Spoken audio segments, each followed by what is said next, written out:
Introductory Note by Alfred R. Wallace. Having read the proofs of Mr. Westermarck's Book 1, am asked by the publishers to say a few words by way of introducing the work to English readers.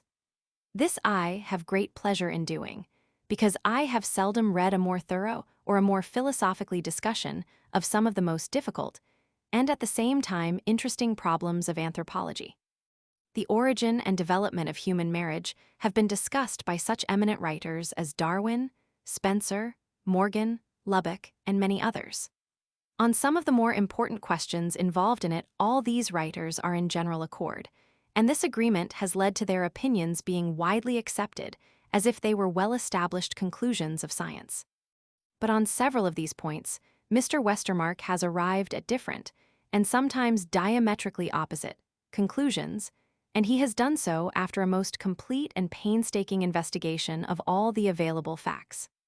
With such an array of authority on the one side and a hitherto unknown student on the other, it will certainly be thought that all the probabilities are against the latter. Yet I venture to anticipate that the verdict of independent thinkers will, on most of these disputed points, be in favor of the newcomer who has so boldly challenged the conclusions of some of our most esteemed writers. Even those whose views are here opposed will, I think, acknowledge that Mr. Westermarck is a careful investigator and an acute reasoner, and that his arguments as well as his conclusions are worthy of the most careful consideration. I would also call attention to his ingenious and philosophical explanation of the repugnance to marriage between near relatives, which is so very general both among savage and civilized man, and as to the causes of which there has been great diversity of opinion, and to his valuable suggestions on the general question of sexual selection, in which he furnishes an original argument against Darwin's views on the point, differing somewhat from my own, though in general harmony with it. Every reader of the work will admire its clearness of style, and the wonderful command of what is to the author a foreign language. Preface to the first edition. I need scarcely say how fully I appreciate the honor of being introduced to English readers by Mr. Alfred R. Wallace. I am also greatly obliged for his kindness in reading the proofs, and in giving me the benefit of his advice with regard to various parts of the subject. It is difficult for me to acknowledge sufficiently my obligations to Mr. James Syme for his assistance in preparing this book for the press. The work, as originally written, naturally contained a good many foreign modes of expression. Mr. Syme has been indefatigable in helping me to improve the form of the text, and, in our discussions on the main lines of the argument, he has made several important suggestions. I am sincerely obliged for the invaluable aid he has given me.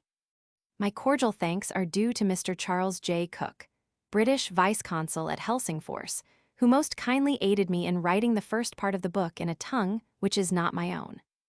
I am indebted also to Dr. E.B. Tyler, Professor G. Croom Robertson, Mr. James Sully, and Dr. W.C.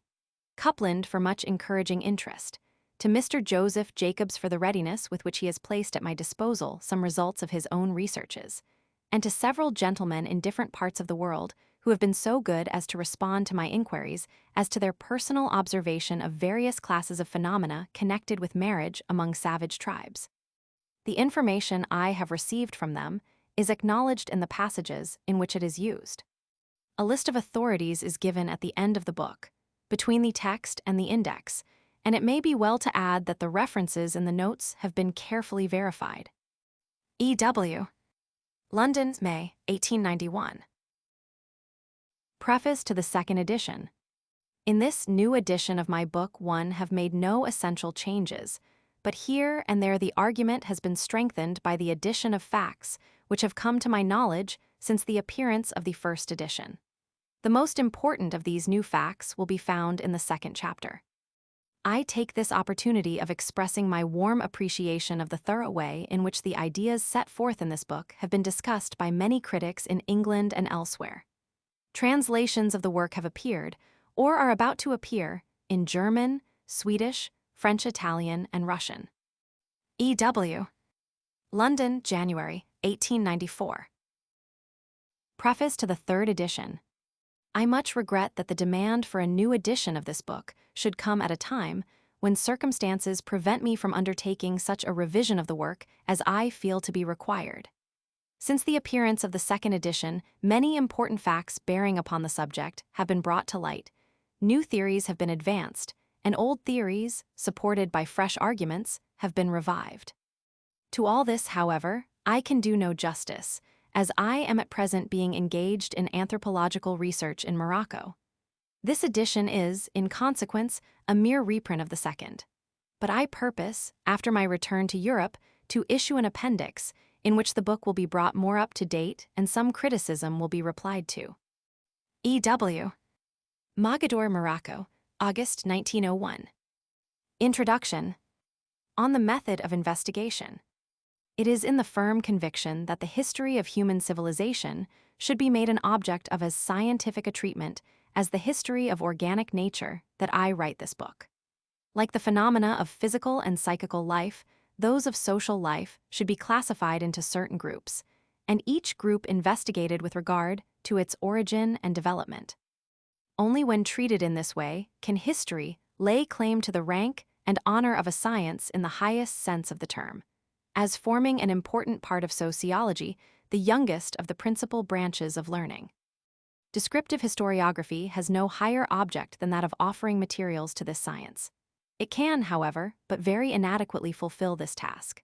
The written evidences of history do not reach far into antiquity.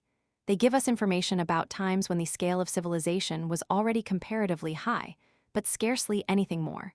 As to the origin and early development of social institutions, they leave us entirely in the dark. The sociologist cannot rest content with this. But the information which historical documents are unable to afford him may be, to a great extent, obtained from ethnography. The admirable works of Dr. Tyler, Sir John Lubbock, and Mr. Herbert Spencer have already made us familiar with the idea of a history of primitive civilization, based on ethnographical grounds. This new manner of treating history has, since the publication of their writings on the subject, gained adherents day by day. Immeasurable expanses have thus been opened to our knowledge, and many important results have been reached. But it must, on the other hand, be admitted that the scientific value of the conclusions drawn from ethnographical facts has not always been adequate to the labor, thought, and acumen bestowed on them.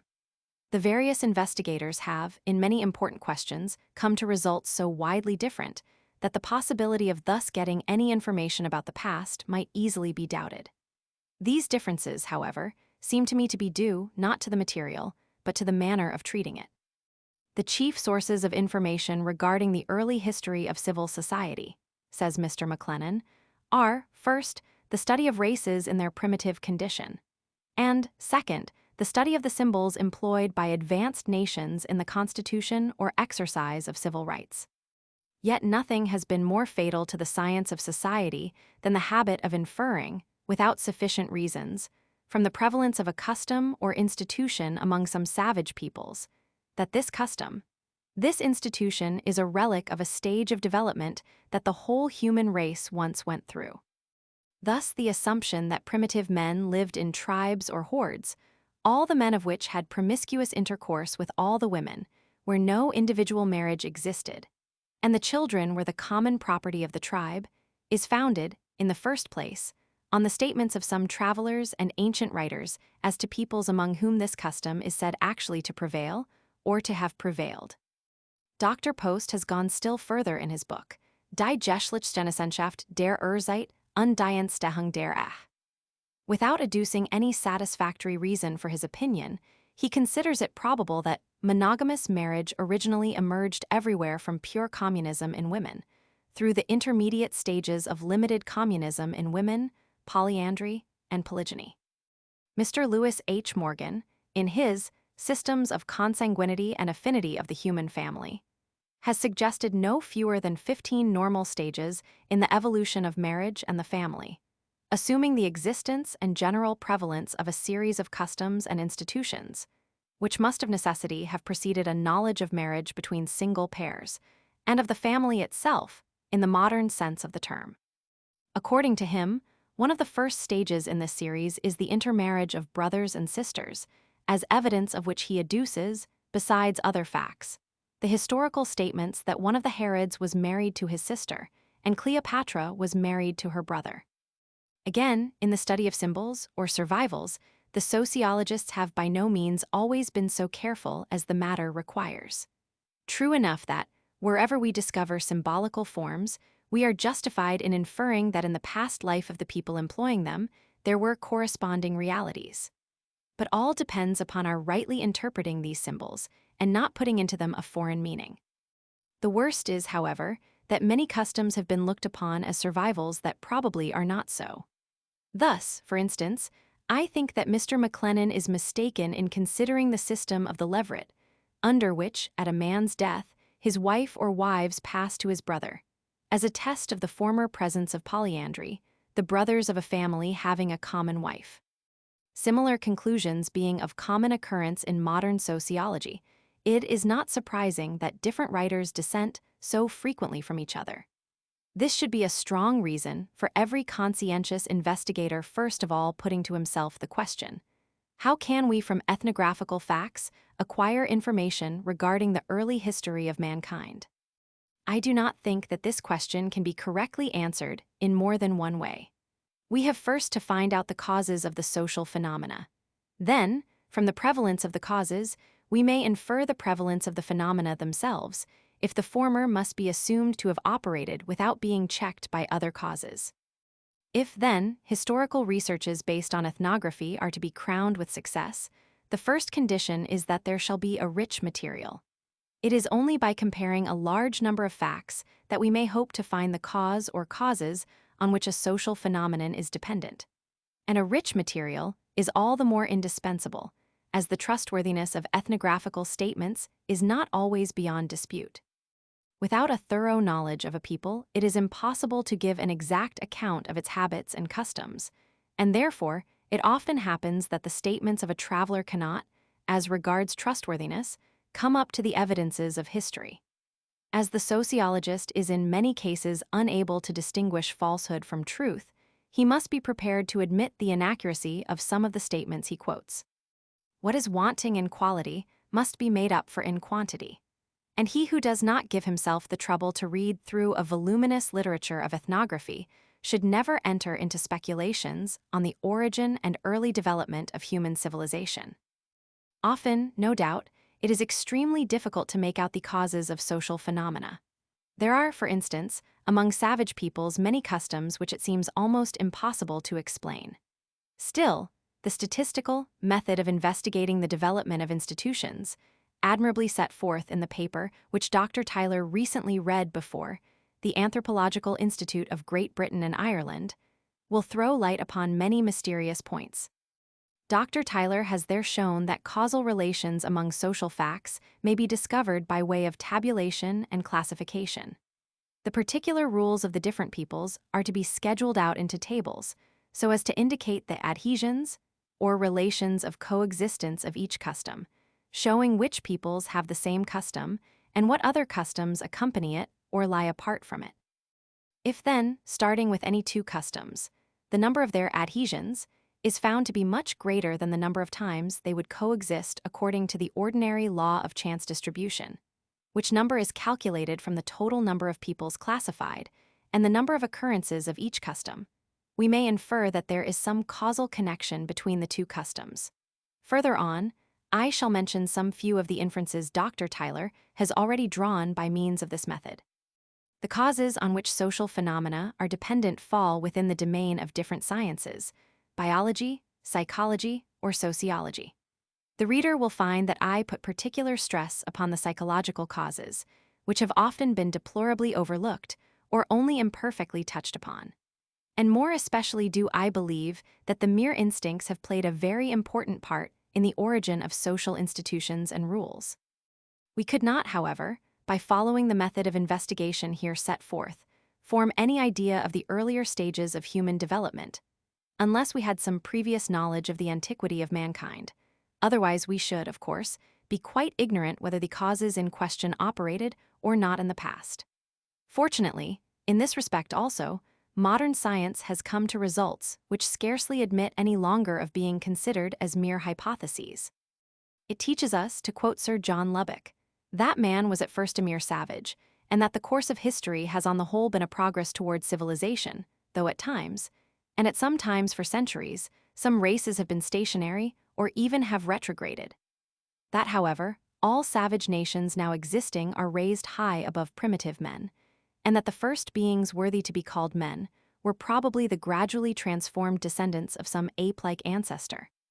We may, further, take for granted that all the physical and psychical qualities that man, in his present state, has in common with his nearest relatives among the lower animals, also occurred at the earlier stages of human civilization. These conclusions open to us a rich source of new knowledge. Finally, as to social survivals, I agree, certainly, with Mr. McLennan that they are of great importance to sociology. But we must be extremely careful not to regard as rudiments customs, which may be more satisfactorily explained otherwise. It is only by strictly keeping to these principles that we may hope to derive information touching the early history of man. In doing so, the student will be on his guard against rash conclusions. Considering that he has to make out the primary sources of social phenomena before writing their history, he will avoid assuming a custom to be primitive, only because, at the first glance, it appears so. He will avoid making rules of exceptions and constructing the history of human development on the immediate ground of isolated facts. It is true that the critical sociologist, on account of the deficiency of our knowledge, very often has to be content with hypotheses and doubtful presumptions.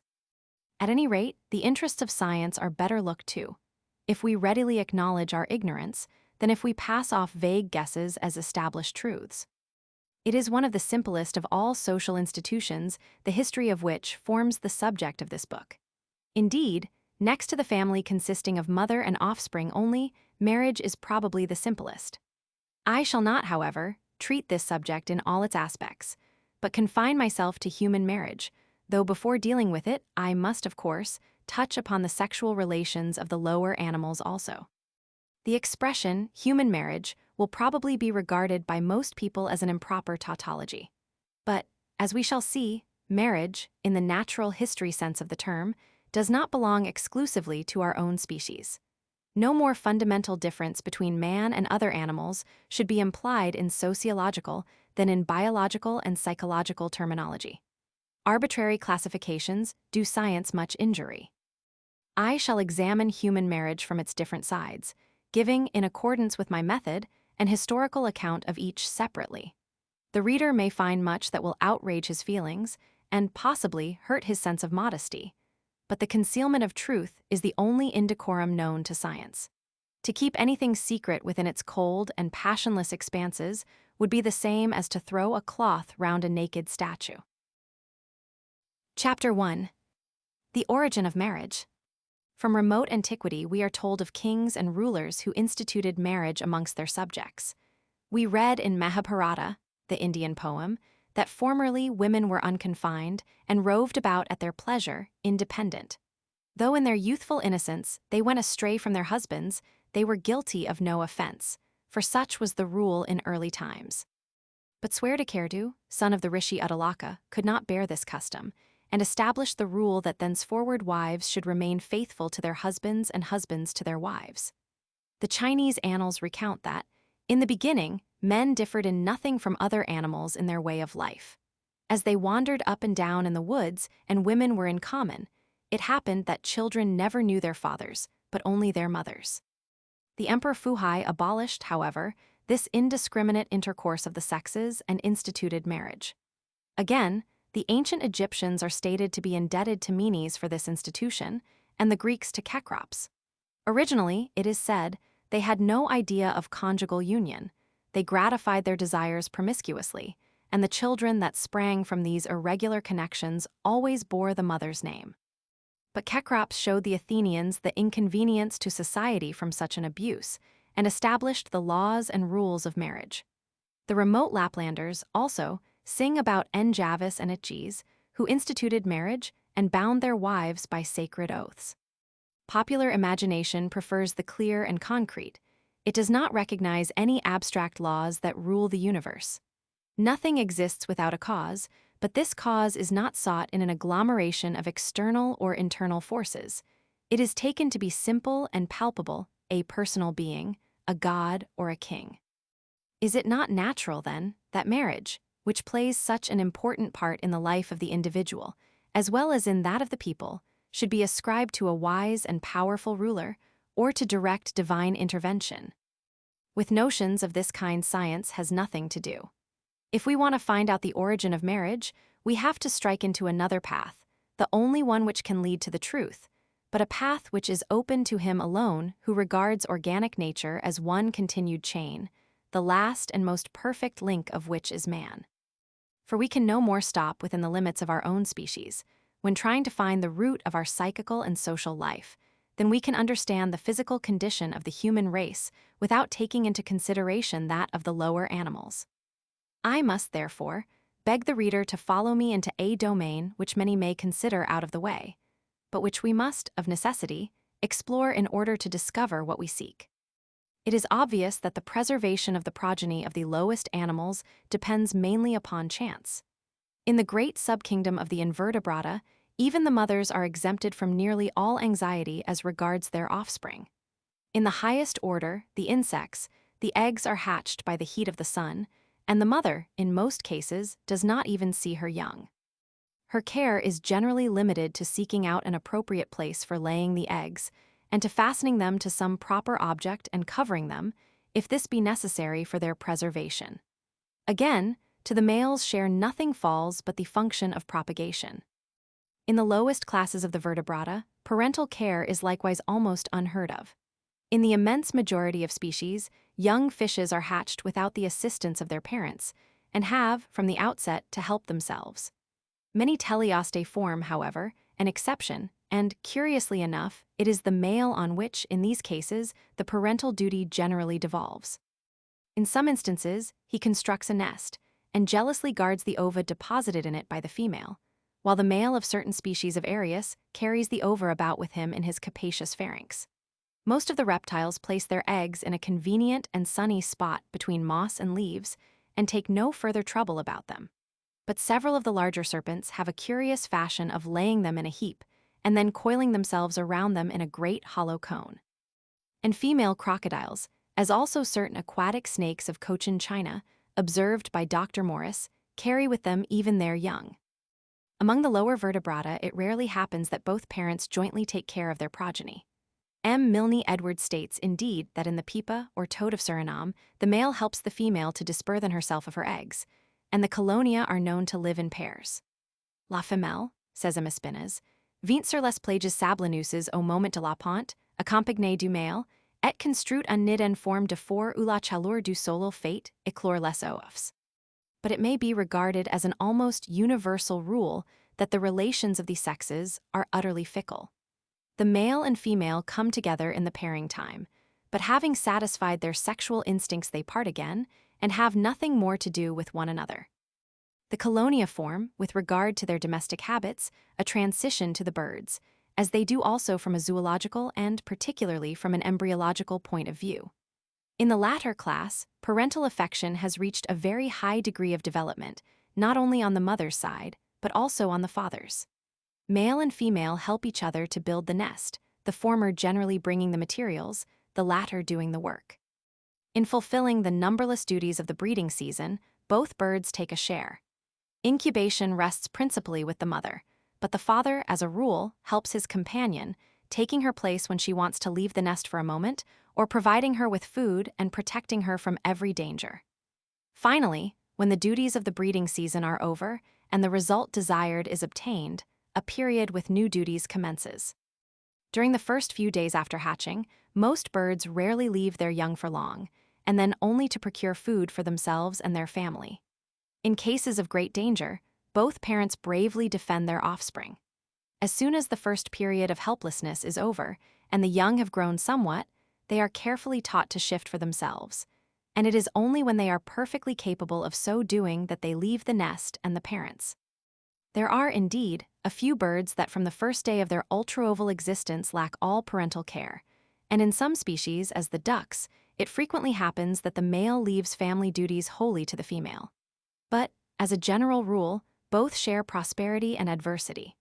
The hatching of the eggs and the chief part of the rearing duties belong to the mother, whilst the father acts as protector and provides food and sea. The relations of the sexes are thus of a very intimate character, male and female keeping together not only during the breeding season, but also after it. Nay, most birds, with the exception of those belonging to the gallinaceous family, when pairing, do so once for all till either one or the other dies. And Dr. Brame is so filled with admiration for their exemplary family life that he enthusiastically declares that real genuine marriage can only be found among birds. This certainly cannot be said of most of the mammals. The mother is indeed very ardently concerned for the welfare of her young, generally nursing them with the utmost affection, but this is by no means the case with the father. There are cases in which he acts as an enemy of his own progeny, but there are not wanting instances to the contrary. The connections between the sexes, though generally restricted to the time of the rut, being, with several species, of a more durable character. This is the case with whales, seals, the hippopotamus, the Cervus campestris, gazelles, the Neotragus hemperchae, and other small antelopes, reindeer, the Hydromus coipus, squirrels, moles, the ichneumon, and some carnivorous animals, as a few cats and martens, the jaguarundi in South America, the Canis brasiliensis, and possibly also the wolf. Among all these animals, the sexes remain together even after the birth of the young, the male being the protector of the family. What among lower mammals is an exception is among the quadrumana a rule. The natives of Madagascar relate that in some species of the Prosimiae, male and female nurse their young in common, a statement, however, which has not yet been proved to be true. The Myricina, Nyctopithecus trivirgatus, seems, according to Renger, to live in pairs throughout the whole year, for, whatever the season, a male and a female are always found together. Of the Mycetes caria, Cebus azari, and Adel's paniscus, single individuals are very seldom, or never, seen, whole families being generally met with. Among the Arctopitheci, the male parent is expressly said to assist the female in taking care of the young ones. The most interesting to us are, of course, the man-like apes. Died was told by the Malays, and he found it afterwards to be true, that the young siamongs, when in their helpless state, are carried about by their parents, the males by the father, the females by the mother.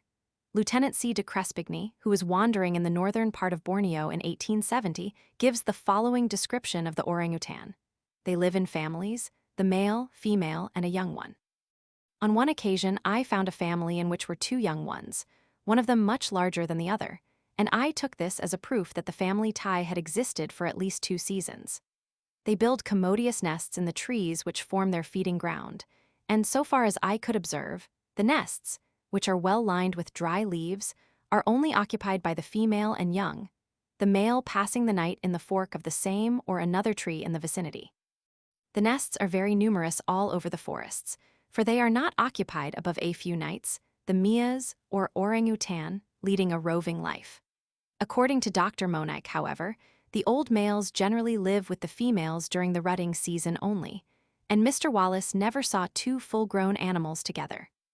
But as he sometimes found not only females, but also males, accompanied by half-grown young ones, we may take for granted that the offspring of the orangutan are not devoid of all paternal care. More unanimous are the statements which we have regarding the gorilla. According to Dr. Savage, they live in bands, and all his informants agree in the assertion that but one adult male is seen in every band. It is said that when the male is first seen, he gives a terrific yell that resounds far and wide through the forest. The females and young at the first cry quickly disappear. He then approaches the enemy in great fury, pouring out his horrid cries in quick succession. Again, Mr. Du Chaillu found almost always one male with one female, though sometimes the old male wanders companionless. And Mr. Winwood Reade states likewise that the gorilla goes, sometimes alone, sometimes accompanied by his female and young one. The same traveler was told that, when a family of gorillas ascend a tree and eat a certain fruit, the old father remains seated at the foot of the tree. And when the female is pregnant, he builds a rude nest, usually about 15 or 20 feet from the ground. Here she is delivered, and the nest is then abandoned. For more recent information about the gorilla, we are indebted to Herr von Koppenfels. He states that the male spends the night crouching at the foot of the tree, against which he places his back, and thus protects the female and their young, which are in the nest above, from the nocturnal attacks of leopards. Once he observed a male and female with two young ones of different ages, the elder being perhaps about 6 years old, the younger about 1. When all these statements are compared, it is impossible to doubt that the gorilla lives in families, the male parent being in the habit of building the nest and protecting the family. And the same is the case with the chimpanzee. According to Dr. Savage, it is not unusual to see the old folks sitting under a tree regaling themselves with fruit and friendly chat, while their children are leaping around them and swinging from branch to branch in boisterous merriment. And Herr von Koppenfels assures us that the chimpanzee, like the gorilla, builds a nest for the young and female on a forked branch, the male himself spending the night lower down in the tree.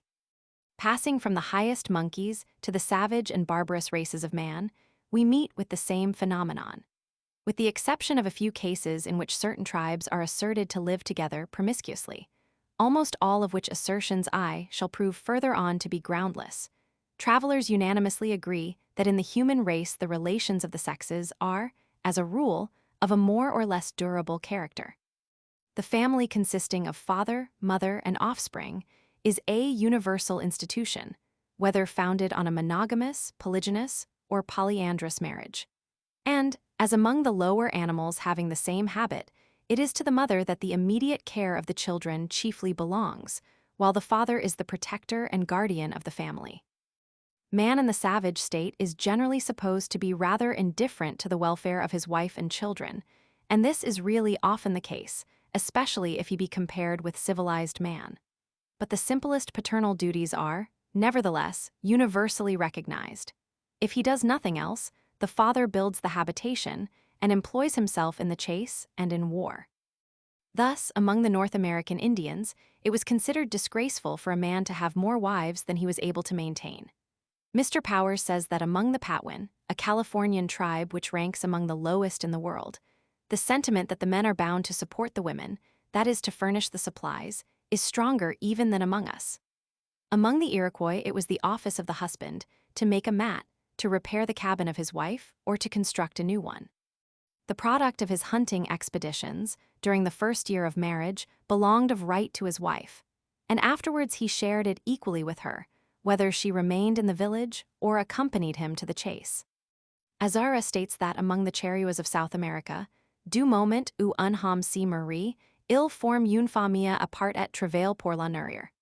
And among the Fuegians, according to Admiral Fitzroy, as soon as a youth is able to maintain a wife, by his exertions in fishing or bird-catching, he obtains the consent of her relations.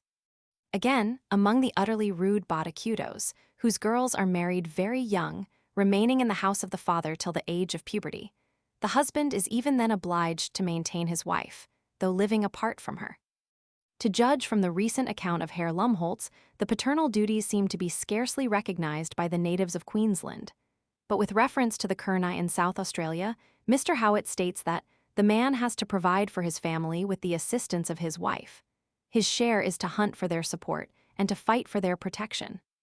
As a Kurnai once said to him, a man hunts, spears fish, fights, and sits about.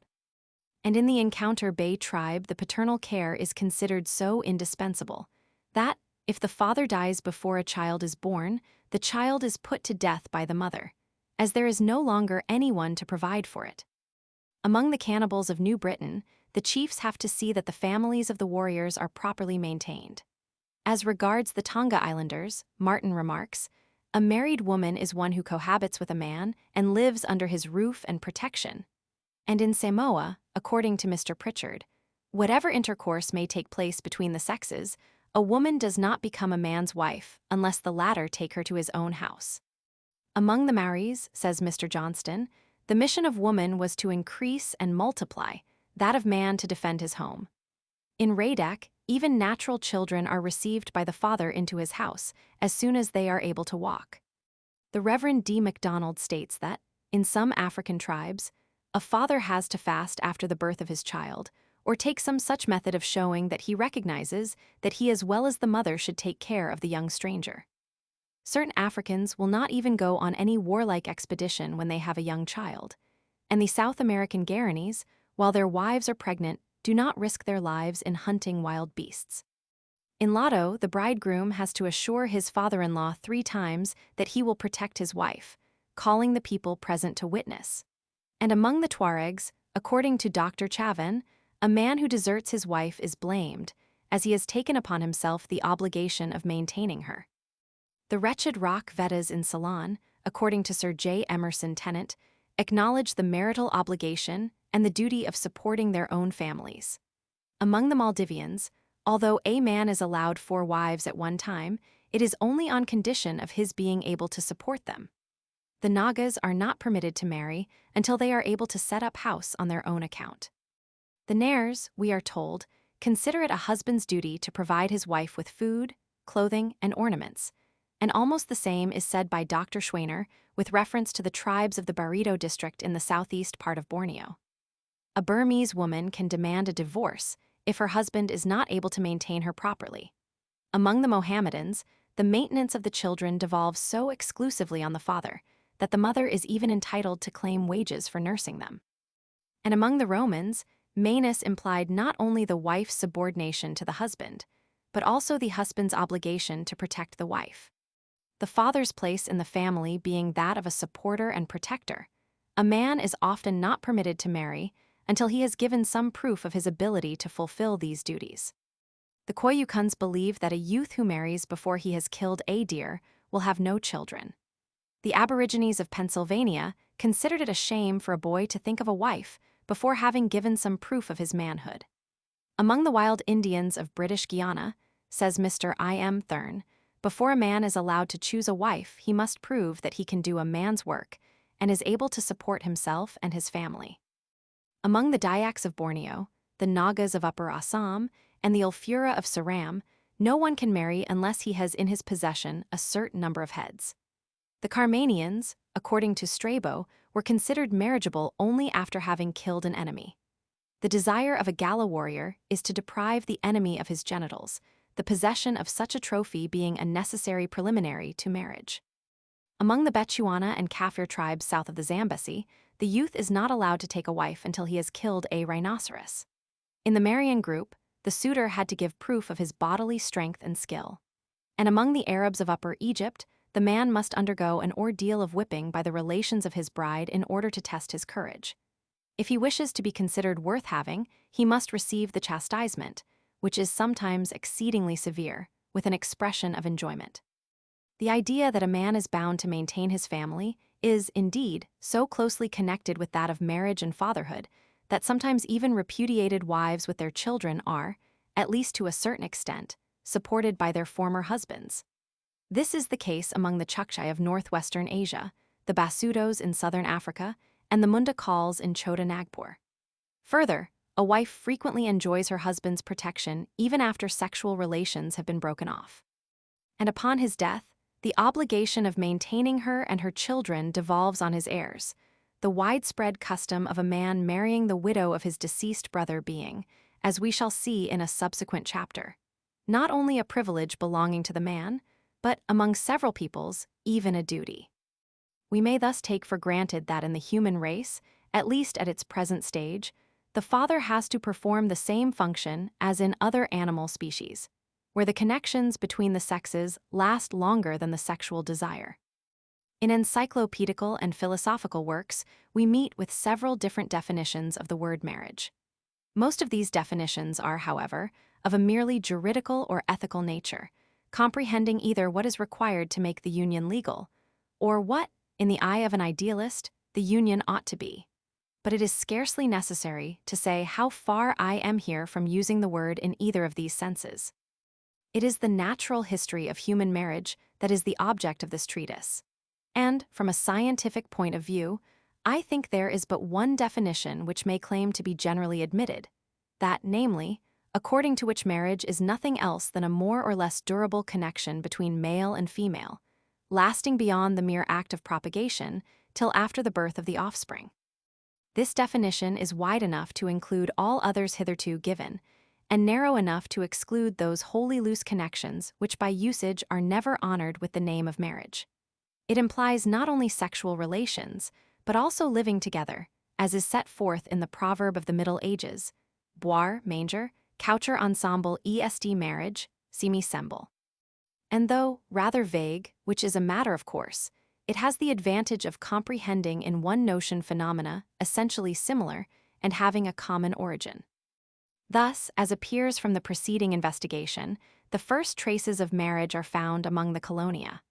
With the birds, it is an almost universal institution, whilst, among the mammals, it is restricted to certain species only. We observed, however, that it occurs, as a rule, among the monkeys, especially the anthropomorphous apes as well as in the races of men. Is it probable, then, that marriage was transmitted to man from some ape-like ancestor, and that there never was a time when it did not occur in the human race? These questions cannot be answered before we have found out the cause to which it owes its origin. It is obvious that where the generative power is restricted to a certain season, it cannot be the sexual instinct that keeps male and female together for months or years. Nor is there any other egoistic motive that could probably account for this habit. Considering that the union lasts till after the birth of the offspring, and considering the care taken of this by the father, we may assume that the prolonged union of the sexes is, in some way or other, connected with parental duties. I am, indeed, strongly of opinion that the tie which joins male and female is an instinct developed through the powerful influence of natural selection. It is evident that, when the father helps to protect the offspring, the species is better able to subsist in the struggle for existence than it would be if this obligation entirely devolved on the mother. Paternal affection and the instinct which causes male and female to form somewhat durable alliances are thus useful mental dispositions which, in all probability, have been acquired through the survival of the fittest. But how, then, can it be that among most animals the father never concerns himself about his progeny? The answer is not difficult to find. Marriage is only one of many means by which a species is enabled to subsist. Where parental care is lacking, we may be sure to find compensation for it in some other way. Among the invertebrata, fishes, and reptiles, both parents are generally quite indifferent as to their progeny.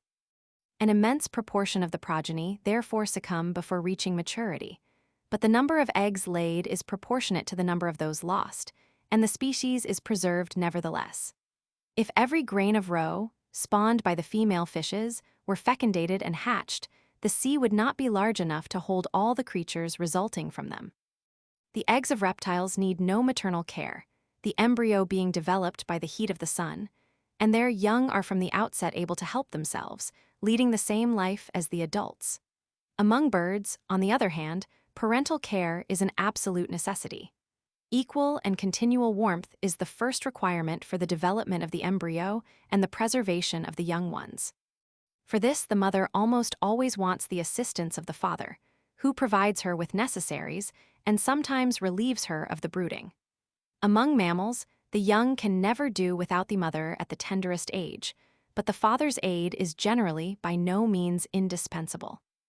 In some species, as the walrus, the elephant, the Bos americanus, and the bat, there seems to be a rather curious substitute for paternal protection, the females, together with their young ones, collecting in large herds or flocks apart from the males.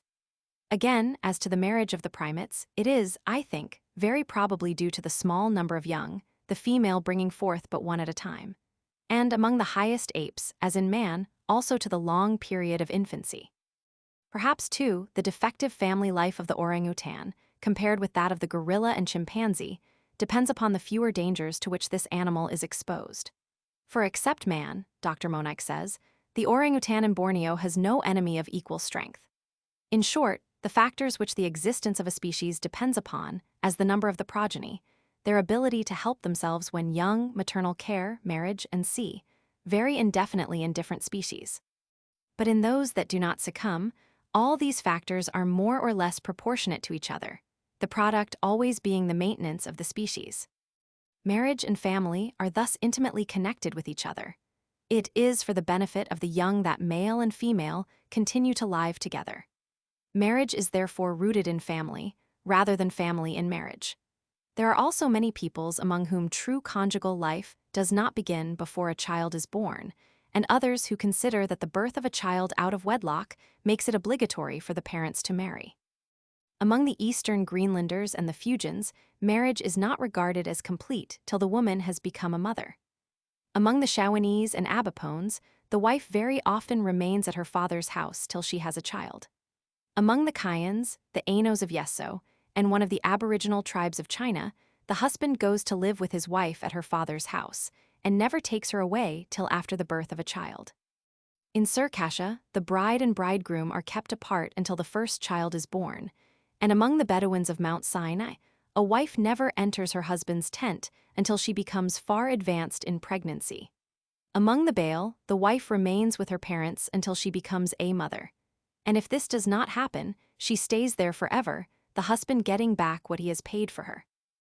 In Siam, a wife does not receive her marriage portion before having given birth to a child, while among the Atka Aleuts, according to Ehrman, a husband does not pay the purchase sum before he has become a father.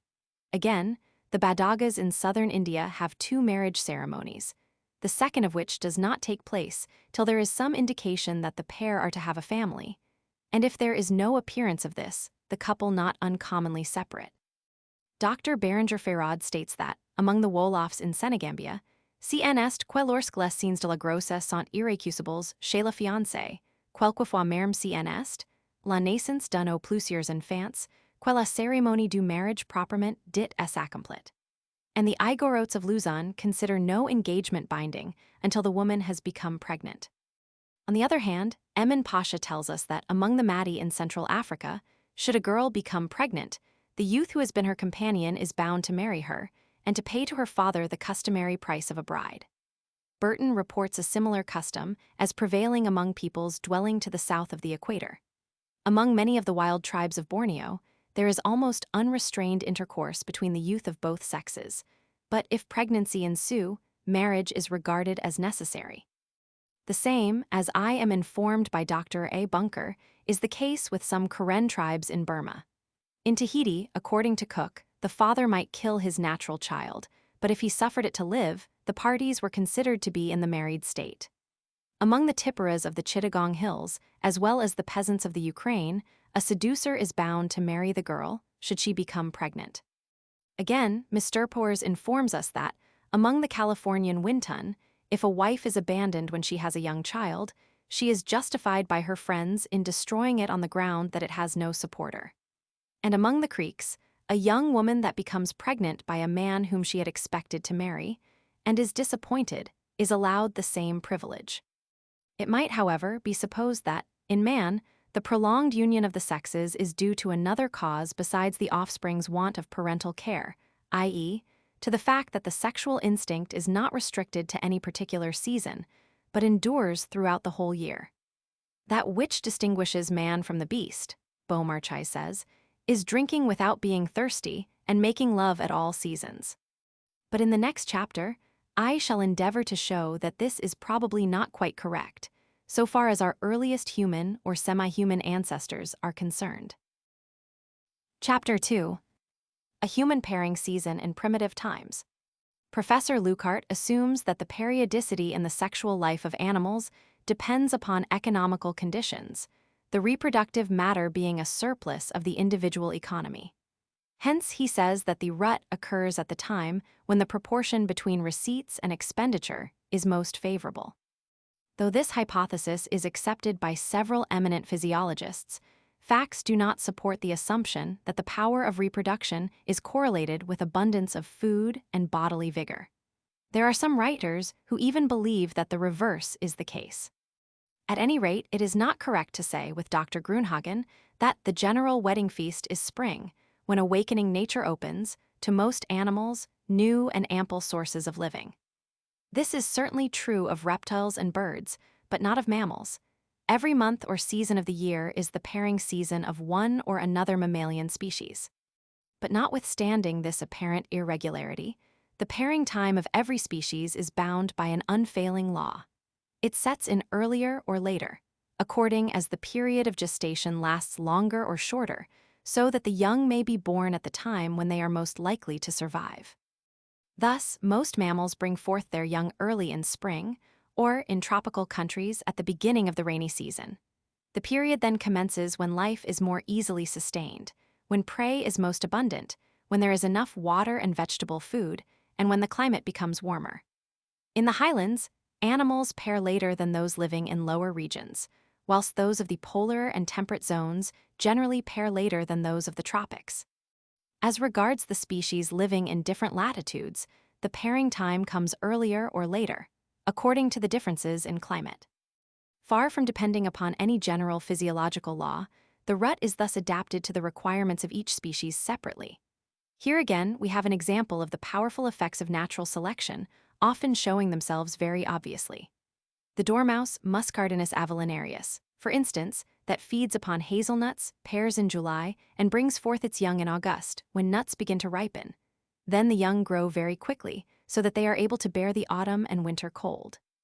There are, however, a few wild species, as some whales, the elephant, many rodents, and several of the lower monkeys, that seem to have no definite pairing season.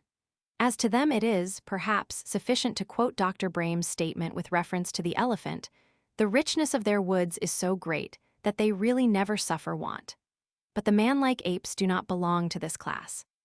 According to Mr. Winwood Reade, the male gorillas fight at the rutting season for their females. Dr. Monique, as also other authorities, mentions the occurrence of a rut time with the orangutan. And we find that both of these species breed early in the season when fruits begin to be plentiful. That is, their pairing time depends on the same law as that which prevails in the rest of the animal kingdom. Sir Richard Burton says, "The gorilla breeds about December, a cool and dry month. According to my Bushmen, the period of gestation is between 5 and 6 months." I have referred this important statement to Mr. Alfred R. Wallace, who writes as follows. From the maps of rain distribution in Africa in Stanford's Compendium, the driest months in the gorilla country seem to be January and February, and these would probably be the months of greatest fruit supply. As regards the orangutan, Mr. Wallace adds, "I found the young sucking orangutan in May. That was about the 2nd or 3rd month of the dry season, in which fruits began to be plentiful."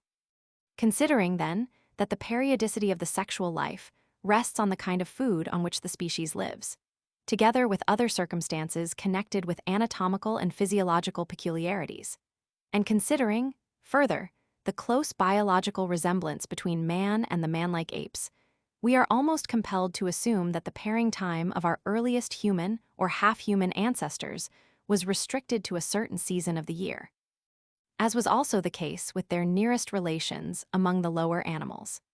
This presumption derives further probability from there being, even now, some rude peoples who are actually stated to have an annual pairing time, and other peoples whose sexual instinct undergoes most decidedly a periodical increase at a certain time of the year. According to Mr. Johnston, the wild Indians of California, belonging to the lowest races on Earth, have their rutting seasons as regularly as have the deer, the elk, the antelope, or any other animals. And Mr. Powers confirms the correctness of this statement, at least with regard to some of these Indians, saying that spring is a literal St. Valentine's Day with them, as with the natural beasts and birds of the forest. As regards the Gaudins in Luzon, Mr. Foreman tells us that it is the custom of the young men about to marry to vie with each other in presenting to the sires of their future bride all the scalps they are able to take from their enemies, as proof of their manliness and courage. This practice prevails at the season of the year when the tree, popularly called by the Spaniards the fire tree, is in bloom. Speaking of the Wachandais in the western part of Australia, Mr. Oldfield remarks, "Like the beasts of the field, the savage has but one time for copulation in the year. About the middle of spring, the Wachandais begin to think of holding their grand semi-religious festival of Karo, preparatory to the performance of the important duty of procreation. A similar feast, according to Mr. Bonwick, was celebrated by the Tasmanians at the same time of the year. The Hos, an Indian hill tribe, have, as we are informed by Colonel Dalton, every year a great feast in January, when the granaries are full of grain, and the people, to use their own expression, full of devilry. They have a strange notion that at this period, men and women are so overcharged with vicious propensities that it is absolutely necessary for the safety of the person to let off steam by allowing for a time full vent to the passions. The festival, therefore, becomes a Saturnalia, during which servants forget their duty to their masters, children their reverence for parents, men their respect for women, and women all notions of modesty, delicacy, and gentleness. Men and women become almost like animals in the indulgence of their amorous propensities, and the utmost liberty is given to the girls. The same writer adds that it would appear that most hill tribes have found it necessary to promote marriage by stimulating intercourse between the sexes at particular seasons of the year. Among the Santals, the marriages mostly take place once a year, in January. For 6 days, all the candidates for matrimony live in promiscuous concubinage, after which the whole party are supposed to have paired off as man and wife. The Punyas in Jaipur, according to Dr. Short, have a festival in the first month of the new year, where men and women assemble. The lower order or castes observe this festival, which is kept up for a month, by both sexes mixing promiscuously and taking partners as their choice directs. A similar feast, comprising a continuous course of debauchery and licentiousness, is held once a year by the Cotters, a tribe inhabiting the Nilgiris, according to Mr. Bancroft by the Carys in New Mexico, according to Dr. Fritsch by the Hottentots, according to the Reverend H. Rowley by the Kaffirs, and, as I am informed by Mr. A. J. Swan, by some tribes near Nyassa. Writers of the 16th century speak of the existence of certain early festivals in Russia, at which great license prevailed. According to Pamphil, these annual gatherings took place, as a rule, at the end of June, the day before the festival of St. John the Baptist, which, in pagan times, was that of a divinity known by the name of Jarrillo, corresponding to the Priapus of the Greeks. At Rome, a festival in honor of Venus took place in the month of April, and Manhart mentions some curious popular customs in Germany, England, Estonia, and other European countries, which seem to indicate an increase of the sexual instinct in spring or at the beginning of summer. By questions addressed to persons living among various savage peoples, I have inquired whether among these peoples, marriages are principally contracted at a certain time of the year, and whether more children are born in one month or season than in another. In answer, Mr. Radfield writes from Lifu, near New Caledonia, that marriages there formerly took place at various times, when suitable, but November used to be the time at which engagements were made. As the seasons in this island are the reverse of those in England, this month includes the end of spring and the beginning of summer. The Reverend H. T. Cousins informs me that, among the Kaffirs inhabiting what is known as Cisnatalian Kafferland, there are more children born in one month or season than in another, viz.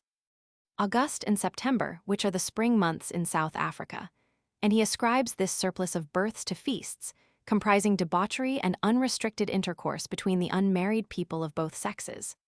Again, Dr. A. Sims writes from Stanley Pool that among the Baik, more children are born in September and October, that is, in the seasons of the early rains than at other times, and the Reverend C.H.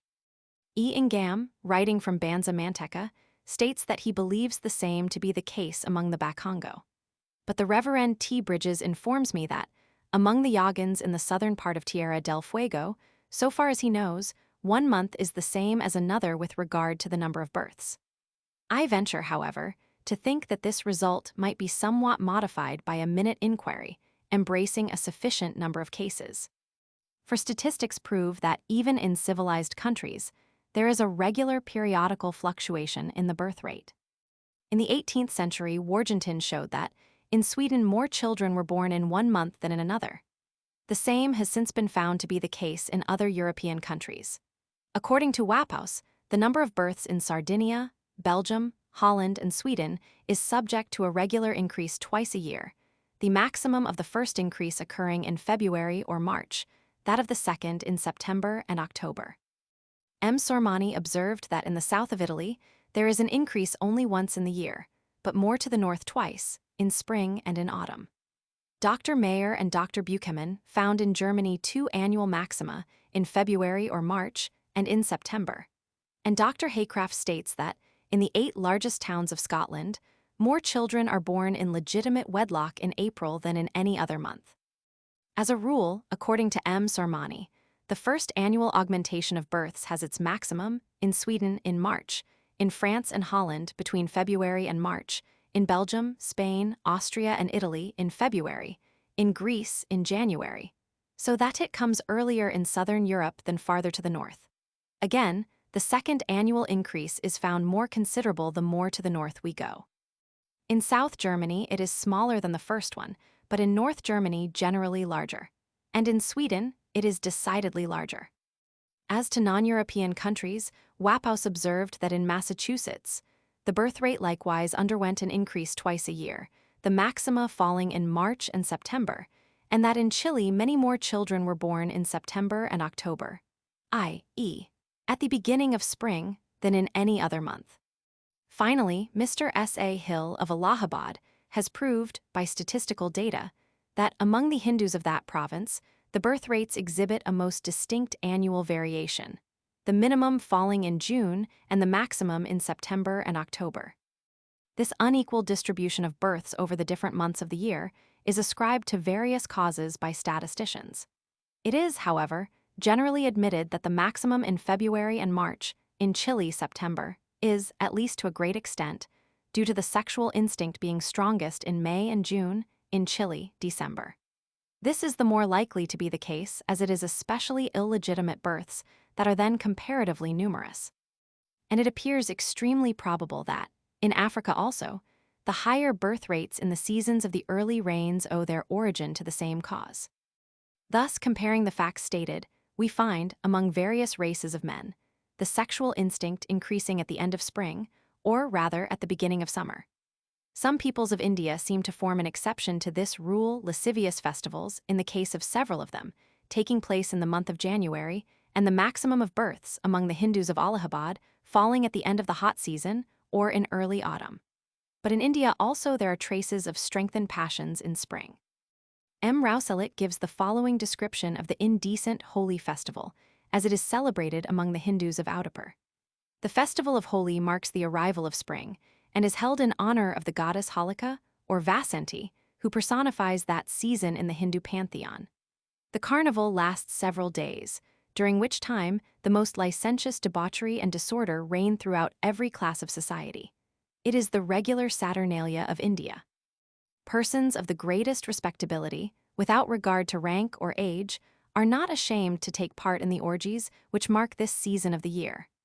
Women and children crowd round the hideous idols of the Feast of Holika and deck them with flowers, and immorality reigns supreme in the streets of the capital. Among the Aryans who inhabited the plains of the north, the spring, or Vasanta, corresponding to the months of March and April, was the season of love and pleasure, celebrated in song by the poets, and the time for marriages and religious feasts. And among the Rajputs of Muir, according to Lieutenant Colonel Todd, the last days of spring are dedicated to Kamdeva, the god of love. The scorching winds of the hot season are already beginning to blow when Flora droops her head and the god of love turns anchorite.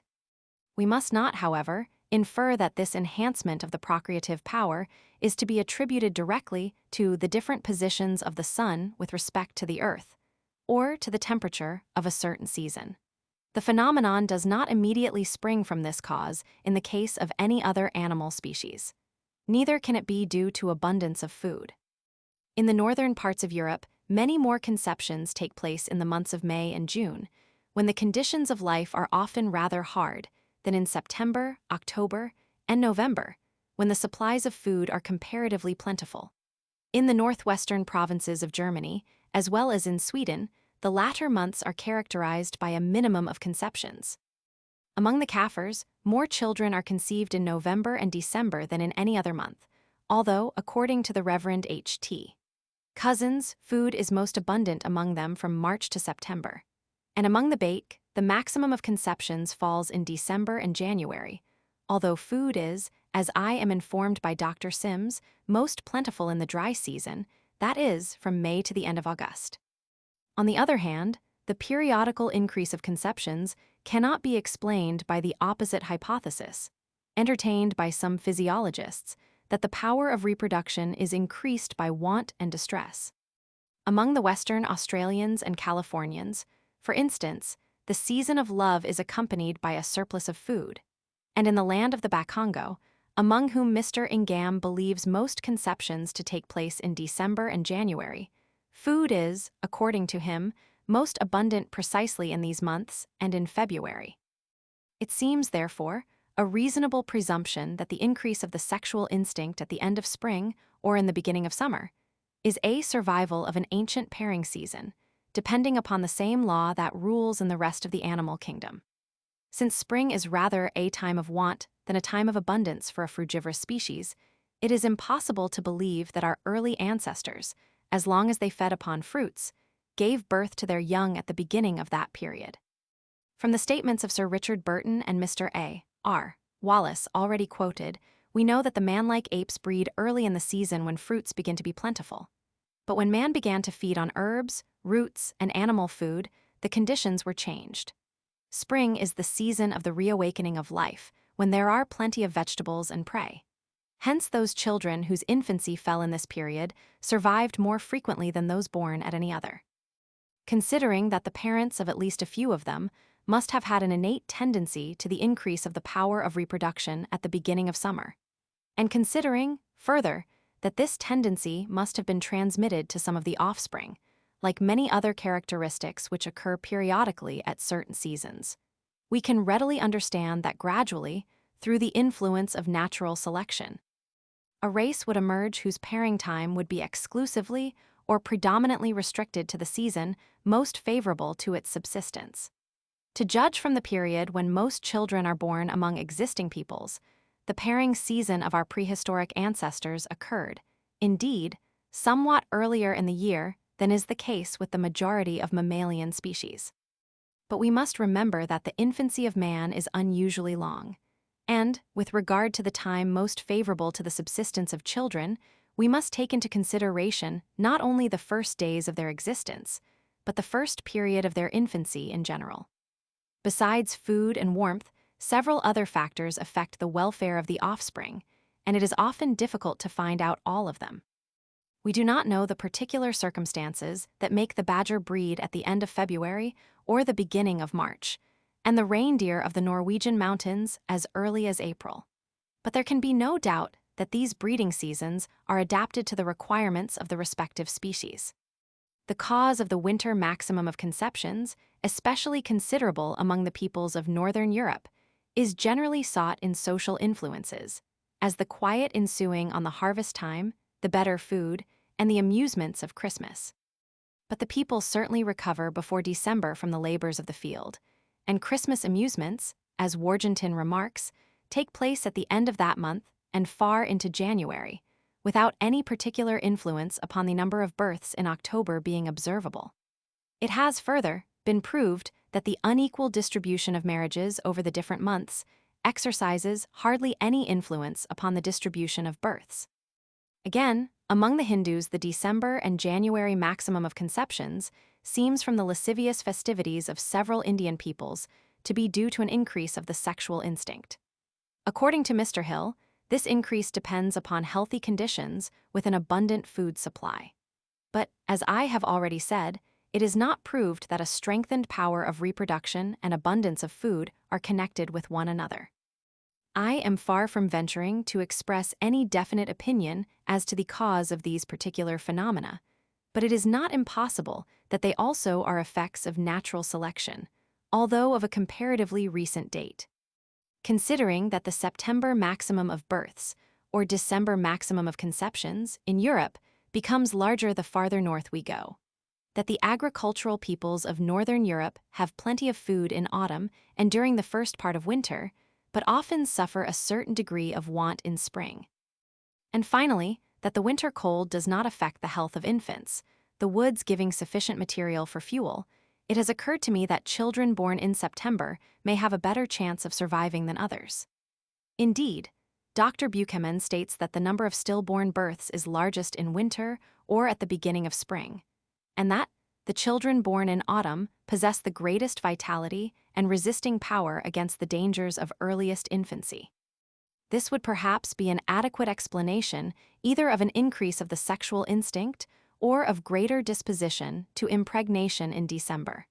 It is not impossible either that the increase of the power of reproduction among the Hindus in December and January, which causes an increase of births in September and October, i.e., the end of the hot season and the beginning of winter, owes its origin to the fact that during the winter the granaries get filled and some of the conditions of life become more healthy. But it should be remarked that September itself, according to Mr. Hill, is a very unhealthy month. Now it can be explained, I believe for the first time, how it happens that man, unlike the lower animals, is not limited to a particular period of the year in which to court the female.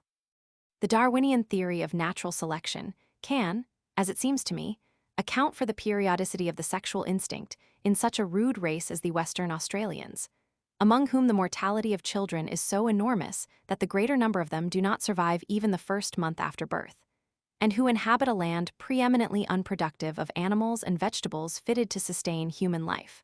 A land where, during the summer seasons, the black man riots in comparative abundance. But during the rest of the year, the struggle for existence becomes very severe. The more progress man makes in arts and inventions, the more he acquires the power of resisting injurious external influences, the more he rids himself of the necessity of freezing when it is cold, and starving when nature is less lavish with food. In short, the more independent he becomes of the changes of the seasons, the greater is the probability that children born at one time of the year will survive as well, or almost as well, as those born at any other. Variations as regards the pairing time, always likely to occur occasionally, will do so the more frequently on account of changed conditions of life, which directly or indirectly cause variability of every kind. And these variations will be preserved and transmitted to following generations. Thus we can understand how a race has arisen, endowed with the ability to procreate children in any season. We can also understand how, even in such a rude race as the Yagans in Tierra del Fuego, the seasonable distribution of births seems to be pretty equal, as there is, according to the Reverend T. Bridges, such a variety of food in the various seasons that there is strictly no period of hardship, save such as is caused by accidents of weather. We can explain, too, why the periodical fluctuation in the number of births, though comparatively inconsiderable in every civilized society, is greater in countries predominantly agricultural, such as Chile, than in countries predominantly industrial, as Saxony, why it is greater in rural districts than in towns, and why it was greater in Sweden in the middle of the last century than it is now. For the more man has abandoned natural life out of doors, the more luxury has increased and his habits have got refined. The greater is the variability to which his sexual life has become subject, and the smaller has been the influence exerted upon it by the changes of the seasons. Man has thus gone through the same transition as certain domestic animals.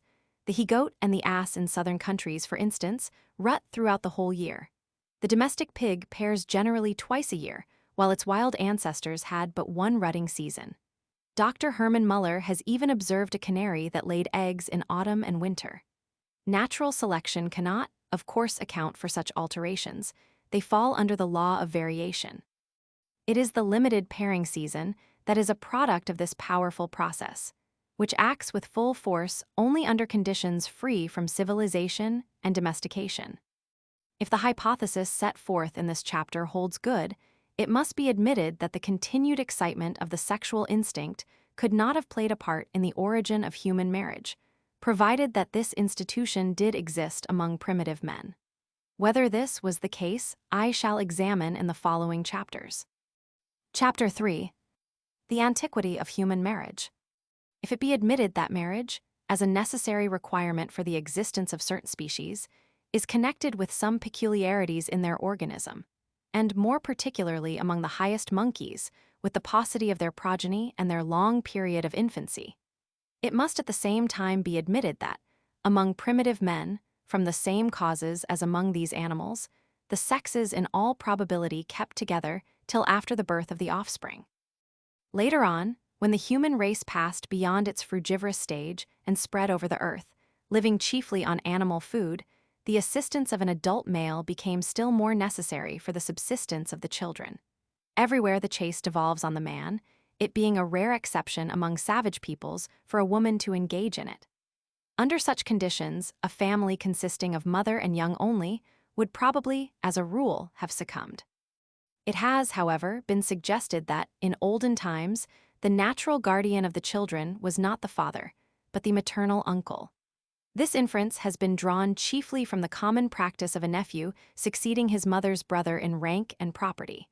But sometimes the relation between the two is still more intimate. La famille malaise proprement dit le samande, says a Dutch writer, as quoted by Professor Gerard Toulon, consiste dans la mirette ses enfants. Le pire en fait point party. Les liens de parenté qui uniscent si dernier à ses frères et sœurs sont plus étroits qui le rattachent à sa femme et à ses propres enfants. Il continue même après son marriage à vivre dans sa famille maternelle, c'est la quest son véritable domicile, et non pas dans la maison de sa femme.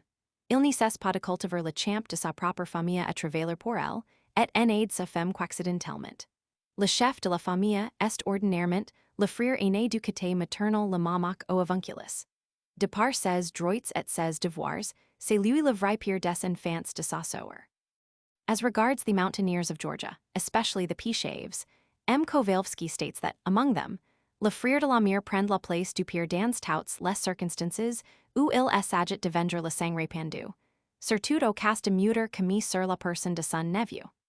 Among the Gojiro Indians, the Negroes of Bondo, the Beria, and the Bazes, it is the mother's brother who has the right of selling a girl to her suitor. Touching the Khois, the Reverend John Kane says, the maternal uncle of any Khoi girl has the right to bestow her hand on any one of his sons, or any other suitable candidate who meets with his approval. The father and the mother of the girl have no acknowledged voice in the matter. A similar custom prevails amongst some of the Kamati, Vaisya, caste. Among the Savaras in India, the bridegroom has to give a bullock not only to the girl's father, but to the maternal uncle, whilst among the Creeks, the proxy of the suitor asked for the consent of the uncles, aunts, and brothers of the young woman, the father having no voice or authority in the business. But such cases are rare. Besides, most of them imply only that the children in a certain way belong to the uncle, not that the father is released from the obligation of supporting them. Even where succession runs through females only, the father is nearly always certainly the head of the family.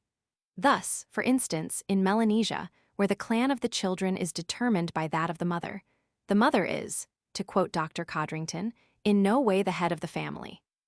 The house of the family is the father's, the garden is his, the rule and government are his. Nor is there any reason to believe that it was generally otherwise in former times. A man could not, of course, be the guardian of his sister's children if he did not live in close connection with them. But except in such a decidedly anomalous case as that of the Malays, just referred to, this could scarcely happen unless marriages were contracted between persons living closely together. Nowadays, however, such marriages are usually avoided, and I shall endeavor later on to show that they were probably also avoided by our remote ancestors. It might further be objected that the children were equally well or better provided for, if not the fathers only, but all the males of the tribe indiscriminately were their guardians. The supporters of the hypothesis of promiscuity, and even other sociologists, as for instance Herr Kotsky, believe that this really was the case among primitive men. According to them, the tribe or horde is the primary social unit of the human race, and the family only a secondary unit, developed in later times. Indeed, this assumption has been treated by many writers, not as a more or less probable hypothesis, but as a demonstrated truth. Yet the idea that a man's children belong to the tribe has no foundation in fact. Everywhere we find the tribes or clans composed of several families, the members of each family being more closely connected with one another than with the rest of the tribe. The family, consisting of parents, children, and often also their next descendants, is a universal institution among existing peoples. And it seems extremely probable that, among our earliest human ancestors, the family formed, if not the society itself, at least the nucleus of it. As this is a question of great importance, I must deal with it at some length. Mr. Darwin remarks, judging from the analogy of the majority of the quadrumana, it is probable that the early ape-like progenitors of man were likewise social. But it may be doubted whether Mr. Darwin would have drawn this inference had he taken into consideration the remarkable fact that none of the monkeys most nearly allied to man can be called social animals. The solitary life of the orangutan has already been noted. As regards gorillas, Dr. Savage states that there is only one adult male attached to each group, and Mr. Reed says expressly that they are not gregarious, though they sometimes seem to assemble in large numbers. Both Mr. Du Chaillu and Herr von Koppenfels assure us, likewise that the gorilla generally lives in pairs or families. The same is the case with the chimpanzee. It is seldom, Dr. Savage says, that more than 1 or 2 nests are seen upon the same tree or in the same neighborhood. 5 have been found, but it was an unusual circumstance. They do not live in villages. They are more often seen in pairs than in gangs. As seen here, they cannot be called gregarious. This statement, confirmed or repeated by Mr. Duchelu and Professor Hartman, is especially interesting, as the chimpanzee resembles man also in his comparatively slight strength and courage, so that a gregarious life might be supposed to be better suited to this animal. Mr. Spencer, however, has pointed out that not only size, strength, and means of defense, but also the kind and distribution of food and other factors must variously cooperate and conflict to determine how far a gregarious life is beneficial and how far a solitary life. Considering, then, that, according to Dr. Savage, the chimpanzees are more numerous in the season when the greatest number of fruits come to maturity, we may almost with certainty infer that the solitary life generally led by this ape is due chiefly to the difficulty it experiences in getting food at other times of the year. Is it not, then, most probable that our fruit-eating human or half-human ancestors, living on the same kind of food and requiring about the same quantities of it as the man-like apes, were not more gregarious than they? It is likely, too, that subsequently, when man became partly carnivorous, he continued, as a rule, this solitary kind of life, or that gregariousness became his habit only in part. An animal of a predatory kind, says Mr. Spencer, which has prey that can be caught and killed without help, profits by living alone, especially if its prey is much scattered, and is secured by stealthy approach or by lying in ambush. Gregariousness would here be a positive disadvantage. Hence the tendency of large carnivores, and also of small carnivores that have feeble and widely distributed prey, to lead solitary lives. It is, indeed, very remarkable that even now there are savage peoples who live rather in separate families than in tribes, and that most of these peoples belong to the very rudest races in the world. The wild or forest Vedas, Mr. Pridham states, build their huts in trees, live in pairs, only occasionally assembling in greater numbers, and exhibit no traces of the remotest civilization, nor any knowledge of social rights. According to Mr. Bailey, the Nilgala Vedas, who are considered the wildest, are distributed through their lovely country in small septs or families, occupying generally caves in the rocks, though some have little bark huts. They depend almost solely on hunting for their support, and hold little communication even with each other. In Tierra del Fuego, according to Bishop Sterling, family life is exclusive. Get outside the family, he says, and relationships are doubtful if not hostile. The bond of a common language is no security for friendly offices. Commander Wilkes states likewise that the Fuegians appear to live in families and not in tribes, and do not seem to acknowledge any chief. And according to M. Hydes, la famille est bien constituée, mais la tribu n'existe pas, à proprement parler. Each family is perfectly independent of all the others, and only the necessity of common defense now and then induces a few families to form small gangs without any chief. The Reverend T. Bridges writes to me, they live in clans, called by them Yukwar, which means a house. These Yukwar comprise many subdivisions, and the members are necessarily related. But, he continues, the Yagans are a roving people, having their districts and moving about within these districts from bay to bay and island to island in canoes, without any order. The whole clan seldom travels together, and only occasionally and then always incidentally is it to be found collected. The smaller divisions keep more together. Occasionally, as many as 5 families are to be found living in a wigwam, but generally 2 families. Indeed, in A Voice for South America, Mr. Bridges says that family influence is the one great tie which binds these natives together, and the one great preventive of violence. Speaking of the West Australians, who are probably better known to him than to any other civilized man, Bishop Salvato says that they olu de si gouverneur par tribus, per essent si gouverneur à la manière patriarcale. Chaque famille, qui généralement ni compte pas plus de 6 à 9 individus, forme comme une petite société, sous la seule dépendance de son propre chef. Chaque famille est s'approprie, une espèce de district, dont cependant les families voisines jouissent en commune si elles en vit en bonne harmonie. Mr. Stanbridge, who spent 18 years in the wilds of Victoria, tells us that the savages there are associated in tribes or families, the members of which vary much in number.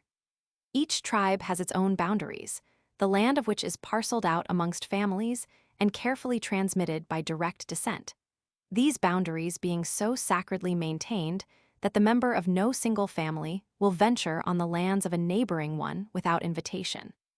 And touching the Gurndjtjmara, Mr. Howitt states that each family camped by itself. The Bushmans of South Africa, according to Dr. Fritsch, are almost entirely devoid of a tribal organization. Even when a number of families occasionally unite in a larger horde, this association is more or less accidental and not regulated by any laws. But a horde commonly consists of the different members of one family only, at least if the children are old and strong enough to help their parents to find food.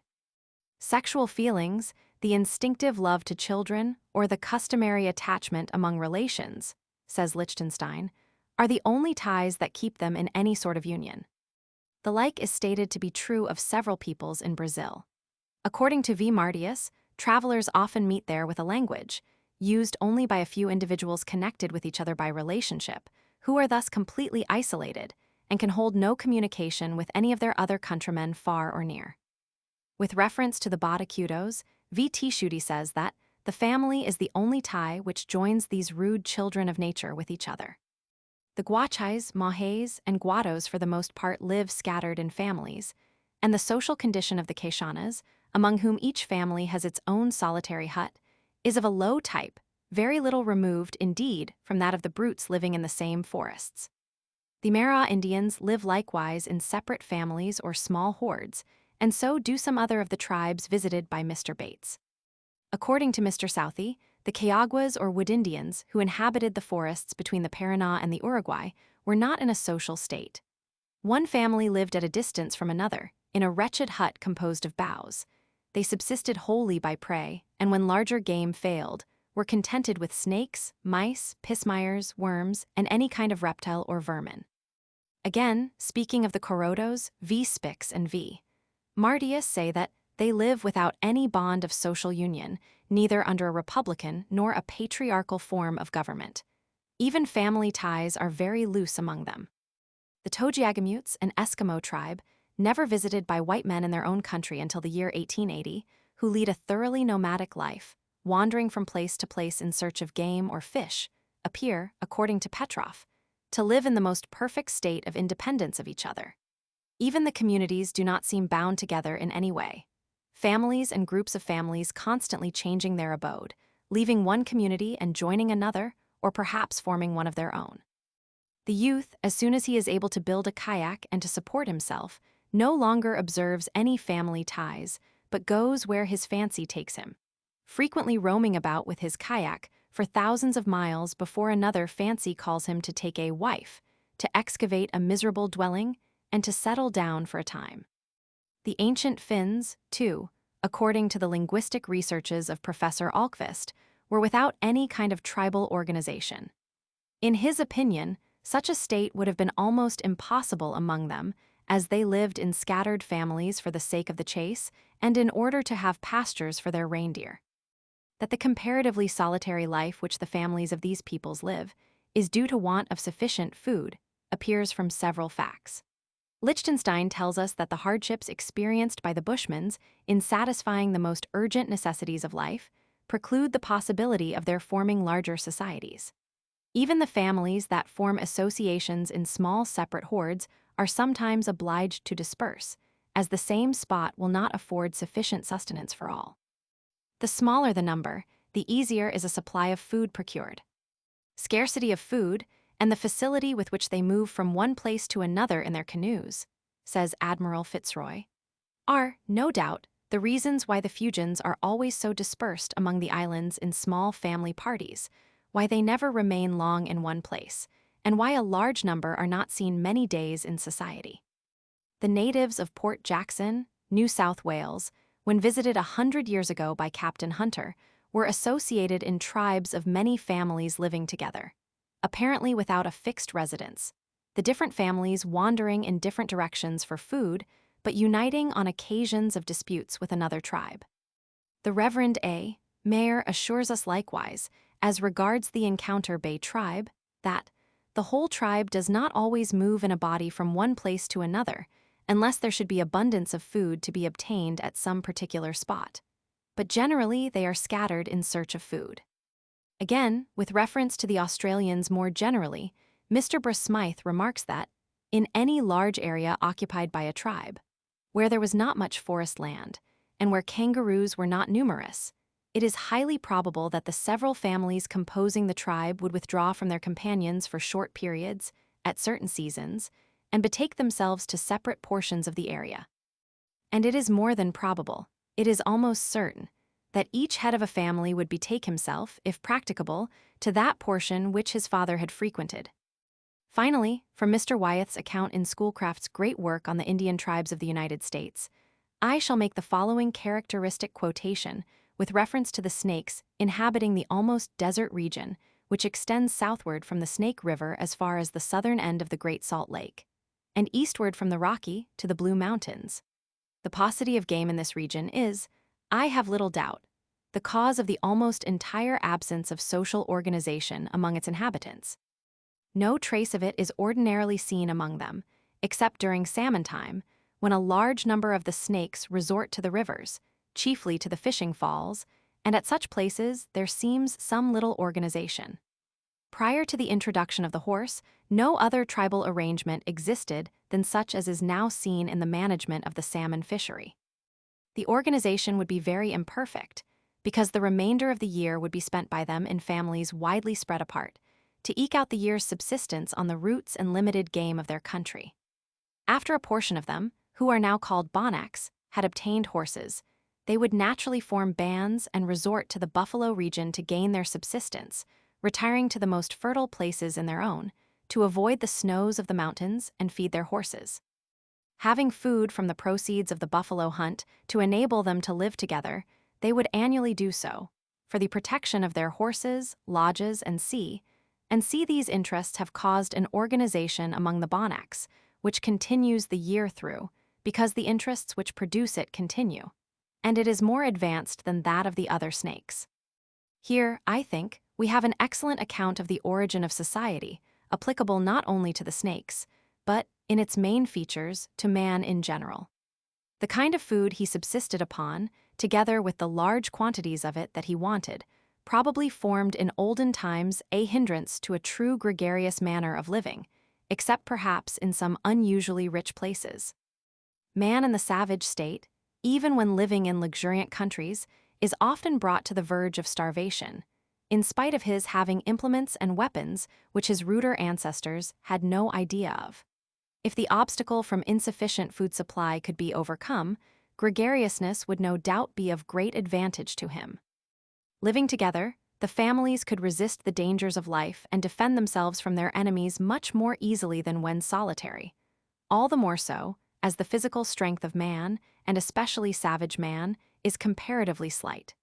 Indeed, his bodily inferiority, together with his defenselessness and helplessness, has probably been the chief lever of civilization. He has, to quote Mr. Darwin, invented and is able to use various weapons, tools, traps, and with which he defends himself, kills or catches prey, and otherwise obtains food. He has made rafts or canoes for fishing or crossing over to neighboring fertile islands.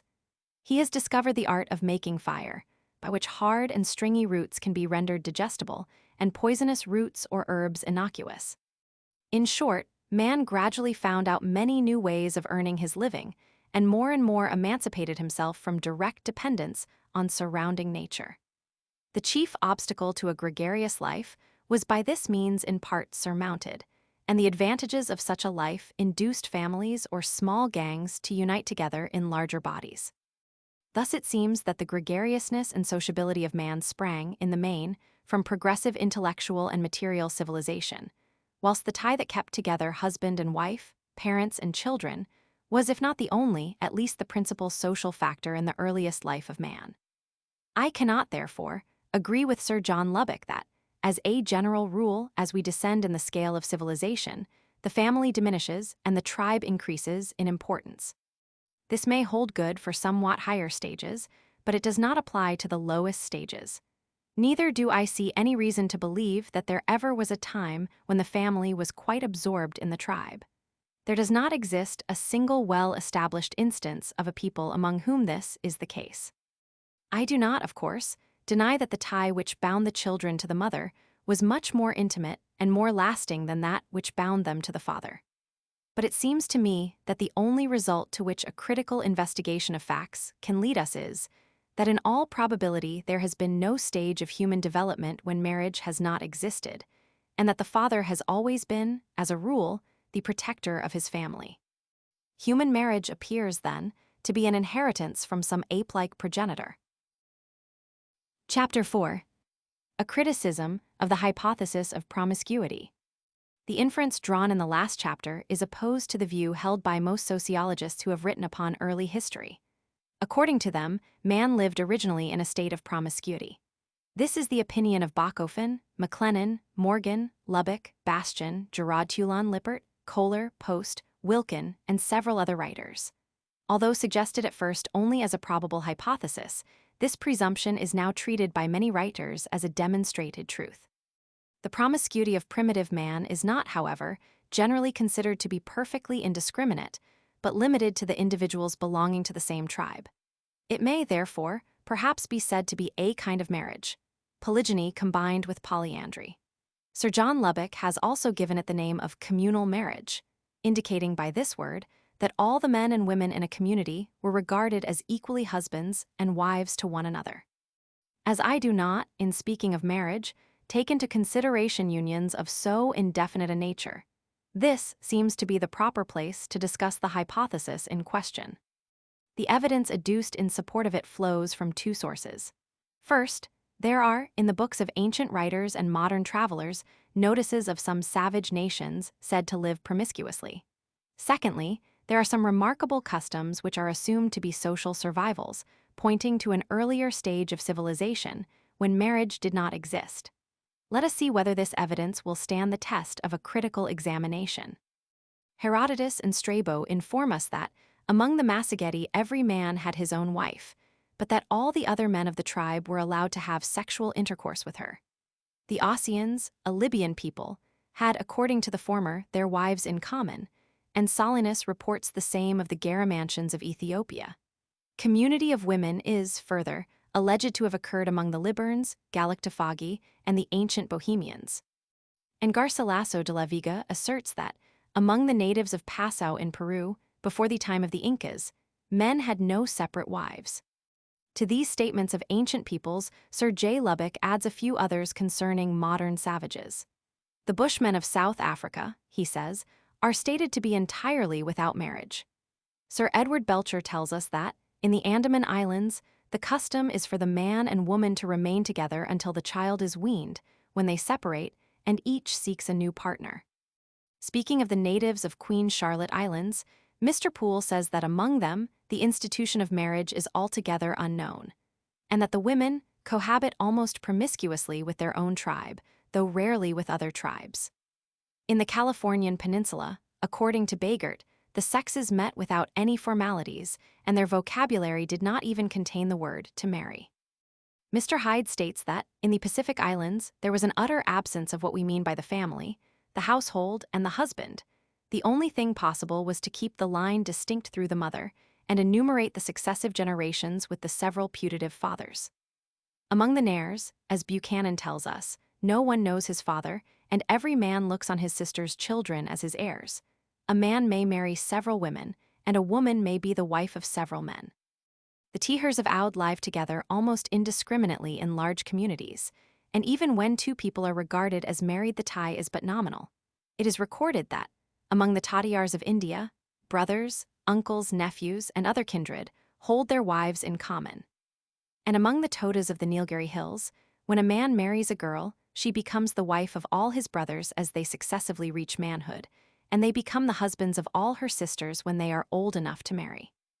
The Camelair tribes in South Australia are divided into 4 clans, in which brothers and sisters are respectively Ipai and Apatha, Cubai and Cubitha, Muri and Matha, Kumbu and Butha. Ipai may only marry Cubitha, Cubai Apatha, Kumbu Matha, and Muri Butha. In a certain sense, we are told, every Ipai is regarded as married, not by any individual contract, but by organic law to every Cubitha, every Cubi to every Apatha, and so on. If, for instance, a Cubi meet a stranger Apatha, they address each other as spouse. A Cubi thus meeting an Apatha, though she were of another tribe, would treat her as his wife, and his right to do so would be recognized by her tribe. This institution, according to which the men of one division have as wives the women of another division, the Reverend L. Fisson calls group marriage. He contends that, among the South Australians, it has given way in later times, in some measure, to individual marriage. But theoretically, as he says, marriage is still communal. It is based upon the marriage of all the males in one division of a tribe to all the females of the same generation in another division. To this may be added a statement of the Reverend C. W. Sherman with reference to the Port Lincoln Aborigines. As for near relatives, such as brothers, he remarks, it may almost be said that they have their wives in common. A peculiar nomenclature has arisen from these singular connections. A woman honors the brothers of the man to whom she is married with the indiscriminate name of husbands. But the men make a distinction, calling their own individual spouses Yungaras and those to whom they have a secondary claim by right of brotherhood cartetes. Speaking of the Fuegians, Admiral Fitzroy says, "We had some reason to think there were parties who lived in a promiscuous manner, a few women being with many men. The Lubis of Sumatra, the Oloat, together with a few other tribes of Borneo, the Pagi Islanders, the Orang Sakai of Malacca, and the mountaineers of Pelling, east of Celebes, are by Professor Wilkins stated to be entirely without marriage. The same is said by Professor Bastian to be the case with the Kirias, Kurumbas, Chittagong tribes, Guaycurus, Kutchin Indians, and Arawaks. He states, too, that the Jala on the island of St. Mary, according to Hewitt, possess their women in common, and that, according to Magalhaes, the like is true of the Kahiapos in Mato Grosso. We read in Dapper's old book on Africa that certain Negro tribes had neither law, nor religion, nor any proper names, and possessed their wives in common. These are all the statements known to me of peoples alleged to be without marriage. In the first place, it must be remarked that some of the facts adduced are not really instances of promiscuity. Sir Edward Belcher's statement, as regards the Andamanese, evidently suggests monogamy, and among the Massageti and the Tehers, the occurrence of marriage is expressly confirmed, though the marriage tie was loose. As for the Aborigines of the Californian Peninsula, it must be remembered that the want of an equivalent for the verb to marry does not imply the want of the fact itself. Bagert indicates indeed that marriage did occur among them when he says that each man took as many wives as he liked, and if there were several sisters in a family, he married them all together. And throughout the Pacific Islands, marriage is a recognized institution. Nowhere has debauchery been practiced more extensively than among the Ariwa of Tahiti. Yet Mr. Ellis assures us that, although addicted to every kind of licentiousness themselves, each Arkai had his own wife. And so jealous were they in this respect that improper conduct towards the wife of one of their own number was sometimes punished with death. As to the South Australians, Mr. Fisson's statements have caused not a little confusion. On his authority, several writers assert that, among the Australian savages, groups of males are actually found united to groups of females. But after all, Mr. Fisson does not seem really to mean to affirm the present existence of group marriages. The chief argument advanced by him in support of his theory is grounded on the terms of relationship in use in the tribes. These terms belong to the classificatory system of Mr. Morgan, but Mr. Fisson admits that he is not aware of any tribe in which the actual practice is to its full extent what the terms of relationship imply. Present usage, he says, is everywhere in advance of the system so implied, and the terms are survivals of an ancient right, not precise indications of custom as it is. The same is granted by Mr. Howitt. Yet it will be pointed out further on to what absurd results we must be led, if, guided by such terms, we begin to speculate upon early marriage. Moreover, if a Cubi and an Apatha address each other as spouse, this does not imply that in former times every Cubi was married to every Apatha indiscriminately. On the contrary, the application of such a familiar term might be explained from the fact that the women who may be a man's wives, and those who cannot possibly be so, stand in a widely different relation to him. It seems also as if a communism in wives among the Port Lincoln Aborigines had been inferred by Mr. Sherman, chiefly from the nomenclature. Indeed, Mr. Kerr, who has procured more information regarding the Australian Aborigines than any other investigator, so far as I know, states that, in Australia, men and women have never been found living in a state of promiscuous intercourse, but the reverse is a matter of notoriety. It seems to me, he says, after a careful examination of the subject, that there is not within our knowledge a single fact or linguistic expression which requires us to have recourse to the theory of group marriage to explain it, but that there are several, directly at variance with that theory. The Reverend John Matthew asserts also, in his recent paper on the Australian Aborigines, that he fails to see that group marriage has been proven to exist in the past, and it certainly does not occur in Australia now. At any rate, it may be asserted that such group marriages are different from the promiscuity which is presumed to have prevailed in primitive society. And this may with even more reason be said of the marriages of the Tatiyars, Nares, and Todas, of which at least those of the Todas have originated, I believe, in true polyandry. Many of the assertions made as to peoples living together promiscuously are evidently erroneous. Travelers are often apt to misapprehend the manners and customs of the peoples they visit, and we should therefore, if possible, compare the statements of different writers, especially when so delicate and private a matter as the relation between the sexes is concerned. Sir Edward Belcher's statement about the Andamanese has been disproved by Mr. Mann, who, after a very careful investigation of this people, says not only that they are strictly monogamous, but that divorce is unknown, and conjugal fidelity, till death not the exception but the rule among them. As regards the Bushmans, Sir John Lubbock does not indicate the source from which he has taken the statement that they are entirely without marriage. All the authorities I have consulted unanimously assert the reverse. Burchell was told that even a second wife is never taken until the first has become old, and that the old wives remain with the husband on the same terms as before. Barrow tells us almost the same. Indeed, as we have already seen, the family is the chief social institution of this people. With reference to the Fuegians, Mr. Bridges, who has lived amongst them for 30 years, writes to me, Admiral Fitzroy's supposition concerning parties among the natives who lived promiscuously is false, and adultery and lewdness are condemned as evil, though through the strength of animal passions very generally indulged, but never with the consent of husbands or wives or of parents. From the description of Captain Jacobson's recent voyage to the northwestern coast of North America, it appears that marriage exists among the Queen Charlotte Islanders also, although the husbands often prostitute their wives. As for Professor Wilkins' statements about promiscuity among some peoples belonging to the Malay race, Professor Ratzel calls their accuracy in question. At least among the Lubis, as Herr van Afuysen assures us, a man has to buy his wife, just as among the other Malay peoples. And Dr. Schwaner expressly says that all that we know about the Oloat depends on hearsay only. But according to him, they are not without marriage. Some of Professor Bastian's assertions are most astonishing. Anyone who takes the trouble to read Richardson's, Kirby's, or Bancroft's account of the Cochin will find that polygyny, but not promiscuity, is prevalent among them, the husbands being very jealous of their wives. The same is stated by V. Martius about the Arawaks, whose blood feuds are generally owing to jealousy and a desire to avenge violations of conjugal rights. The occurrence of marriage among them has also been ascertained by Schomburg and the Reverend W. H. Brett. The Guaycurus are said by Lozano to be monogamous, and so, according to Captain Lewin, are as a rule the Chittagong Hill tribes, as we shall find later on. Touching the Kyrias, Colonel Dalton affirms only that they have no word for marriage in their own language, but he does not deny that marriage itself occurs among them. On the contrary, it appears that they buy their wives. The Kurumbas are stated to be without the marriage ceremony, but not without marriage.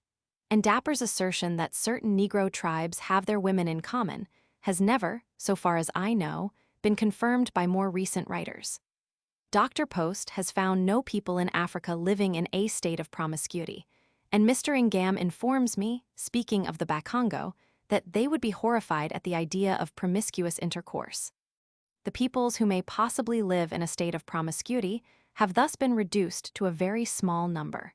Considering the erroneousness of so many of the statements on the subject, it is difficult to believe in the accuracy of the others. Ethnography was not seriously studied by the ancients, and their knowledge of the African tribes was no doubt very deficient. Pliny, in the same chapter where he states that, among the Garamantians, men and women lived in promiscuous intercourse, reports of another African tribe, the Blemians, that they had no head, and that the mouth and eyes were in the breast. Besides, marriage is an ambiguous word. The looseness of the marital tie, the frequency of adultery and divorce, and the absence of the marriage ceremony may entitle us to say that, among many savage peoples, marriage in the European sense of the term does not exist. But this is very different from promiscuity. Even if some of the statements are right, and the intercourse between the sexes among a few peoples really is, or has been, promiscuous, it would be a mistake to infer that these utterly exceptional cases represent a stage of human development which mankind, as a whole, has gone through. Further, nothing would entitle us to consider this promiscuity as a survival of the primitive life of man, or even as a mark of a very rude state of society.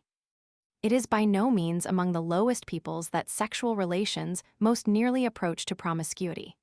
Mr. Roney, for instance, states that, among the Bushes, the marriage tie is so loose that chastity is quite unknown, that the husbands are indifferent to the honor of their wives, that the intercourse of the sexes is, in fact, promiscuous. But the Bushes are followers of Buddha and can hardly be counted among the wild tribes of India, for they are, for the most part, in good circumstances and have a certain amount of civilization among them. On the other hand, among the lowest races on earth, as the Vedas, Fuegians, and Australians, the relation of the sexes are of a much more definite character. The Vedas are a truly monogamous people and have a saying that death alone separates husband and wife. And with reference to the Australians, Mr. Smythe states that, though the marriages of Aboriginals are not solemnized by any rites, it must not be supposed that, as a rule, there is anything like promiscuous intercourse. When a man obtains a good wife, he keeps her as a precious possession, as long as she is fit to help him and minister to his wants and increase his happiness. No other man must look with affection towards her. Promiscuous intercourse is abhorrent to many of them. Among the Aborigines of the northern and central parts of Australia, there are certainly women wholly given up to common lewdness, and a man is said to be considered a bad host who will not lend his wife to a guest.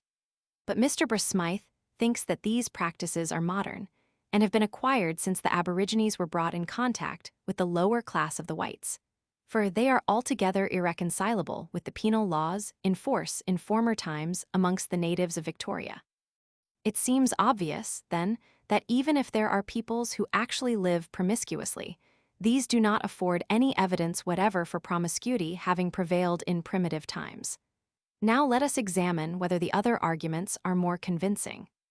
A further fact, Dr. Post says, which speaks for sexual intercourse having originally been unchecked, is the widespread custom that the sexes may cohabit perfectly freely previous to marriage.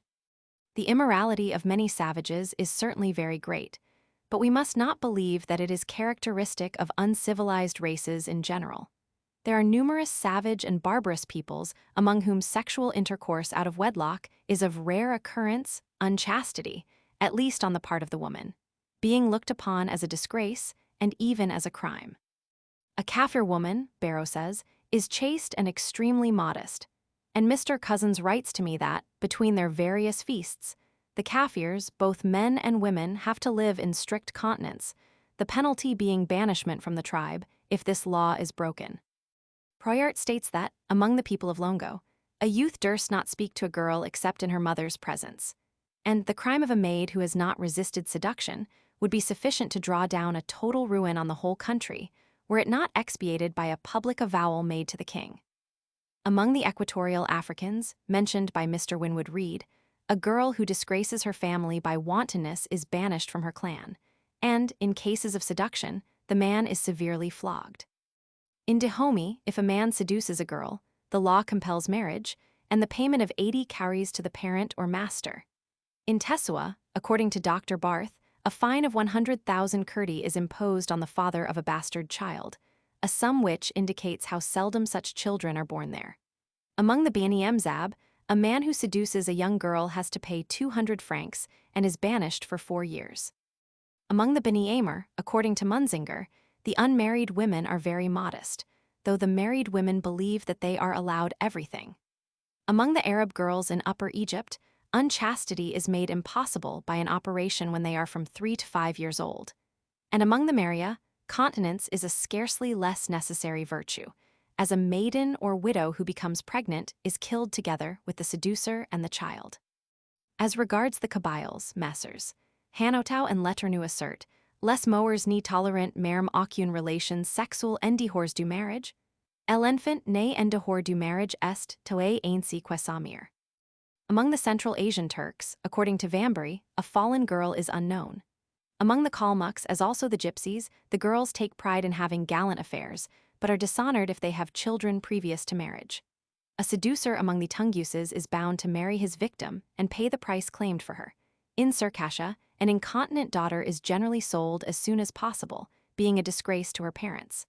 Among the wretched inhabitants of Lobnor, immorality is severely punished.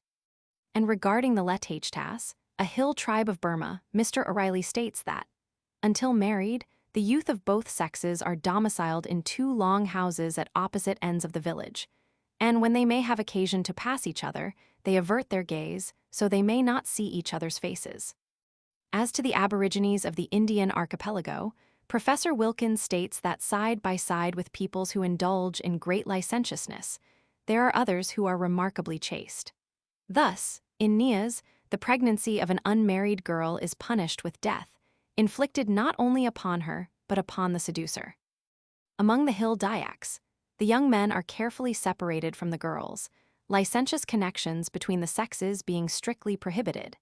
And the Sibayaos, a tribe belonging to the Sea Dyaks, though they do not consider the sexual intercourse of their young people a positive crime, yet attach an idea of great indecency to irregular connections, and are of opinion that an unmarried woman with child must be offensive to the superior powers. By some of the independent tribes of the Philippines also, according to Chamisso, chastity is held in great honor, not only among the women, but also among the young girls, and is protected by very severe laws. A statement which is confirmed by Dr. Hans Mayer and Professor Blumentritt with reference to the Igorotes of Luzon. In New Guinea, too, chastity is strictly maintained. Mr. G. A. Robinson and the catechist Clark, who lived for years with the Aborigines, both declare their belief in the virtue of the young women, and Dr. Finch assures us that the natives of Dori are in that respect superior to many civilized nations in Europe. The French naturalists and some English writers spoke highly of the morality of the young people among the Tasmanians. The women of Ewa, Loyalty Islands, are described by Erskine as strictly chaste before marriage and faithful wives afterwards. In Fiji, great continence prevailed among the young folk, the lads being forbidden to approach women till 18 or 20 years old.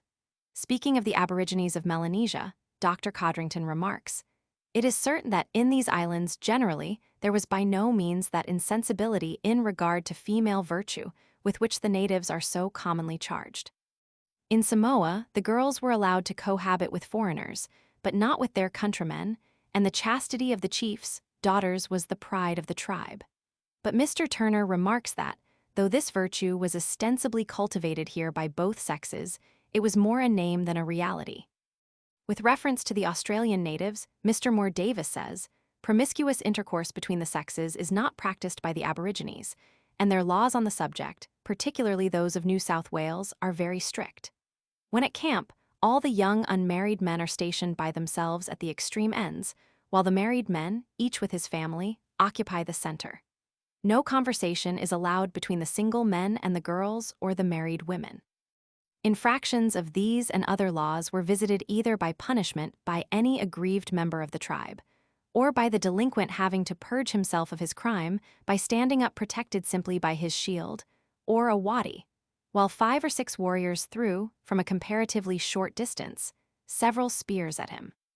Concerning several tribes in Western Victoria, Mr. Dawson likewise states that, at the corroborees and great meetings of the tribes, unmarried adults of both sexes are kept strictly apart from those of another tribe. Illegitimacy is rare, he says, and is looked upon with such abhorrence that the mother is always severely beaten by her relatives and sometimes put to death and burned. Her child is occasionally killed and burned with her. The father of the child is also punished with the greatest severity and occasionally killed. Turning to the American peoples, Among the early Aleuts, according to Veniaminoff, girls or unmarried females who gave birth to illegitimate children were to be killed for shame and hidden. Egede tells us that, among the Greenlanders, unmarried women observed the rules of modesty much better than married women. During 15 full years that I lived in Greenland, he says, I did not hear of more than 2 or 3 young women who were gotten with child unmarried, because it is reckoned the greatest of infamies. According to Krantz, a Greenland maid would take it as an affront were a young fellow even to offer her a pinch of snuff in company. Among the northern Indians, girls are from the early age of 8 or 9 years prohibited by custom from joining in the most innocent amusements with children of the opposite sex. When sitting in their tent, says Hearn, or even when traveling, they are watched and guarded with such an unremitting attention as cannot be exceeded by the most rigid discipline of an English boarding school. Mr. Catlin asserts that, among the Mandans, female virtue is, in the respectable families, as highly cherished as in any society whatever.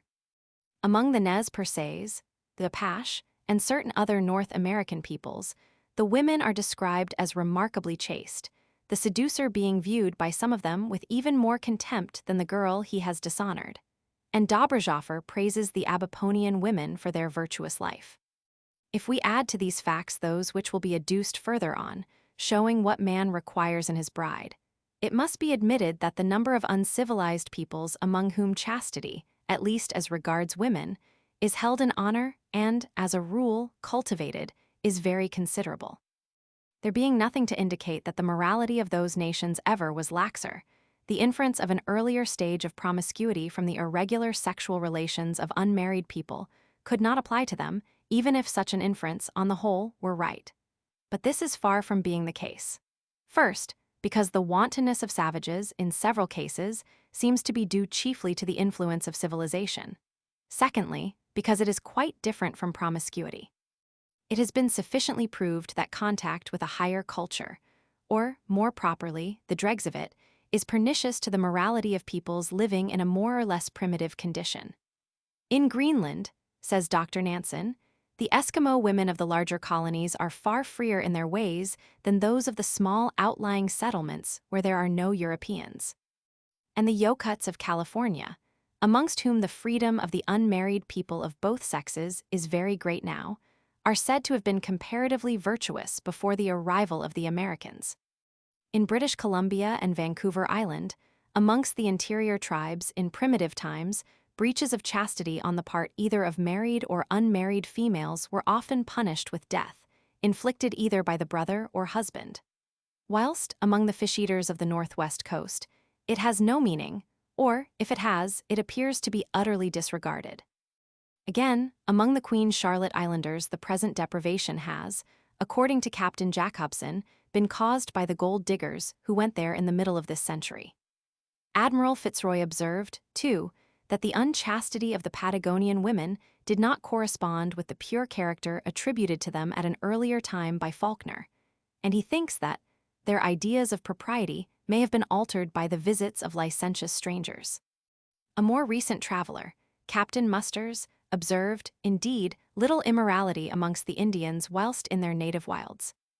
There is, further, no doubt that the licentiousness of many South Sea Islanders, at least to some extent, owes its origin to their intercourse with Europeans. When visiting the Sandwich Islands with Cook, Vancouver saw little or no appearance of wantonness among the women. But when he visited them some years afterwards, it was very conspicuous, and he ascribes this change in their habits to their intercourse with foreigners. Owing to the same influence, the women of Ponape and Tana lost their modesty, and the privileges granted to foreigners in Samoa have been already mentioned. Nay, even in Tahiti, so notorious for the licentiousness of its inhabitants, immorality was formerly less than it is now. Thus, as a girl, betrothed when a child, grew up, for the preservation of her chastity, a small platform of considerable elevation was erected for her abode within the dwelling of her parents. Here she slept and spent the whole of the time she passed within doors. Her parents, or some member of the family, attended her by night and by day, supplied her with every necessary, and accompanied her whenever she left the house. Some of their traditions, Ellis adds, warrant the inference that this mode of life in early years was observed by other females besides those who were betrothed. speaking of the tribes who once inhabited the Adelaide Plains of South Australia. Mr. Edward Stevens, who went to Australia about half a century ago, remarks, "Those who speak of the natives as a naturally degraded race either do not speak from experience, or they judge them by what they have become when the abuse of intoxicants and contact with the most wicked of the white race have begun their deadly work." As a rule, to which there are no exceptions, if a tribe of blacks is found away from the white settlement, the more vicious of the white men are most anxious to make the acquaintance of the natives, and that, too, solely for purposes of immorality. I saw the natives and was much with them before those dreadful immoralities were well known, and I say it fearlessly, that nearly all their evils they owed to the white man's immorality and to the white man's drink. The Reverend J. Sibrey tells us that, among most of the tribes of Madagascar, the unchastity of girls does not give umbrage.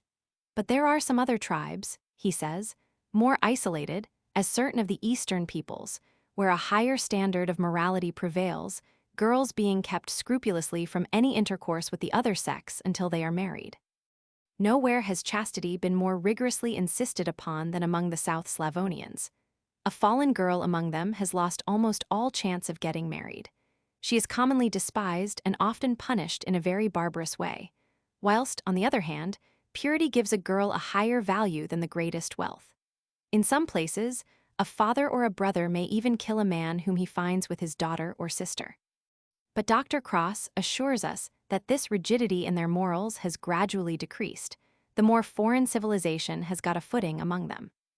Again, Professor Alkvist believes that illicit intercourse between the sexes was almost unknown among the ancient Finns, as the terms used by them with reference to such connections are borrowed from other languages. And Professor Vambry makes the same observation as regards the primitive Turco-Tartars. The difference in morality, he says, which exists between the Turks affected by a foreign civilization and kindred tribes inhabiting the steppes, becomes very conspicuous to anyone living among the Turkomans and Karakalpaks.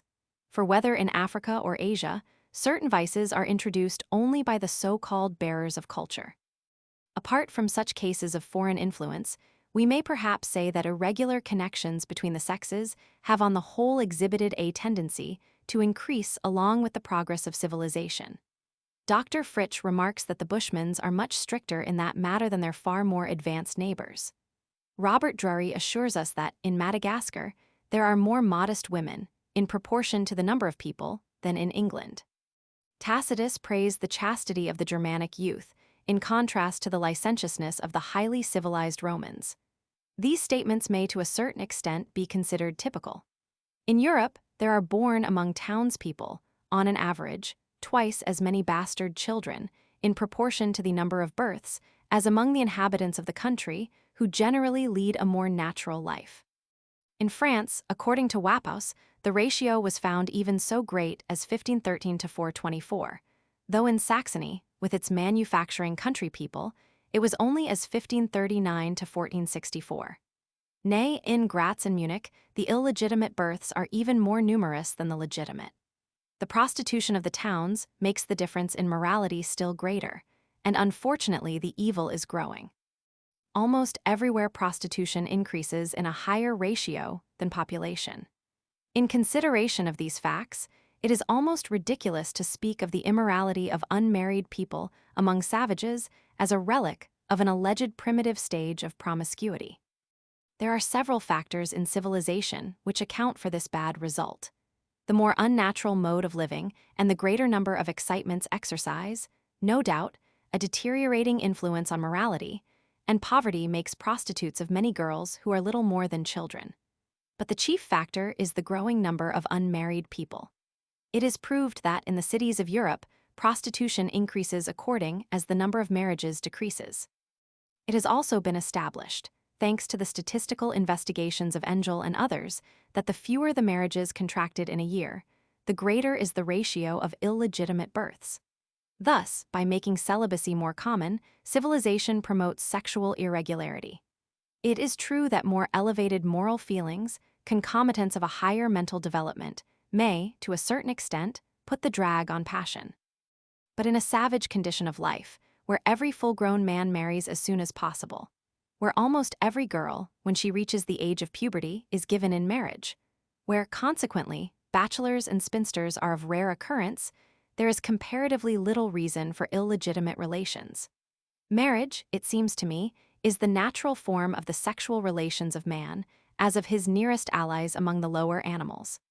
Far from being a relic of the primitive life of man, irregularity in this respect is an anomaly arising chiefly from circumstances associated with certain stages of human development. Dr. Post's argument, as I have said, is open to another objection. Free sexual intercourse previous to marriage is quite a different thing from promiscuity, the most genuine form of which is prostitution. But prostitution is rare among peoples living in a state of nature and unaffected by foreign influence. It is contrary to woman's natural feelings as involving a suppression of individual inclinations. In free sexual intercourse, there is selection. A woman has for one man, or for several men, a preference which generally makes the connections more durable. Nowhere are unmarried people of both sexes less restrained than among the savage nations of India and Indochina. Yet among these savage nations there is no promiscuity. Among the Tauntha, for instance, according to Captain Lewin, prostitution is not understood, and when explained, it is regarded by them with abhorrence. They draw rightly a strong distinction between a woman prostituting herself habitually as a means of livelihood and the intercourse by mutual consent of two members of opposite sexes, leading, as it generally does, to marriage. Among the Tippuras, Oryans, and Kalias, unmarried girls may cohabit freely with young men, but are never found living promiscuously with them. Among the Dayaks on the Batang Lupar, too, unchastity is not rare, but a woman usually confines herself to one lover. Should the girl prove with child, says Sir Spencer St. John, it is an understanding between them that they marry, and the men seldom, by denying the paternity, refuse to fulfill their engagements. Again, in Tonga, it was considered disgraceful for a girl to change lovers often. And in Scotland, prior to the Reformation, there was a practice called hand-fasting, which certainly may be characterized as unrestrained freedom before marriage, but not as promiscuity. At the public fairs, the Reverend C.H. Rogers states, men selected female companions with whom to cohabit for a year. At the expiry of this period, both parties were accounted free. They might either unite in marriage or live singly. The attempt to explain free intercourse between unmarried people as a relic of a primitive condition of general promiscuity, or rather, to infer the latter from the former, must thus, in every respect, be considered a complete failure. Sir John Lubbock thinks that his hypothesis of communal marriage derives additional support from some curious customs, which he interprets as acts of expiation for individual marriage. In many cases, he says, the exclusive possession of a wife could only be legally acquired by a temporary recognition of the pre-existing communal rights. Thus Herodotus states that in Babylonia, every woman was obliged once in her life to give herself up, in the temple of Mylitta, to strangers for the satisfaction of the goddess, and in some parts of Cyprus, he tells us, the same custom prevailed. In Armenia, according to Strabo, there was a very similar law. The daughters of good families were consecrated to Anaides, a phallic divinity like Mylitta, giving themselves, as it appears, to the worshippers of the goddess indiscriminately. Again, in the valleys of the Ganges, virgins were compelled before marriage to offer themselves up in the temples dedicated to Juggernaut, and the same is said to have been customary in Pondicherry and at Goa. These practices, however, evidently belonged to phallic worship, and occurred, as Mr. McLennan justly remarks, among peoples who had advanced far beyond the primitive state. The farther back we go, the less we find of such customs in India. The germ only of phallic worship shows itself in the Vedas, and the gross luxuriance of licentiousness, of which the cases referred to are examples, is of later growth. Ancient writers tell us that, among the Nasamanians and Augili, two Libyan tribes, the jus primi noctis was accorded to all the guests at a marriage. Garcilaso de la Vega asserts that, in the province Manta in Peru, marriages took place on condition that the bride should first yield herself to the relatives and friends of the bridegroom. In the Balearic Islands, according to Diodorus Siculus, the bride was for one night considered the common property of all the guests, after which she belonged exclusively to her husband. And V. Langsdorff reports the occurrence of a very similar practice in Nukahiva. With regard to Sir J. Lubbock's interpretation of these customs as acts of expiation for individual marriage, Mr. McLennan remarks that they are not cases of privileges accorded to the men of the bridegroom's group only, which they should be, if they refer to an ancient communal right. It may also be noted that, in Nukahiva, the license was dependent upon the will of the bride. Moreover, the freedom granted to the wedding guests may be simply and naturally explained. It may have been a part of the nuptial entertainment, a horrible kind of hospitality, no doubt, but quite in accordance with savage ideas, and analogous to another custom which occurs much more frequently. I mean the practice of lending wives. Among many uncivilized peoples, it is customary for a man to offer his wife, or one of his wives, to strangers for the time they stay in his hut. Even this practice has been adduced by several writers as evidence of a former communism. To Sir John Lubbock, it seems to involve the recognition of a right inherent in every member of the community, and to visitors as temporary members. Were this so, we should certainly have to conclude that communal marriage has been very prevalent in the human race, the practice of lending wives occurring among many peoples in different parts of the world. But it is difficult to see how the practice could ever have been in any way connected with communism in women for all men belonging to the same tribe. It is not always the wife that is offered. It may as well be a daughter, a sister, or a servant. Thus, the people of Madagascar warn strangers to behave with decency to their wives, though they readily offer their daughters. And it is asserted that a Tungus will give his daughter for a time to any friend or traveler that he takes a liking to. And if he has no daughter, he will give his servant, but not his wives. It can scarcely be doubted that such customs are due merely to savage ideas of hospitality. When we are told that, among the coast tribes of British Columbia, the temporary present of a wife is one of the greatest honors that can be shown there to a guest, or that such an offer was considered by the Eskimo as an act of generous hospitality, or that this is the common custom when the Negroes wish to pay respect to their guests, I cannot see why we should look for a deeper meaning in these practices than that which the words imply. A man offers a visitor his wife as he offers him a seat at his table. It is the greatest honor a savage can show his guest, as a temporary exchange of wives. A custom prevalent in North America, Polynesia, and elsewhere, is regarded as a seal of the most intimate friendship. Hence, among the Greenlanders, those men were reputed the best and noblest tempered, who, without any pain or reluctance, would lend their friends their wives. And the men of Kaindu, a region of eastern Tibet, hoped by such an offering to obtain the favor of the gods. Indeed, if the practice of lending wives is to be regarded as a relic of ancient communism in women, we may equally well regard the practice of giving presents to friends, or hospitality in other respects, as a remnant of ancient communism in property of every kind. The jus primi noctis granted to the friends of the bridegroom may, however, be derived from another source. Touching the capture of wives, Mr. Smythe states that, in New South Wales and about Riverina, in any instance where the abduction has taken place by a party of men for the benefit of some one individual, each of the members of the party claims, as a right, a privilege which the intended husband has no power to refuse. A similar custom prevails, according to Mr. Johnston, among the Wataita in eastern Central Africa, though the capture here is a symbol only. After the girl has been bought by the bridegroom, she runs away and affects to hide. Then she is sought out by him and 3 or 4 of his friends. When she is found, the men seize her and carry her off to the hut of her future husband, where she is placed at the disposal of her captors. In such cases, the jus primi noctis is a reward for a good turn done, or perhaps, as Mr. McLennan suggests, a common war right, exercised by the captors of the woman.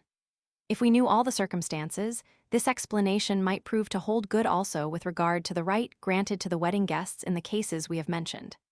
At any rate, it must be admitted that these strange customs may be interpreted in a much simpler way than that suggested by Sir John Lubbock. There are some instances of jus primi noctis accorded to a particular person, a chief or a priest.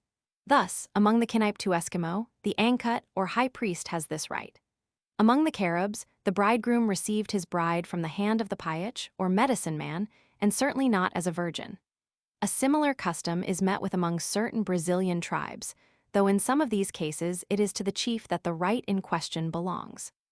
The Spanish nobleman Andigova states that, in Nicaragua, a priest living in the temple was with the bride during the night preceding her marriage.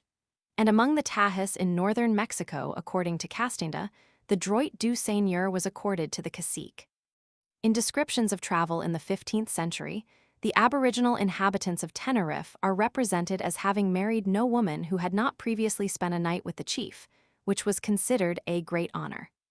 The same right, according to Dr. Barth, was presumably granted to the chief of Bajal in Adamawa, and according to Herodotus, to the king of the ancient Adiamachidi.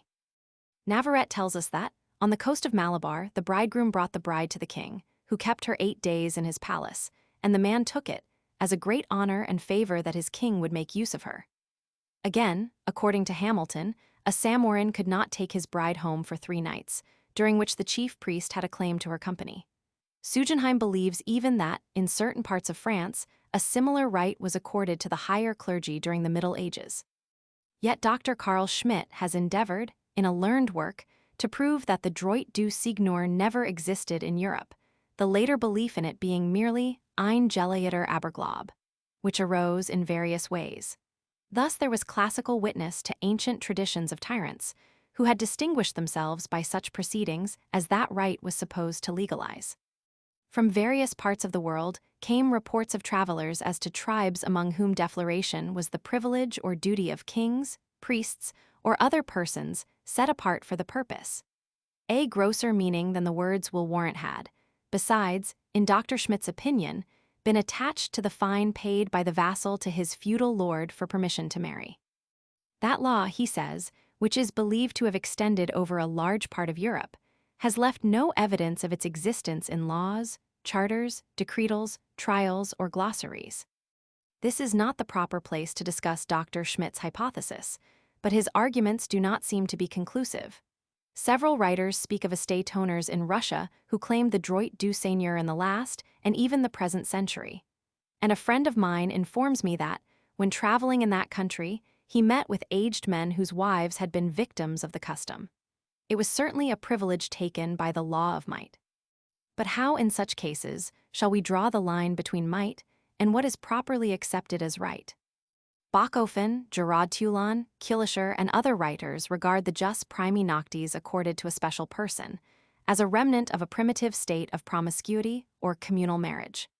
It is, in their opinion, a transformation of the ancient communal right, which was taken away from the community and transferred to those who chiefly represented it, the priest, the king, or the nobility.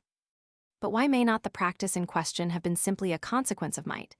It may be a right taken forcibly by the stronger, or it may be a privilege voluntarily given to the chief man as a mark of esteem. In either case, it depends upon his authority. Indeed, the right of encroaching upon the marital rights of a subject is not commonly restricted to the first night only. Where the chief or the king has the power of life and death, what man can prohibit him from doing his will? Quite indisputed, Dr. Holub says, with reference to the Maratzi, is the king's power to put to death, or to make a slave of any one of his subjects in any way he chooses. He may take a man's wife simply by providing him with another wife as a substitute. In Dahomey, all women belong to the king, who causes every girl to be brought to him before marriage, and, if he pleases, retains her in the palace. Among the Negroes in Fida, according to Bosman, the captains of the king, who have to supply him with fresh wives, immediately present to him any beautiful virgin they may see, and none of his subjects dare presume to offer objections. In Persia, it was a legal principle that whatever was touched by the king remained immaculate, and that he might go into the harem of any of his subjects. Among the Kukis, all the women of the village, married or single, are at the pleasure of the Raja, who is regarded by his people with almost superstitious veneration. The Kalmuk priests, who are not suffered to marry, may, it is said, pass a night with any man's wife, and this is esteemed a favor by the husband. And in Chamba, probably Cochin China, Marco Polo tells us, no woman was allowed to marry until the king had seen her. According to Dr. Zimmerman, it is a dogma among many Malays that the Raja has the entire disposal of the wives and children of his subjects. In New Zealand, when a chief desires to take to himself a wife, he fixes his attention upon one and takes her, if need be by force, without consulting her feelings and wishes or those of anyone else. In Tonga, the women of the lower people were at the disposal of the chiefs, who even used to shoot the husbands if they made resistance. Whilst in Congo, as we are told by Mr. Reed, when the king takes a fresh concubine, her husband and all her lovers are put to death. In the interesting Notes of a Country Clergyman in Raskajastarina, Russian Antiquity, much light is thrown on the life of Russian landlords before the emancipation of the serfs. Here is what is said of one of them. Often N.I. Tish would stroll late in the evening about his village to admire the prosperous condition of his peasants. He would stop at some cottage, look in at the window, and tap on the pane with his finger. This tapping was well known to everybody, and in a moment the best-looking woman of the family went out to him. Another landlord, whenever he visited his estate, demanded from the manager, immediately after his arrival, a list of all the grown-up girls. Then, the author continues, the master took to his service each of the girls for 3 or 4 days, and as soon as the list was finished, he went off to another village. This occurred regularly every year.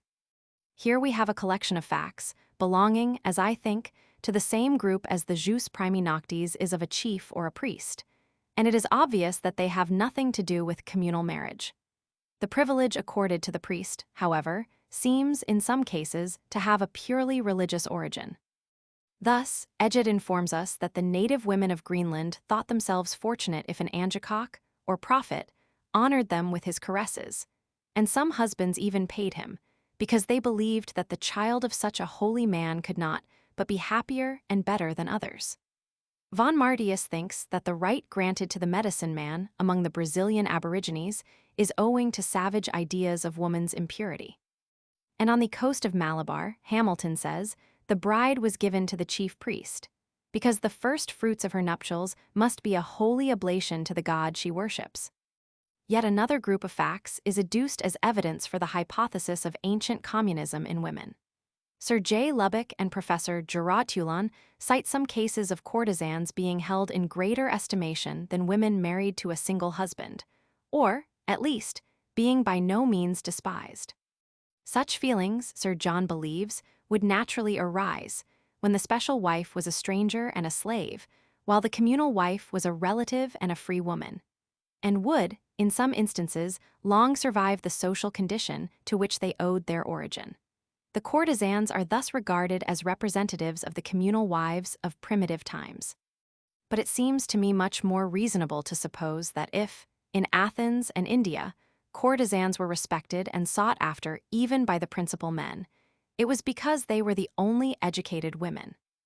Besides, as Mr. McLennan justly remarks with regard to such communal wives, if any inference is to be made from their standing in Athens, in the brilliant age of Pericles, as to the state of matters in the primitive groups, proof of primitive communism in women might as well be sought in London or Paris in our own day.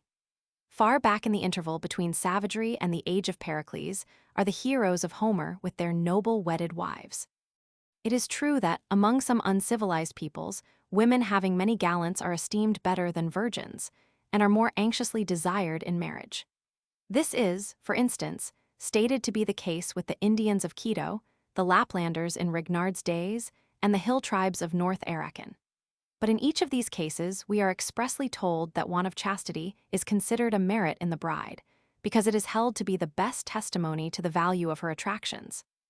There are thus various reasons why courtesans and licentious women may be held in respect and sought after, and we need not, therefore, resort to Sir John Lubbock's far-fetched hypothesis. Chapter 5. A criticism of the hypothesis of promiscuity. Continued. We are indebted to Mr. Lewis H. Morgan for information as to the names of various degrees of kinship among no fewer than 139 different races or tribes. This collection shows that very many peoples have a nomenclature of relationships quite different from our own.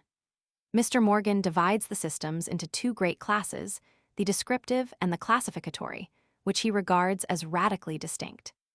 The first, he says, which is that of the Aryan, Semitic, and Uralian families, rejecting the classification of kindred, except so far as it is in accordance with the numerical system, describes collateral consanguinae, for the most part, by an augmentation or combination of the primary terms of relationship.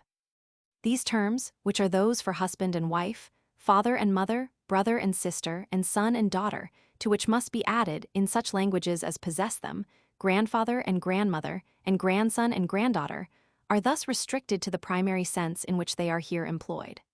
All other terms are secondary. Each relationship is thus made independent and distinct from every other. But the second, which is that of the Turanian, American Indian, and Malayan families, rejecting descriptive phrases in every instance, and reducing consanguinii to great classes, by a series of apparently arbitrary generalizations, applies the same terms to all the members of the same class. It thus confounds relationships, which, under the descriptive system, are distinct, and enlarges the signification both of the primary and secondary terms beyond their seemingly appropriate sense. The most primitive form of the classificatory group is the system of the Malayan family, which prevails among the Hawaiians, Kingsmill Islanders, Maoris, and presumably also among several other Polynesian and Micronesian tribes. According to this system, all consanguinii, near and remote, are classified into 5 categories. My brothers and sisters and my first, second, third, and more remote male and female cousins are the first category. To all these without distinction I apply the same term. My father and mother, together with their brothers and sisters, and their first, second, and more remote cousins are the second category. To all these without distinction I apply likewise the same term. The brothers, sisters, and several cousins of my grandparents I denominate as if they were my grandparents. The cousins of my sons and daughters, as if they were my sons and daughters. The grandchildren of my brothers and sisters and their several cousins, as if they were my own grandchildren. All the individuals of the same category address each other as if they were brothers and sisters. Uncleship, auntship, and cousinship being ignored, we have, as far as the nomenclature is considered, only grandchildren. From this system of nomenclature, all the others belonging to the classificatory group have, according to Mr. Morgan, been gradually developed. The system of the two mountain Iroquois differs from that of the Hawaiians essentially in 2 respects only, the mother's brother being distinguished by a special term, and so also a sister's children. The Micmac system is somewhat more advanced. Not only does a man call his sister's son his nephew, but a woman applies the same term to her brother's son, and not only is a mother's brother termed an uncle, but also the father's sister is distinguished by a special term as an aunt. A father's brother is called a little father, and a mother's sister, a little mother. Still more advanced is the system of the Wyandots, which may be regarded as the typical system of the Indians. A mother's brother's son and a father's sister's son are no longer called by the same terms as brothers, but are recognized as cousins, and women apply to their mother's brother's grandsons no longer the same term as to their sons, but call them nephews. It is needless to enter into further details. Those who shrink from the trouble of reading through Mr. Morgan's extensive tables will find an excellent summary of them in the 5th chapter of Sir John Lubbock's great work on the origin of civilization. It may, however, be added that the most advanced system of the classificatory group is that of the Karens and Eskimo, which differs from our own in 3 respects only. The children of cousins are termed nephews, the children of nephews, grandchildren, and a grandfather's brothers and sisters, respectively, grandfathers and grandmothers. Hence, says Sir John Lubbock, though the Karens and Eskimo have now a far more correct system of nomenclature than that of many other races, we find, even in this, clear traces of a time when these peoples had not advanced in this respect beyond the lowest stage. From these systems of nomenclature Mr. Morgan draws very far-reaching conclusions, assuming that they are necessarily to be explained by early marriage customs. Thus, from the Malayan system, he infers the former prevalence of marriage in a group of all brothers and sisters and cousins of the same grade or generation. Or, more correctly, his case is that if we can explain the Malayan system on the assumption that such a general custom once existed, then we must believe that it did formerly exist. Without this custom, he says, it is impossible to explain the origin of the system from the nature of descents. There is, therefore, a necessity for the prevalence of this custom amongst the remote ancestors of all the nations which now possess the classificatory system, if the system itself is to be regarded as having a natural origin. The family resulting from this custom he calls, in his latest work, the consanguine family, and in this, consisting of a body of kinsfolk, within which there prevailed promiscuity or communal marriage between all men and women of the same generation, the family in its first stage is recognized. Mr. Morgan believes, however, that as a necessary condition antecedent to this form of the family, promiscuity, in a wider sense of the term, may be theoretically deduced, though, as he says, it lies concealed in the misty antiquity of mankind beyond the reach of positive knowledge.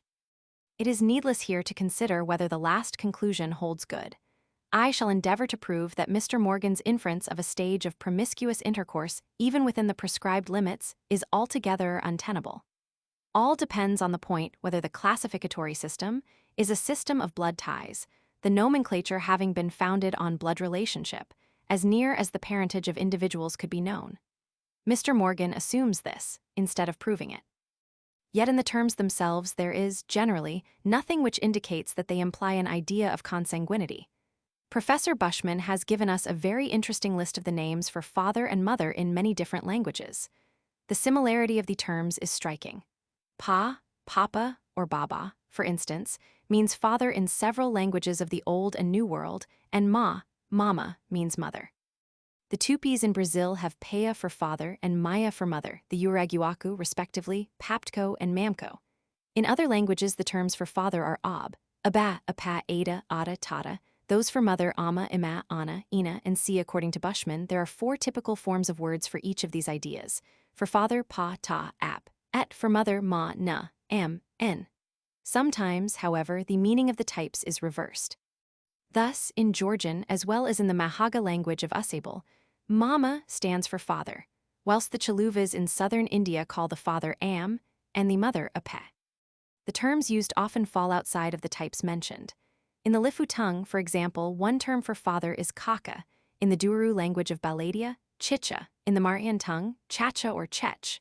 Again, among the Chalcha Mongols and some related peoples, mother is ek. In the Kanyuri language of Central Africa, the mother is called ya, while the Quechua in Brazil call the father yaya. Among the Bakongo, as I am informed by Mr. Ingam, si means father, in Finnish, isa.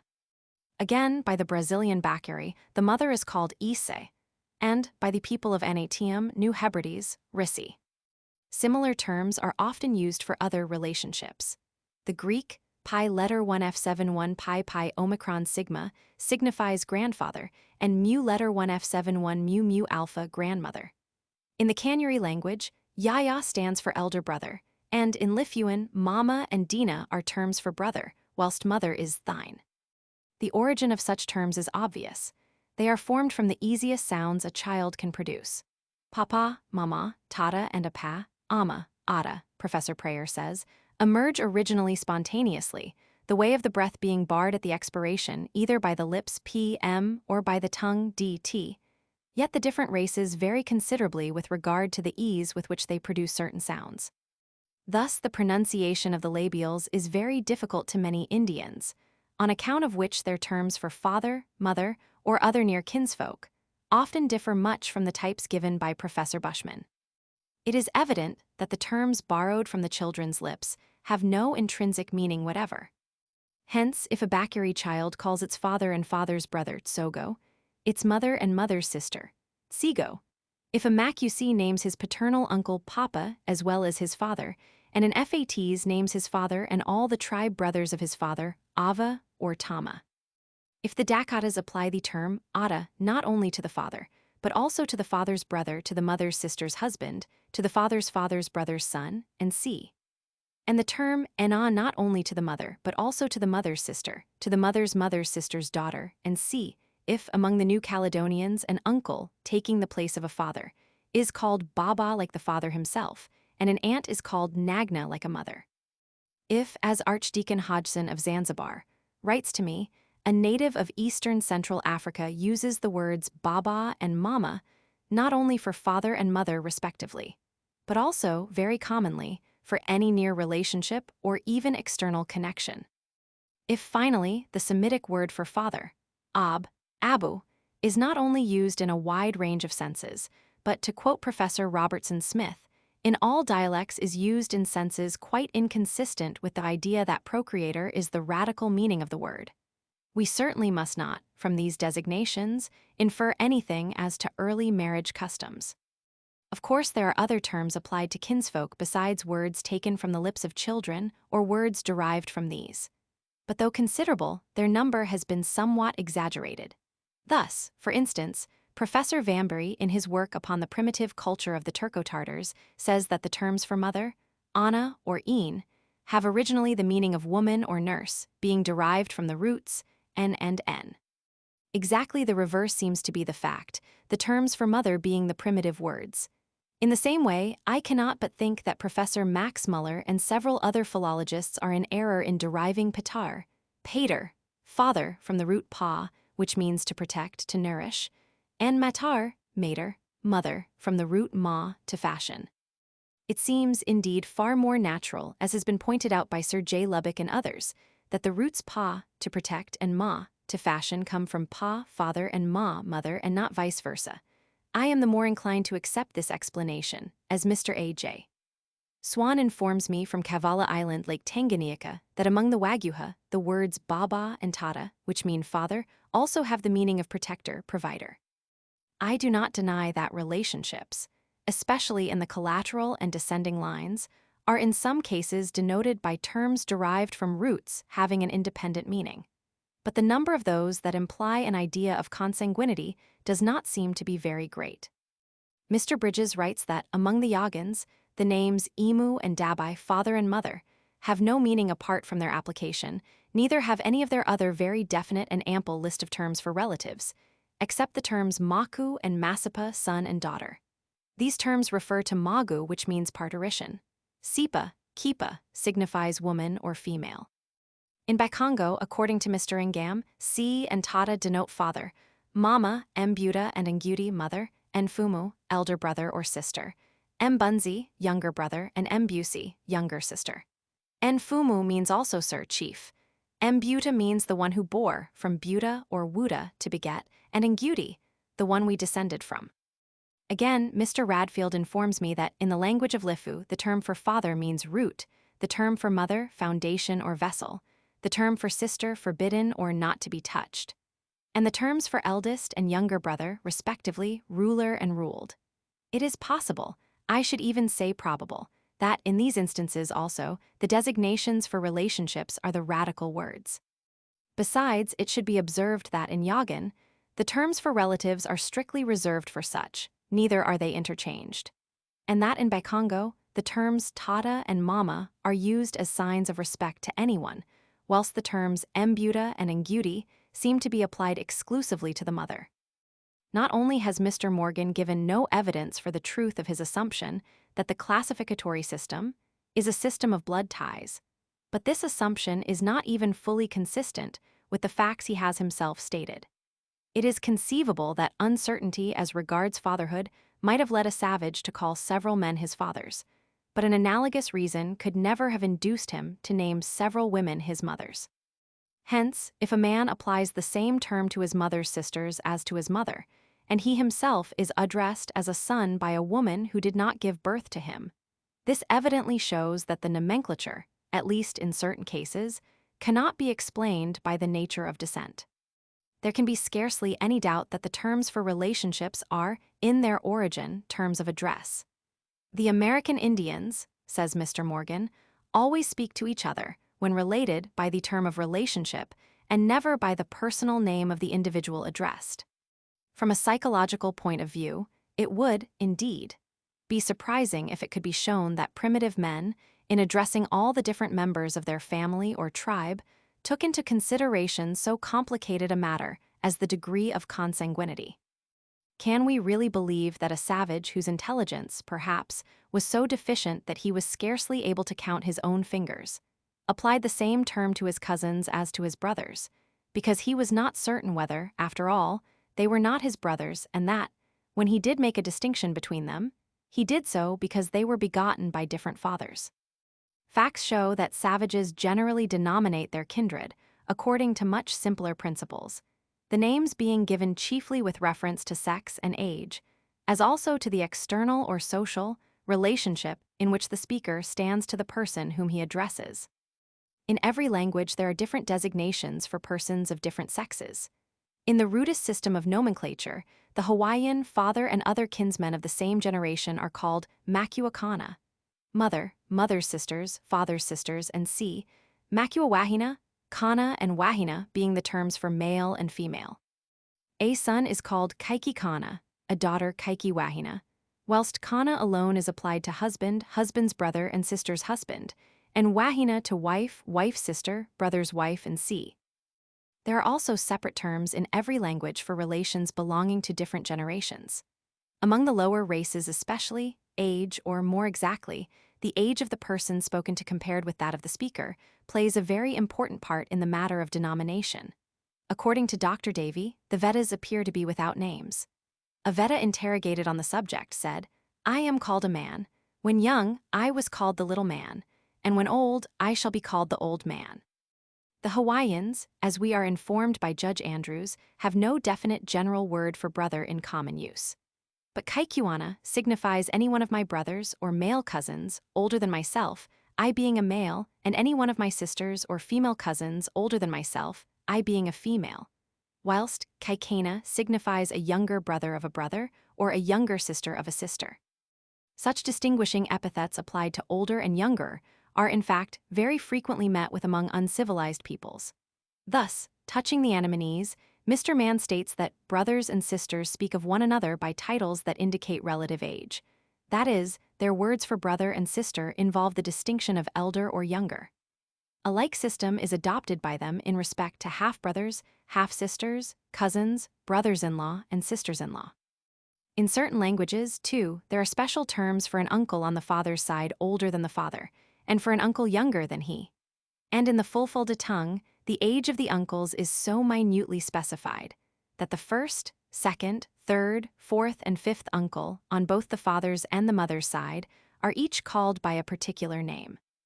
The wider meaning in which many terms for kinship are used bear witness in the same direction. The Reverend J. Sibry states that, in Hova, Re, father, does not take the sense the corresponding word in many Semitic languages has, of maker of a thing, but it is used in a wide sense as an elder or superior. And Rainy, mother, is also used in a wide sense as a respectful way of addressing an elderly woman. Mr. Swan writes to me that among the Waguha West Tanganyika, men advanced in years are termed Baba, father, whilst in other parts of equatorial Africa, according to Mr. Reed, old men are addressed as Rara, father, and old women as Engui, mother. The Russian Batushka and Matushka, as also the Swedish far and more, are often used in a similar way. Again, Mr. Cousins asserts that, among the natives of Cisnatalian Kafferland, the terms for father, mother, brother, and sister are not restricted to them only, but are applied equally to other persons of a similar age, whether related or otherwise. Bawo, father, he says, means elder or older. Bawokulu means a big father, one older than father. Probably Bawo, as belonging to the type Pa, was originally used as a term of address, from which the sense of elder or older was derived, but this does not interfere with the matter in question. The Reverend E. Kazali's Writing of the Basutos states that, in addressing a person older than oneself, one says, my father, my mother, to an equal, my brother, and to inferiors, my children. The Finnish Issa and the Vadiak Ai, father, the Lappish Aja, and the Esthonian Ai, grandfather, are evidently related to, and probably the roots of the Finnish Iso and Aja, which mean big. The Chuksha use besides Ata for father and Mamang for mother, Impinichio and Impingao respectively, which obviously have the same root as Impichin, elder or older. The Brazilian Yuhinuma call a father Pai, but also Petchery, i.e. old. Les Junes Australians, says Bishop Salvato, Aunt Caudum depeller mama o mammon, si adirepir tus les vias kame ossi enangan, o mir les femmes avances en age. According to Nicolaus Damascenus, the Gallic Tafagi denominated all old men fathers, young men sons, and those of equal age brothers. In German, the parents are die Eltern, the older die Älteren, and they are also called familiarly die Alten, the father der Alt, and the mother die Alt or Alch. Again, among the North American Indians, old people are very commonly named grandfathers and grandmothers, whilst the Finnish amma does not signify grandmother only, but old woman in general. Among the Tsuishikari Ainos, the maternal grandfather and grandmother of a child are called both by him and his father, Henki and Un-Arab, respectively. As to the collateral line, it should be observed that in Kagatai, an elder sister is called Ejisai, which actually means old woman, edge, old, big, esai, woman's sister. In Hungarian, where Badia stands for elder brother, an uncle is Najabadia, i.e., a big elder brother. Among many Ural-Altaic peoples, the same term is applied to an elder brother as to an uncle, to an elder sister as to an aunt. Were we to follow Mr. Morgan's way of reasoning, we should, from this nomenclature, come to very curious conclusions as to the early marriage customs of the peoples in question. Again, in the Galibi language of Brazil, Tigami signifies young brother, son, and little child indiscriminately, and several languages have no other words for son and daughter than those for lad and girl. Thus, in Hawaiian, a son is called male child, or more properly, little male, and a daughter, female child or girl. Mr. George Bridgman states that, among the Mackay blacks of Queensland, the word for daughter is used by a man for any young woman belonging to the class which his daughter would belong to if he had one. And speaking of the South Australians, Eyre says, in their intercourse with each other, natives of different tribes are exceedingly punctilious and polite. Almost everything that is said is prefaced by the appellation of father, son, brother, mother, sister, or some other similar term, corresponding to that degree of relationship which would have been most in accordance with their relative ages and circumstances. All those names refer, as previously mentioned, not to the absolute, but to the relative age of the person addressed. Often, too, there is a certain relativity in the use of words denominating sex. Mr. Dahl remarks, for instance, that among the Eskimo, the form of the terms of relationship appears to depend in some cases more on the sex of the speaker than on that of the person to whom the term refers. In eastern Central Africa, if a man have a brother and a sister, he is called one thing by the brother, but quite a different thing by the sister. And several other instances of the same kind are to be found in Mr. Morgan's tables. As for the third factor influencing the terms of address, i.e., the social relationship which exists between the addresser and the one addressed, it is obvious that different designations are applied to enemies and friends, to strangers and members of the family circle, nay, generally, to persons to whom one stands in an altogether different external relationship. The importance of this factor is evident from several statements. Thus, among the Hovas, according to Mr. Sibry, the words for brother and sister are also used widely for any person whom one meets and desires to act towards in a friendly manner. The Fuegians, says Mr. Bridges, form certain kinds of friendships, and speak of aunts, uncles, brothers, sisters, cousins, nieces, and nephews, and which are only so through the friendships established. Among the Wagyuha, strangers are called Endugu, brother, if of the same tribe, and Mr. Hartshorne tells us that the Vedas applied to him the term Hura, or cousin. We can understand, then, why the same name, as a rule, is used by the savage to denote just the persons of the same sex and of like age who belong to his own family circle, and why, as a consequence, the nomenclature is rich or poor according as that circle is small or large. The Yagans, for instance, who live in families rather than in tribes, have a very definite list of terms for kinsfolk. They have different appellations for nephews and nieces on the brother's side, and nephews and nieces on the sister's side, and their words for uncle and aunt differ according as this relationship is paternal or maternal.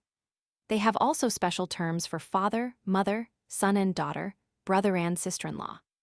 On the other hand, the larger the body of kinsfolk that keep closely together, and the less it is differentiated, as regards the functions of its various members, the more comprehensive are generally the terms of address. The classificatory system of relationship must, therefore, have emerged at a time when the separate families had already united in larger bodies. The same principle explains how it happens that a maternal uncle is almost always distinguished from a father by a separate term, whilst this is not the case with an uncle on the father's side, the former generally living in another community from his nephew, and besides, very frequently standing to him in a quite peculiar relationship through the rules of succession. It may be fairly assumed, too, that a mother's sister much oftener than a father's sister is called a mother, because sisters, among savages, keep as a rule far more closely together, when married, than brothers and sisters. Sometimes even, especially among the North American Indians, they are the wives of the same man. If we add to this that a father's brother's son and a mother's sister's son are more commonly addressed as brothers than as father's sister's son and a mother's brother's son, it becomes obvious to how great an extent the nomenclature is influenced by external relations. But as a certain kind of external relationship is invariably connected with a certain degree, or certain degrees, of blood relationship, the designations given with reference to the former have been taken as terms for the latter. The basis on which Mr. Morgan has built his hypothesis must be considered, then, altogether untenable. It cannot be proved that, where the classificatory system prevails, the nomenclature was intended to express the degree of consanguinity so exactly as he assumes, or that it had originally anything whatever to do with descent. On the contrary, I have endeavored to show that the case was probably just the reverse, so that no inference regarding early marriage customs is to be drawn from the terms for relationships. Even now in Spanish, a brother's great-grandson is called grandson.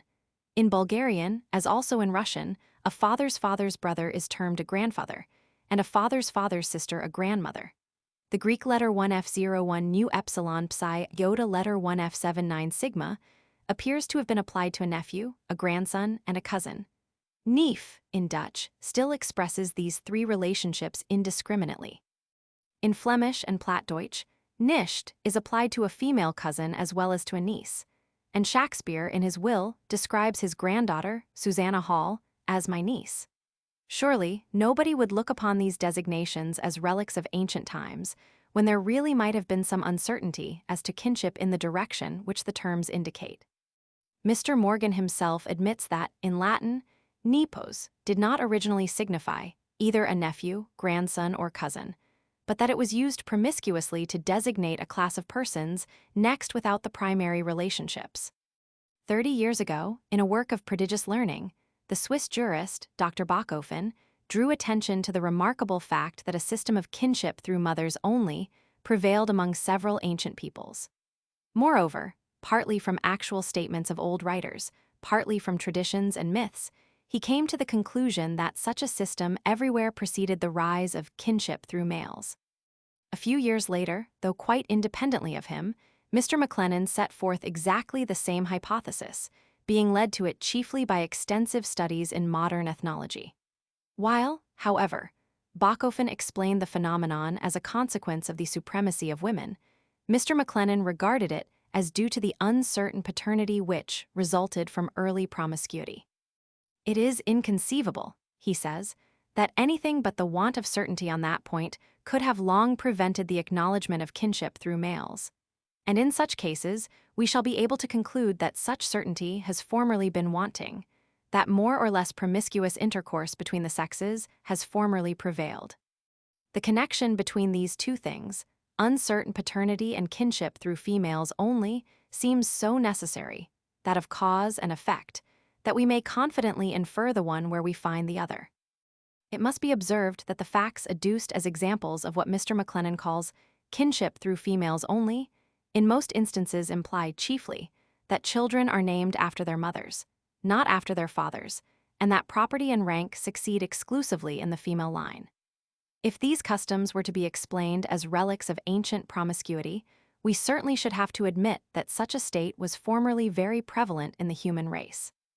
Yet we could not be sure that it prevailed universally. For though the number of peoples among whom descent and inheritance follow the mother's side only is very considerable, the number of those among whom the male line is recognized is scarcely less, even apart from the civilized nations of Europe and Asia.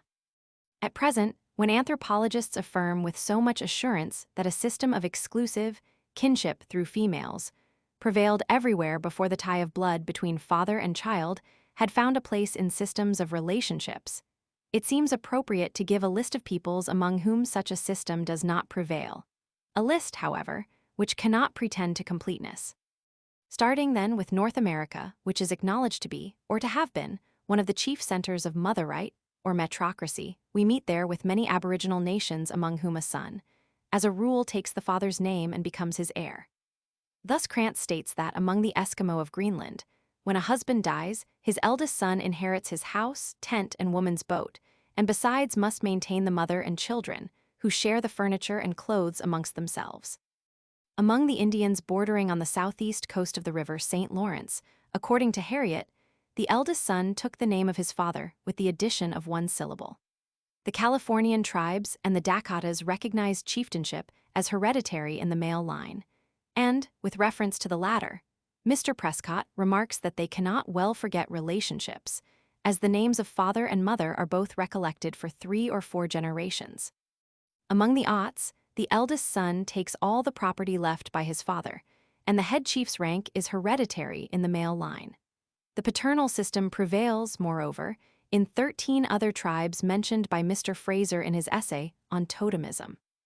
In Mexico, Yucatan, San Salvador, Honduras, and Nicaragua, succession ran from father to son.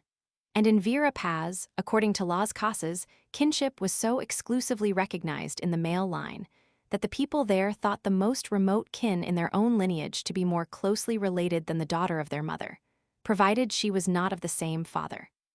On the other hand, Piedrahita tells us that, among the Chibchas, the sons of sisters, and, in default of such, the brothers of the king, were the heirs to the crown of Bogotá, but that the sons had a right to the personal property of their father.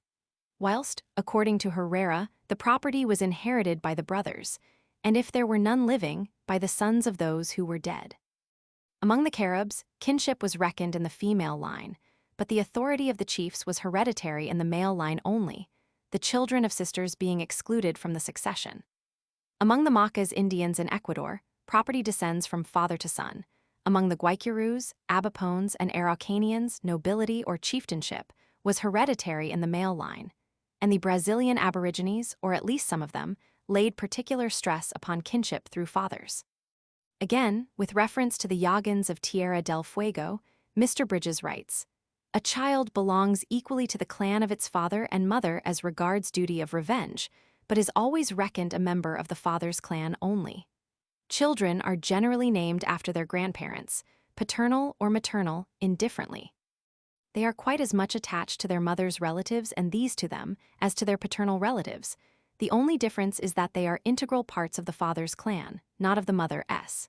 Speaking of the same people, M. Heides remarks, "El heritage se transmet a elepu survivent, o a defaut, o fils aîné." In short, the paternal system, so far as we know, predominates among the Aborigines of South America. Passing to the Pacific Islands, we find that, though rank and clan are commonly inherited there through the mother, property generally goes in the male line. In Tonga, the son succeeds his father in homage and title, and here, as well as in Fiji on the father's death, his possessions descend to his children. Ellis tells us that in Tahiti, the child of a chief was invested, soon after its birth, with the name and office of its father, and in the case of there being no children, the brother of the deceased assumed the government. In other families, property always went to the eldest son. Among the Hawaiians, the rank of the principal and inferior chiefs, the offices of the priests, as also other situations of honor and influence, descended from father to son, although on the whole, the female line predominated. In the Hervey Islands, children belonged either to the father's or mother's clan, according to arrangement. Usually, however, the father had the preference. In New Caledonia, kinship is reckoned in the male line, and in Lifu, as Mr. Radfield informs me, children belong to the paternal clan. In the Caroline group, landed property succeeds mostly from father to son.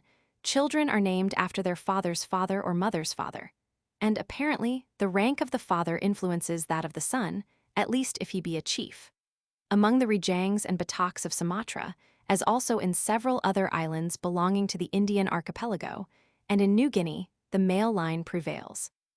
In the Kingsmill Islands, if a chief has several children by different wives, the son of the mother of the highest rank is the successor. And in New Zealand, nobility was inherited both in the male and female line, but on the death of a man, his eldest son took the family name which his father had held before him. Australian children are generally named after their mother's clan, but this is not the case in every tribe. Among the Gurnditjmara Tura, Mongkalin, Torndirup, and some other tribes, the male line prevails.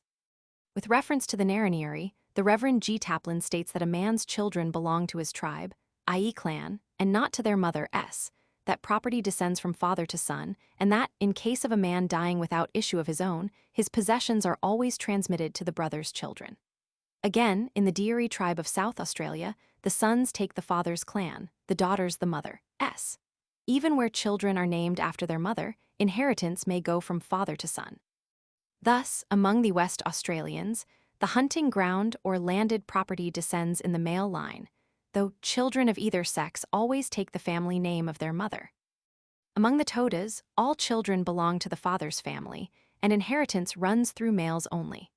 The same is the case with most of the Indian hill tribes, either all the sons dividing their father's property equally, as among the Gonds, Bodo, and Damals, or the eldest son getting the largest share, as among the Kans, Karens, and Nagas, or the youngest born male being the only heir, as among the Hos, or the favorite son succeeding without reference to age, as among the Mismais. Among the Paharias, too, sons inherit, and nephews by sisters get no share. The law of succession among the Singphos gives to the eldest son all the landed property of the father, to the youngest all his personal property, while the rest inherit nothing. Among the Santals, children belong to the father's clan, and the same is the case with the offspring of intermarriages of Lepchas and Limbus and Bushas. Touching the Karens, Dr. A. Bunker writes to me, "A child takes a name of its own and of neither of the parents, but usually the father, being the stronger, takes the child in case of separation. It is regarded as belonging to both parents, so far as blood goes."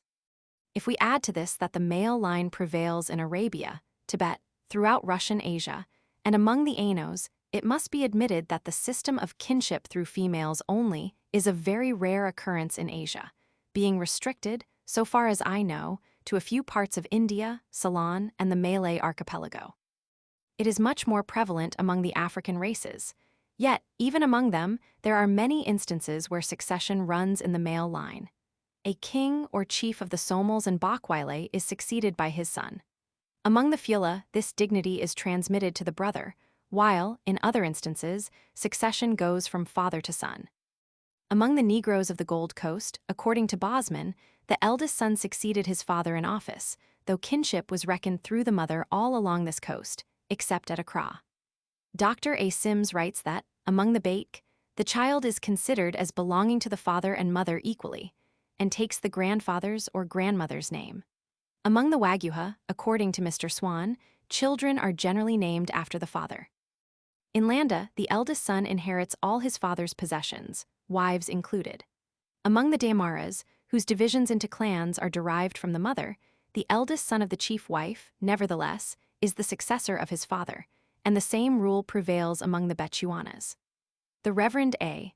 Isles states that all Zulu children belong to the father's tribe and are called by his name or by the name of some of his ancestors. According to Mr. Cousins, this is essentially true of various Kafir tribes, the first son, however, never being named after the grandfather but always after the father. Warner, Brownlee, and E.V. Weber assert also that among the people, inheritance passes from father to son. LeValent and Colbin state the same with reference to the Hottentots and Bushmans, and Anderson affirms that among the Namaquas, daughters take the father's name, sons the mother's. Finally, in the part of Madagascar where Drury was, kinship does not seem to have been, in every case, reckoned through the female, though in that island children generally follow the condition of the mother. As for ancient peoples, Bachofen has adduced from the works of classical writers evidence for the uterine line having prevailed among several of them. But to quote Sir Henry Maine, "The greatest races of mankind, when they first appear to us, show themselves at or near a stage of development in which relationship or kinship is reckoned exclusively through males." Several writers have, it is true, endeavored to prove that, among the primitive Aryans, descent was traced through females only, but the evidence does not seem to be conclusive. Much importance has been attributed to the specially close connection which, according to Tacitus, existed between a sister's children and their mother's brothers. But Dr. Schrader observes that, in spite of this prominent position of the maternal uncle in the ancient Teutonic family, the patrus distinctly came before the avunculus, the agnates before the cognates, in testamentary succession. He also suggests that, when the head of a household died, the women of his family passed under the guardianship of the eldest son, and that a woman's children had therefore, quite naturally, a peculiarly intimate relation to their maternal uncle. It is safe to say with Professor Max Muller that we can neither assert nor deny that in unknown times the Aryans ever passed through a metrocratic stage.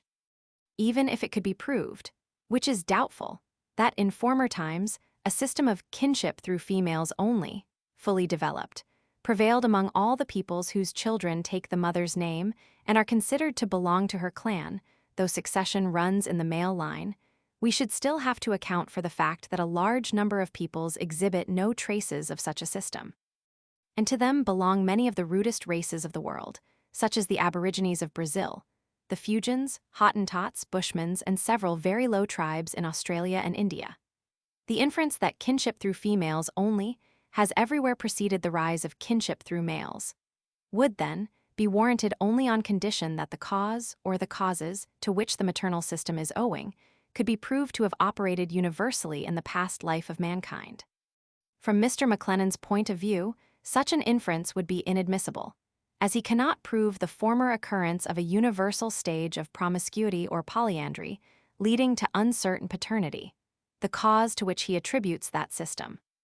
Yet it is far from being so inconceivable as Mr. McLennan assumes that anything but the want of certainty on that point could have long prevented the acknowledgement of kinship through males. Paternity, as Sir Henry Maine remarks, is matter of inference, as opposed to maternity, which is matter of observation. Hence, it is almost beyond doubt that the father's participation in parentage was not recognized as soon as the mother's. Now, however, there does not seem to be a single people which has not made the discovery of fatherhood. In reply to my question whether the Fuegians consider a child to descend exclusively or predominantly from either of the parents, Mr. Bridges certainly writes that, according to his idea, they consider the maternal tie much more important than the paternal, and the duties connected with it of mutual help, defense, and vengeance are held very sacred. But it is doubtful whether this refers to the mere physiological connection between the child and its parents. Dr. Sims informs me that, among the Baik, the function of both parents in generation is held alike important, and the Waguha of West Tanganyika, as Mr. Swan states, also recognize the part taken by both. The same is asserted by Archdeacon Hodgson concerning certain other tribes of eastern Central Africa, though among them, children take the name of the mother's tribe. Again, the Naudoueses, according to Carver, had the very curious idea that their offspring were indebted to their father for their souls, the invisible part of their essence, and to the mother for their corporeal and visible part. Hence they considered it more rational that they should be distinguished by the name of the latter, from whom they indubitably derive their being, than by that of the father, to which a doubt might sometimes arise whether they are justly entitled. Moreover, it seems as if the father's share in parentage, once discovered, was often exaggerated. Thus, referring to some tribes of New South Wales, Mr. Cameron tells us that, although the father has nothing to do with the disposal of his daughter, as she belongs to the clan of her mother's brother, they believe that the daughter emanates from her father solely, being only nurtured by her mother. Indeed, Mr. Howitt has found in every Australian tribe, without exception, with which he has acquaintance, the idea that the child is derived from the male parent only. As a blackfellow once put it to him, the man gives the child to a woman to take care of for him, and he can do whatever he likes with his own child. Again, Mr. Cousins writes that, according to Kaffir ideas, a child descends chiefly, though not exclusively, from the father. And the ancient Greeks, as well as the Egyptians and Hindus, maintained a similar view. Nay, Euripides states distinctly that, in his day, the universally accepted physiological doctrine recognized only the share taken by the father in procreation, and Hippocrates, in combating this opinion, and contending that the child descended from both parents, seems to admit that it was a prevalent heresy. Finally, it seems probable that the custom known under the name of la couvade, that is, the odd rule, prevalent among several peoples in different parts of the world, requiring that the father, at the birth of his child, shall retire to bed for some time, and fast or abstain from certain kinds of food, implies some idea of relationship between the two. Admitting, however, that there was a time when fatherhood, in the physiological sense of the term, was not discovered, I do not think that the preference given to the female line is due to this fact. If the denomination of children and the rules of succession really were in the first place dependent on ideas of consanguinity, it might be expected that a change with reference to the latter would be followed by a change in the former respect also. But the ties of blood have exercised a far less direct influence on the matter in question than is generally supposed, the system of kinship through females only being, properly speaking, quite different from what the words imply. There may be several reasons for naming children after the mother rather than after the father, apart from any consideration of relationship. Especially among savages, the tie between a mother and child is much stronger than that which binds a child to the father. Not only has she given birth to it, but she has also for years been seen carrying it about at her breast. Moreover, in cases of separation, occurring frequently at lower stages of civilization, the infant children always follow the mother, and so, very often, do the children more advanced in years. Is it not natural, then, that they should keep the name of the mother rather than that of a father whom they scarcely know? Mr. Belt tells us that the men and women even of the Christianized lower classes of Nicaragua often change their mates, and the children, in such cases remaining with the mother, take their surname from her. According to Swan, the Creeks conferred the honor of a chief on the issue of the female line, because it was impossible to trace the right by the male issue, women only exceptionally having more than 2 children by the same father. And touching the Khajas, one of the few tribes in India among whom the female line prevails, Dr. Hooker states that they have a very lax idea of marriage, divorce, and exchange of wives being common and attended with no disgrace.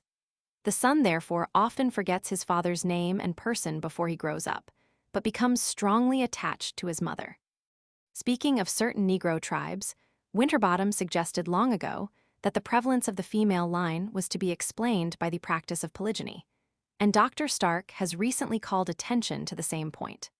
The Reverend D. MacDonald likewise remarks, in his account of the FATs of the New Hebrides, that the idea that children are more closely related to the mother than to the father is an idea perfectly natural among a polygynous people. It is a customary arrangement in polygynous families that each wife has a hut for herself where she lives with her children, but even where this is not the case, mother and children naturally keep together as a little subfamily. No wonder, then, if a child takes its name after the mother rather than after the father. This is the simplest way of pointing out the distinction between the issue of different wives, a distinction which is of special importance where it is accompanied by different privileges as to succession. It is worth noticing that, among the Negroes, who are probably the most polygynous race in the world, the female line is extremely prevalent. Whereas, among the hill tribes of India, who are on the whole monogamists, children, with few exceptions, take the name of the father. With reference to the Basutos, a Bechuana tribe, Mr. Casales observes that the authority of the eldest maternal uncle preponderates to excess, especially in polygynous families, where the children have no strong affection for their father.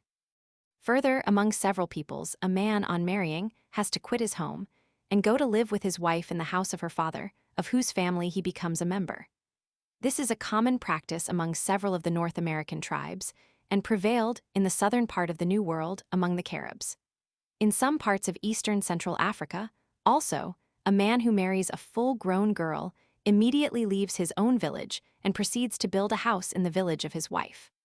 Among the Sengers, according to Dr. Hickson, the man always goes to his wife's house, unless he be the son of a Raja, in which case he may do as he pleases.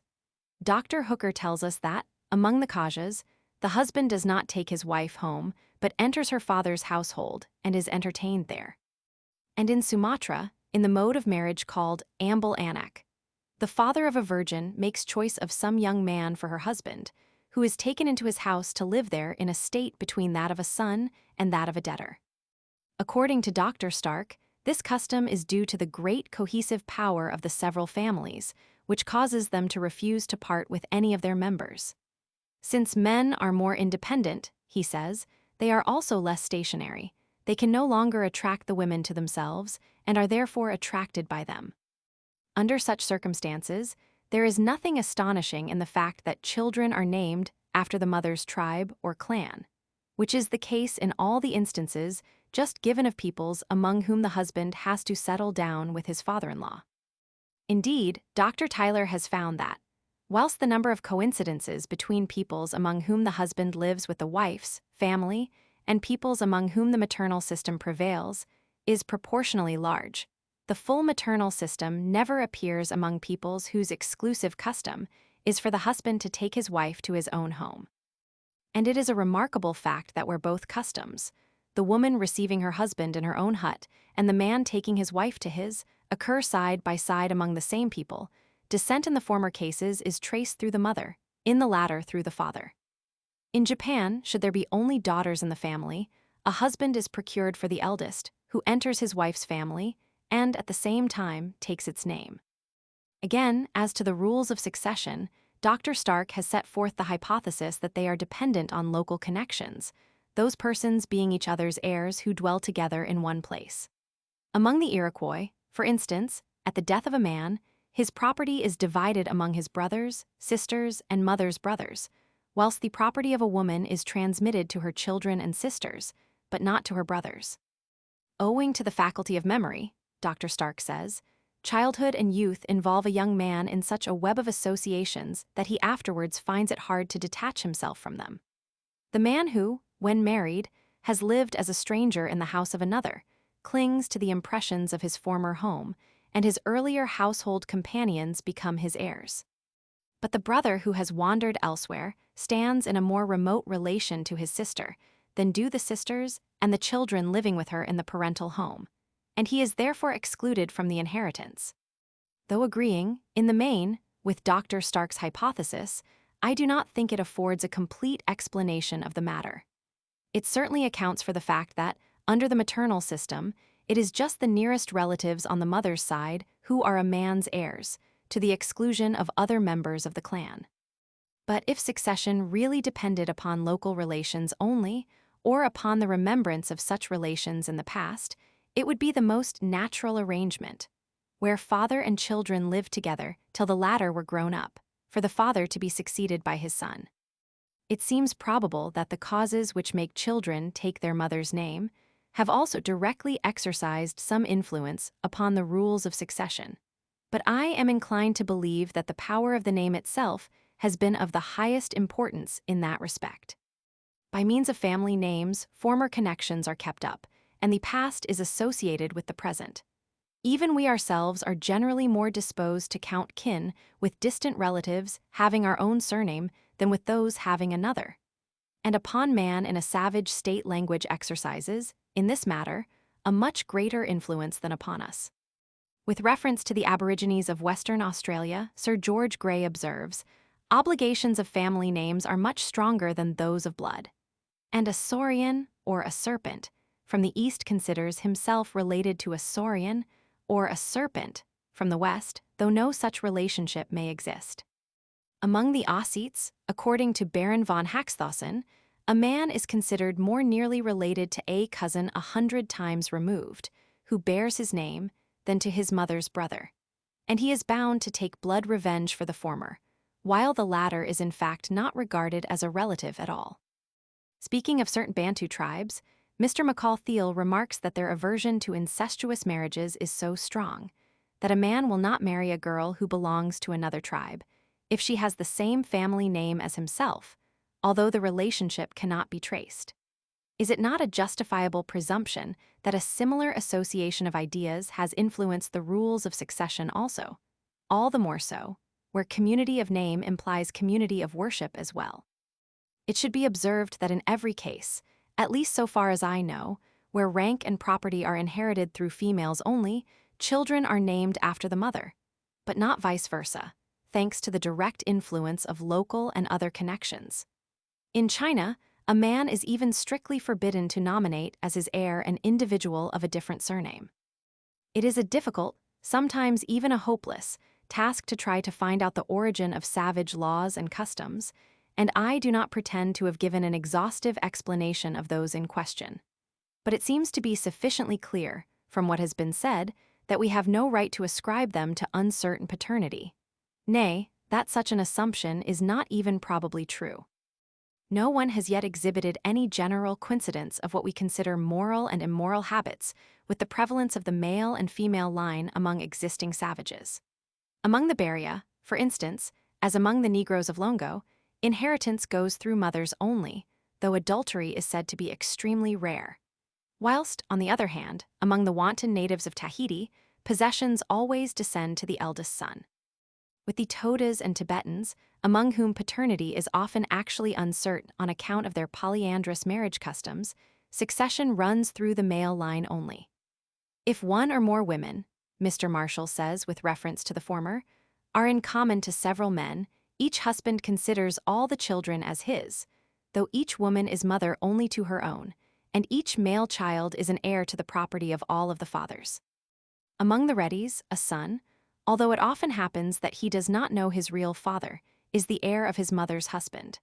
And, in India and Ceylon, female kinship is associated with polyandry of the Bina type, where the husbands come to live with the wife in or near the house of her birth, and male kinship with that of the Diga type, where the wife goes to live in the house and village of her husband.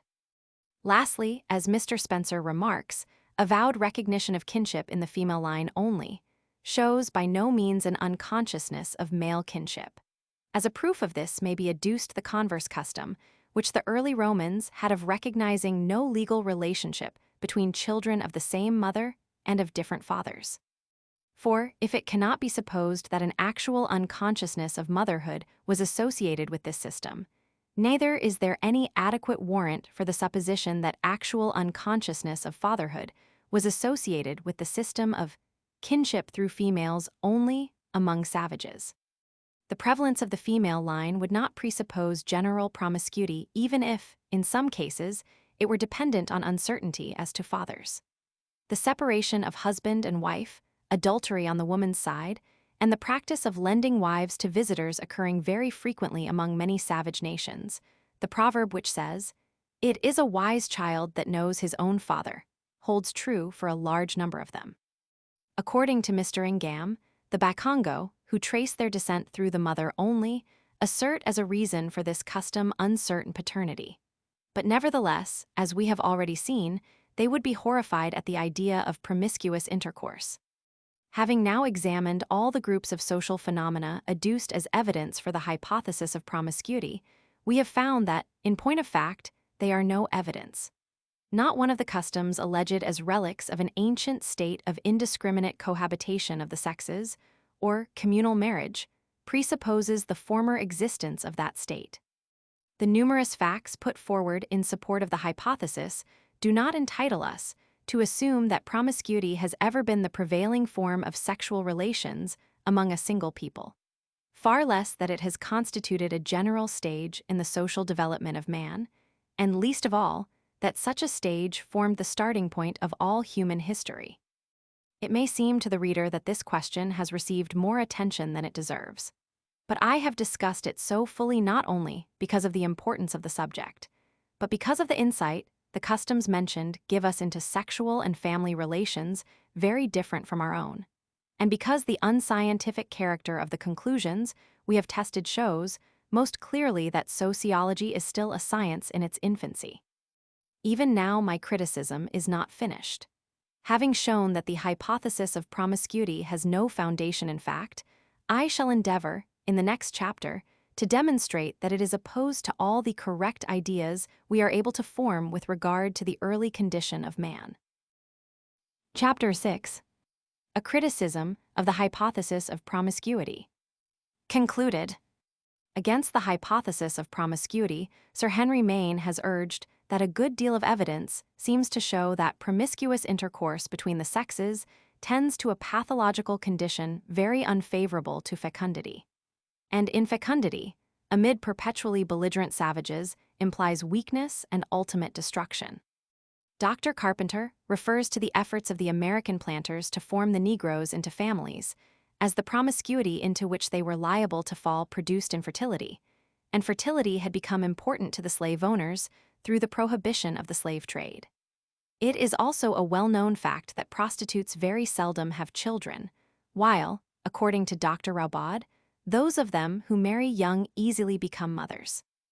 Il n'y passe pas de herbe dans les chemins où tout le monde passe, Dr. Bertolin remarks. And, in a community where all the women equally belong to all the men, the younger and prettier ones would of course be most sought after, and take up a position somewhat akin to that of the prostitutes of modern society. It may perhaps be urged that the practice of polyandry prevails among several peoples without any evil results as regards fecundity being heard of. But polyandry scarcely ever implies continued promiscuous intercourse of many men with one woman. In Tibet, for example, where the brothers of a family very often have a common wife, more than one are seldom at home at the same time. Mr. Talboys Wheeler has even suggested that polyandry arose among a pastoral people, whose men were away from their families for months at a time, so that the duty of protecting these families would naturally be undertaken by the brothers in turn. Again, among the Kaniagmuts, the second husband was only a deputy who acted as husband and master of the house during the absence of the true lord, and the same was the case in Nukahiva. But especially remarkable is the following practice connected with polyandry. In the description given by Bontier and Leverrier of the conquest and conversion of the Canarians in 1402 by Jean de Bethencourt, we read that, in the island of Lanzarote, most of the women have 3 husbands, who wait upon them alternately by months.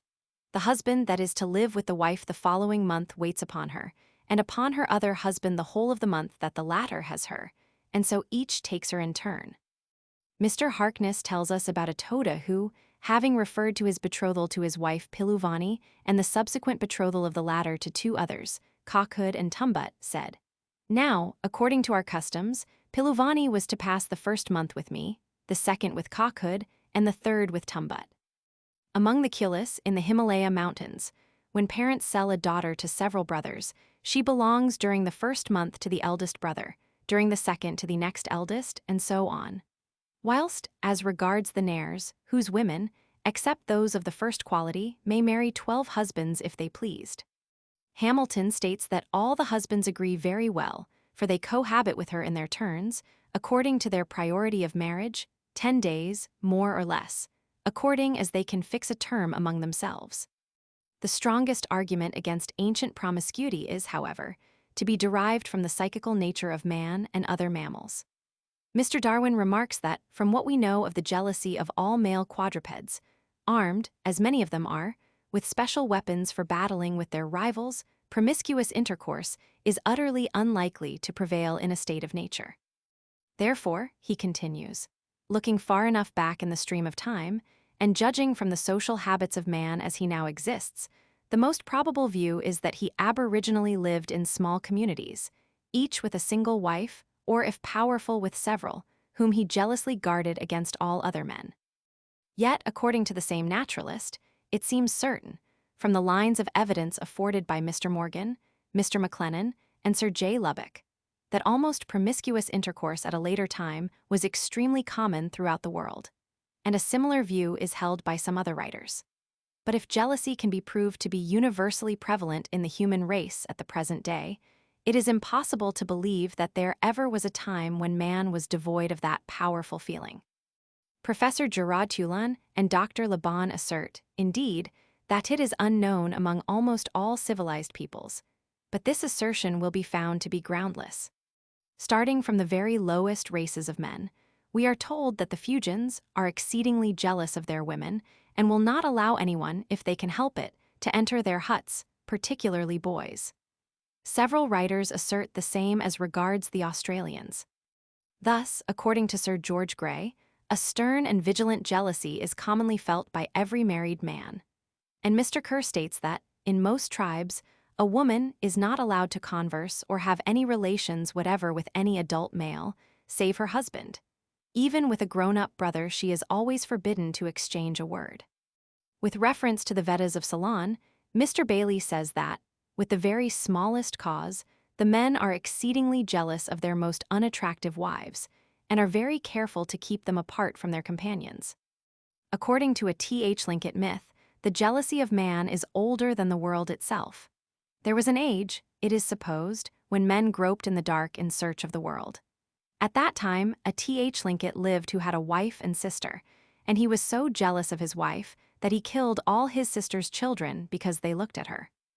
Great jealousy is met with among the Atka Aleuts, according to Father Yakov, among the Kutchin Indians, according to Richardson and Hardesty, among the Haydas, according to Dixon, among the Takalis, according to Harmon, among the Crees, according to Richardson. The Indians on the eastern side of the Rocky Mountains visited by Harmon in their fits of jealousy often cut off all the hair from the heads of their wives, and not unfrequently cut off their noses also. And should they not in the moment of passion have a knife at hand, they will snap it off at one bite with their teeth. The man is satisfied in thus revenging a supposed injury, and having destroyed the beauty of his wife, he concludes that he has secured her against all future solicitations to offend. In California, if a married native woman is seen even walking in the forest with another man than her husband, she is chastised by him, whilst a repetition of the offense is generally punished with speedy death. Among the Creeks, it was formerly reckoned adultery if a man took a pitcher of water off a married woman's head and drank of it. The Maquis allow their wives to work only indoors, afraid of having rivals.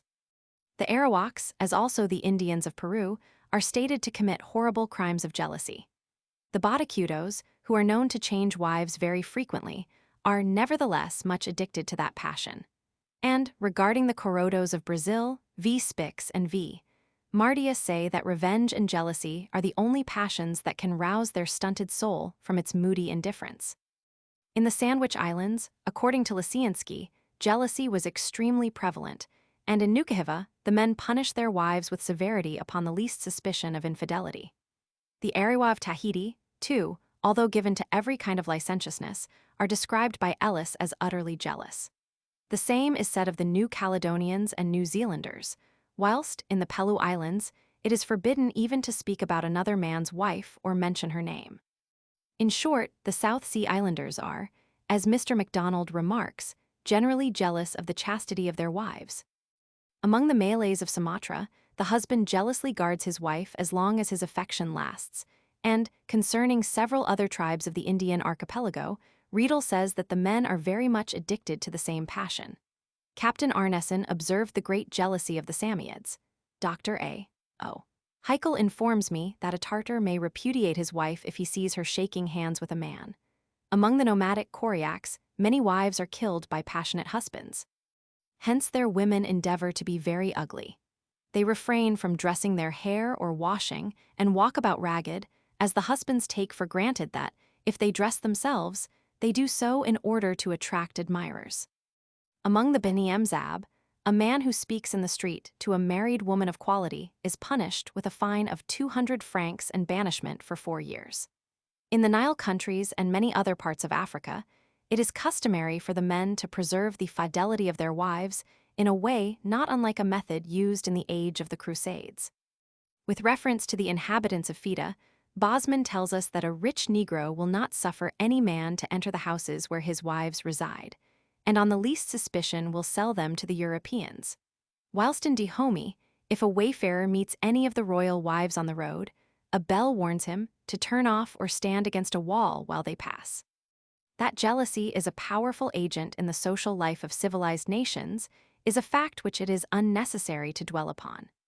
In Mohammedan countries, a woman is not allowed to receive male visitors or to go out unveiled, it being unlawful for the Moslem to see the faces of any other women than those whom he is forbidden to marry and his own wives and female slaves.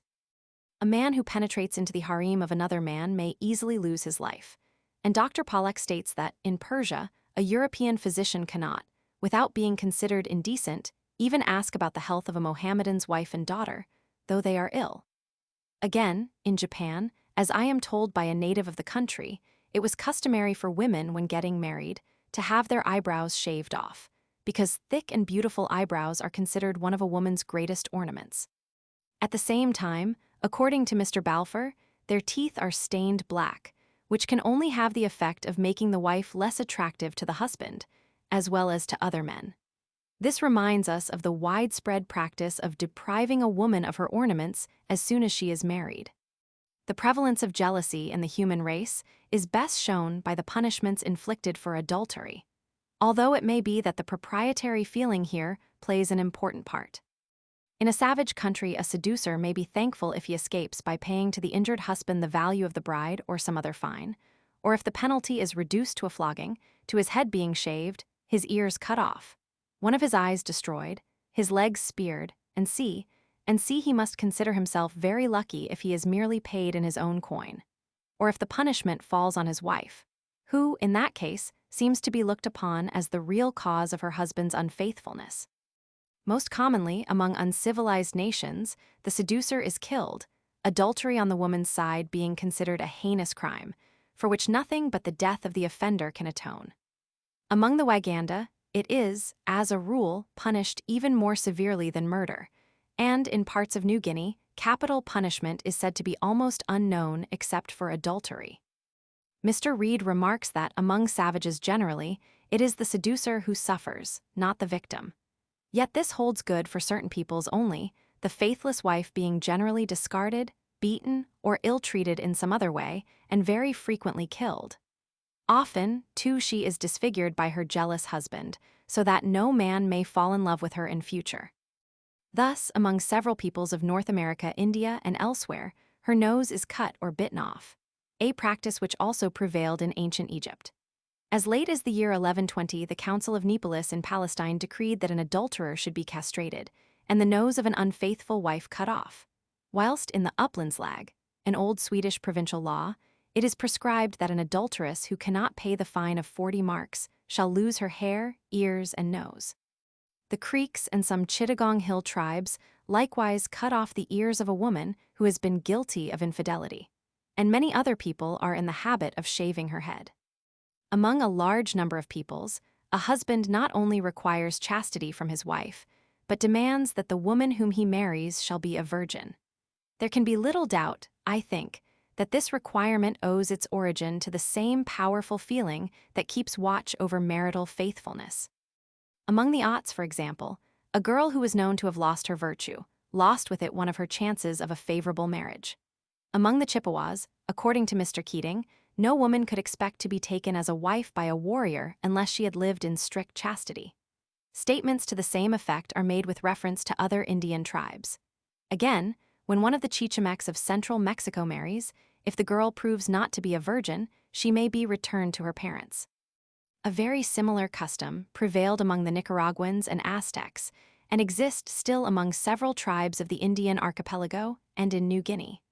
Whilst, in Samoa, valuable presents were given for a girl who had preserved her virtue, the bride's purity being proved in a way that will not bear the light of description. In many parts of Africa, says Mr. Reed, no marriage can be ratified till a jury of matrons have pronounced a verdict of purity on the bride, it being customary to return a girl who is found not to have been entirely chaste, and to claim back the price paid for her.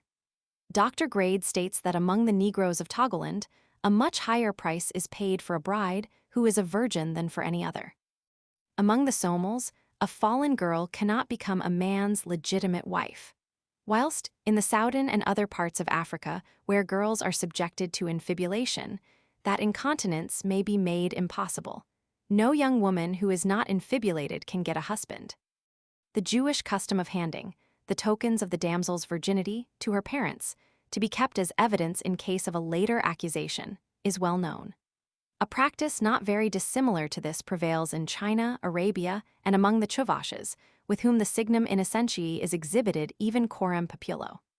In Persia, as also in Circassia, a girl who is not a virgin when she marries runs the risk of being put away after the first night.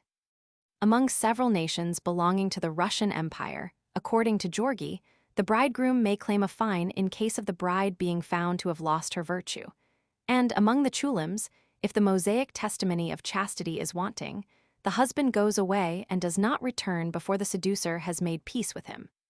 As to the ancient Germans, Tacitus states that, by their laws, virgins only could marry.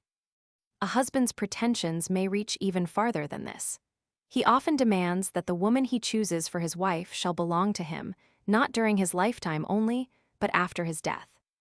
The belief in another life is almost universal in the human race. As that life is supposed to resemble this, man having the same necessities there as here, part of his property is buried with him. And so strong is the idea of a wife being the exclusive property of her husband that, among several peoples, she may not even survive him. Thus, formerly, among the Comanches, when a man died, his favorite wife was killed at the same time. In certain Californian tribes, widows were sacrificed on the pyre with their deceased husbands, and Mackenzie was told that this practice sometimes occurred among the Crees. In Darien and Panama, on the death of a chief, all his concubines were interred with him. When one of the Incas died, says Acosta, the woman whom he had loved best, as well as his servants and officers, were put to death, that they might serve him in the other life. The same custom prevailed in the region of the Congo, as also in some other African countries. It is no longer possible to doubt, says Dr. Schrader, that ancient Indo-Germanic custom ordained that the wife should die with her husband. In India, as is well known, widows were sacrificed, until quite recently, on the funeral pile of their husbands, whilst among the Tartars, according to Navarrete, on a man's death, one of his wives hanged herself to bear him company in that journey.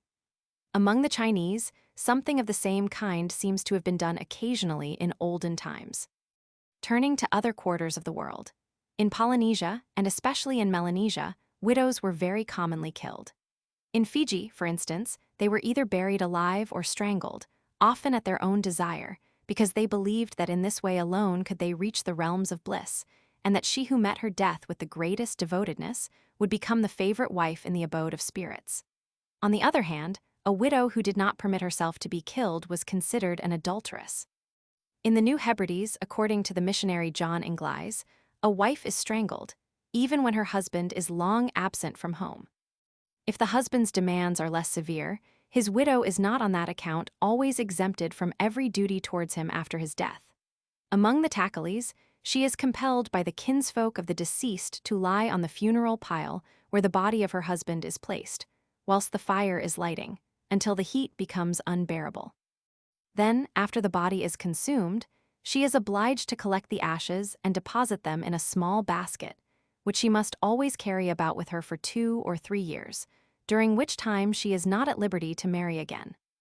Among the Cochin Indians, the widow or widows are bound to remain near the body for a year to protect it from animals and sea, and only when it is quite decayed and merely the bones remain are they permitted to remarry, to dress their hair, and put on beads and other ornaments to attract admirers.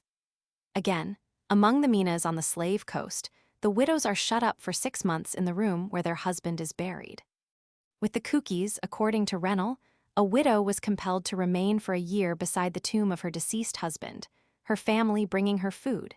In the Mosquito tribe, the widow was bound to supply the grave of her husband with provisions for a year, after which she took up the bones and carried them with her for another year, at last placing them upon the roof of her house, and then only was she allowed to marry again. In Ratuma and the Marquesas Islands, as well as among the Tartars and Iroquois, a widow was never allowed to enter a second time into the married state.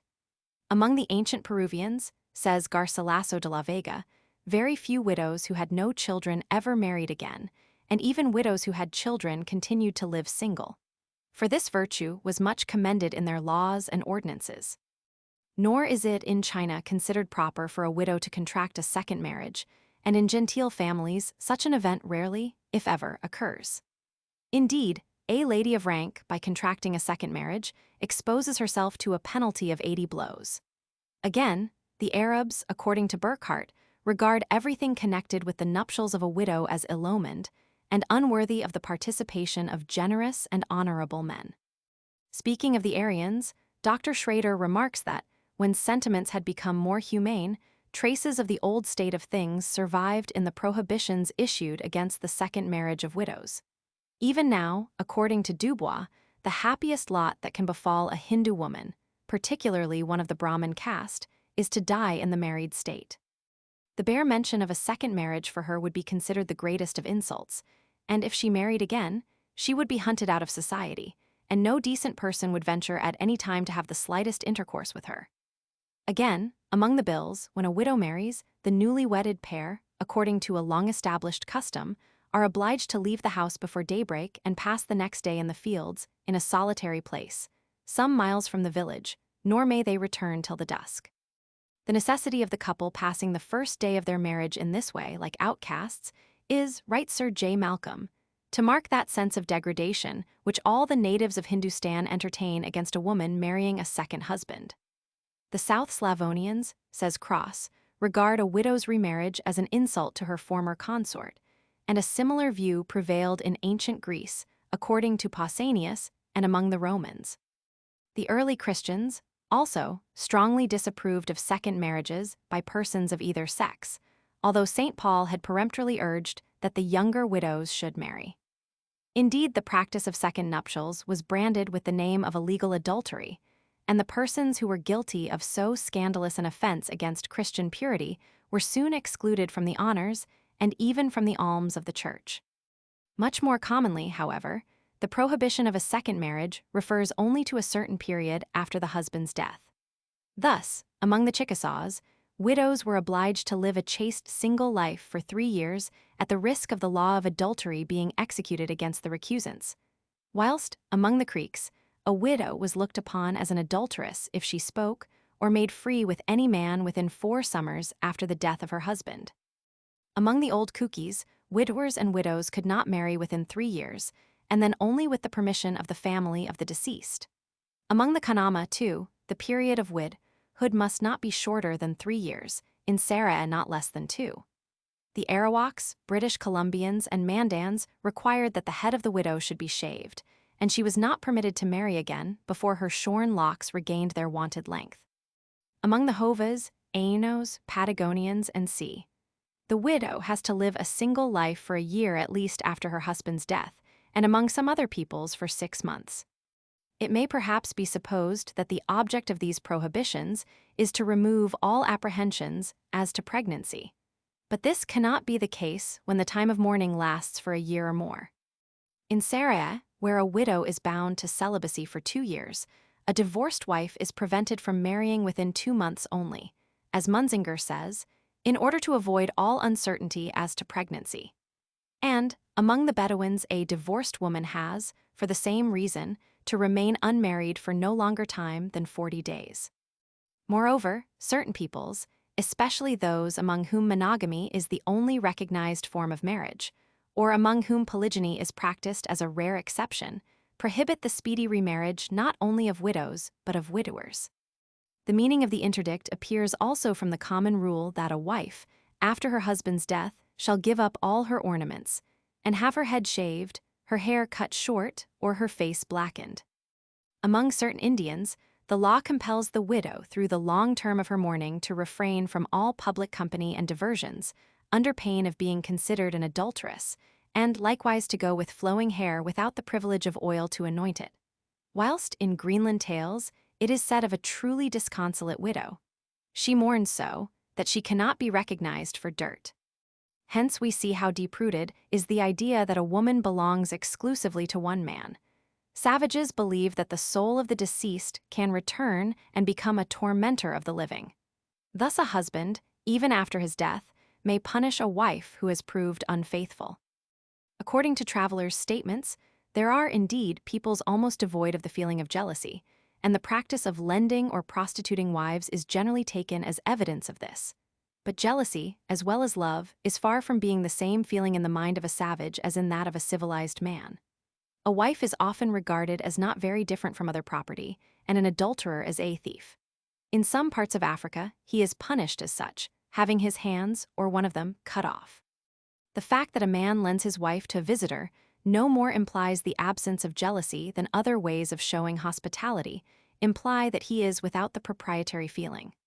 According to Wilkes, the Aborigines of New South Wales will frequently give one of their wives to a friend who may be in want of one. But notwithstanding this laxity, they are extremely jealous and are very prompt to resent any freedom taken with their wives. A married woman is never permitted to cohabit with any man but the husband, except with the husband's permission. And this permission is given only as an act of hospitality or friendship, or as a means of profit. When we are told that a Negro husband uses his wife for entrapping other men and making them pay a heavy fine, that, among the Crees, adultery is considered no crime, provided the husband receives a valuable consideration for his wife's prostitution. Or that, in Nukahiva, husbands sometimes offer their wives to foreigners from their ardent desire of possessing iron or other European articles. We must not infer from this profligacy that jealousy is unknown to man at early stages of civilization. On the contrary, such practices are due chiefly to contact with higher culture, which often has the effect of misleading natural instincts. Husbands, after the degradation of a pseudo-civilization, says Mr. Bonwick, are sometimes found ready to barter the virtue of a wife for a piece of tobacco, a morsel of bread, or a silver sixpence. Mr. Kerr observes that, among the Australian natives, husbands display much less jealousy of white men than of those of their own color, and that they will more commonly prostitute their wives to strangers visiting the tribe than to their own people. Under no circumstances, says Sir George Grey, is a strange native allowed to approach the fire of a married man. According to Bosman, the Negroes of Benin were very jealous of their wives with their own countrymen, though not in the least with European foreigners, and Lisiansky states exactly the same as regards the Sandwich Islanders. In California, says Mr. Powers, since the advent of the Americans, the husband often traffics in his wife's honor for gain, and even forces her to infamy when unwilling, though in early days he would have slain her without pity and without remorse for the same offense. The like is true of the Colombians about Puget Sound, and Georgi remarks that the nomadic Koryaks torment their wives by their jealousy, sometimes even killing them from this passion. Whereas those Koryaks who lead a stationary life, being far more advanced in civilization, are so little addicted to it that they even have a relish for seeing foreigners make love to their wives, whom they dress accordingly. If the hypothesis of an annual pairing time in the infancy of mankind holds good, jealousy must at that stage have been a passion of very great intensity. It may, however, be supposed that this feeling, though belonging to human nature, has been restrained by certain conditions which have made it necessary or desirable for a man to share his wife with other men. Thus polyandry now prevails in several parts of the world. But I shall endeavor to show, later on, that this practice is due chiefly to scarcity of women, and commonly implies an act of fraternal benevolence, the eldest and first married brother in a family giving his younger brothers a share in his wife, if they would otherwise be obliged to live unmarried. Hence polyandry can by no means, as Mr. McLennan suggests, be regarded as a modification of and advance from promiscuity. It owes its origin to causes, or a cause, which never would have produced general communism in women. Besides, it can be proved that polyandry is abhorrent to the rudest races of men. It has been suggested, too, that man's gregarious way of living made promiscuity necessary. The men of a group, it is said, must either have quarreled about their women and separated, splitting the horde into hostile sections, or indulged in promiscuous intercourse. But it is hard to understand why tribal organization in olden times should have prevented a man having his special wife, since it does not do so among savages still existing. Primitive law is the law of might, and it is impossible to believe that the stronger men, who generally succeeded in getting the most comely women, voluntarily gave their weaker rivals a share in their precious capture. Regarding the Aborigines of Queensland, Lumholt states that as a rule, it is difficult for men to marry before they are 30 years of age, the old men having the youngest and best-looking wives, while a young man must consider himself fortunate if he can get an old woman. It more commonly happens among savages, however, that almost every full-grown man is able to get a wife for himself. And when this is the case, there is still less reason for assuming communism in women. It is not, of course, impossible that, among some peoples, intercourse between the sexes may have been almost promiscuous. But there is not a shred of genuine evidence for the notion that promiscuity ever formed a general stage in the social history of mankind. The hypothesis of promiscuity, instead of belonging, as Professor Gerard Toulon thinks, to the class of hypotheses which are scientifically permissible, has no real foundation and is essentially unscientific. Chapter 7. Marriage and Celibacy. With wild animals, sexual desire is not less powerful as an incentive to strenuous exertion than hunger and thirst. In the rut time, the males even of the most cowardly species engage in mortal combats, and abstinence, or at least voluntary abstinence, is almost unheard of in a state of nature. As regards savage and barbarous races of men, among whom the relations of the sexes under normal conditions take the form of marriage, nearly every individual strives to get married as soon as he or she reaches the age of puberty. Hence, there are far fewer bachelors and spinsters among them than among civilized peoples. Harman found that among the Blackfeet, Crees, Chipewans, and other aboriginal tribes on the eastern side of the Rocky Mountains, celibacy was a rare exception, and Ash noted the same fact among the Shawanese. Prescott states of the Dakotas, "I do not know of a bachelor among them. They have a little more respect for the women and themselves than to live a single life." Indeed, according to Adair, many Indian women thought virginity and widowhood the same as death. Among the eastern Greenlanders, visited by Lieutenant Home, only one unmarried woman was met with. The Cherruas, says Azara, ni restent jamais dans le célibat, et ils si mariant aussitôt qu'ils sentent le besoin de cette union. As regards the Yagans, Mr. Bridges writes that none but mutes and imbeciles remained single, except some lads of vigor who did so from choice, influenced by licentiousness. But no woman remained unmarried. Almost immediately on her husband's death, the widow found another husband. Among the wild nations of southern Africa, according to Burchell, neither men nor women ever passed their lives in a state of celibacy, and Bosman assures us that very few Negroes of the Gold Coast died single, unless they were quite young. Among the Mandingos, Calier met with no instance of a young woman, pretty or plain, who had not a husband. Barth reports that the Western Tuaregs had no fault to find with him except that he lived in celibacy. They could not even understand how this was possible. Among the Sinhalese, there are hardly any old bachelors and old maids, and Mr. Marshall says of the Todas, no unmarried class exists to disturb society with its loves and broils. It is a very much married people. Every man and every woman, every lad and every girl is somebody's husband or wife, tied at the earliest possible age. With the exception of a cripple girl, and of those women who, past the childbearing age, were widows, I did not meet with a single instance of unmarried adult females. Among the Tauntha, it is unheard of for a man or woman to be unmarried after the age of 30, and among the Chukmas, a bachelor 25 years old is rarely seen. The Muwasis consider it a father's duty to fix upon a bridegroom as soon as his daughter becomes marriageable. Among the Burmese and the hill Dyaks of Borneo, old maids and old bachelors are alike unknown. Among the Sumatrans, too, instances of persons of either sex passing their lives in a state of celibacy are extremely rare. In the districts under my charge, says Marston, are about 8,000 inhabitants, among whom I do not conceive it would be possible to find 10 instances of men of the age of 30 years unmarried.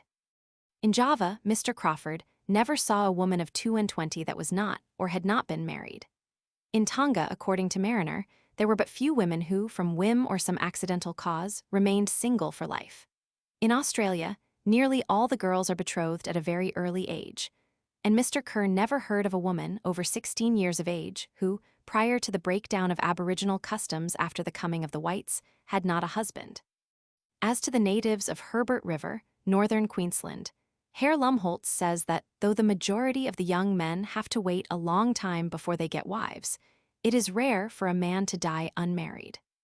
Indeed, so indispensable does marriage seem to uncivilized man, that a person who does not marry is looked upon almost as an unnatural being, or, at any rate, is disdained.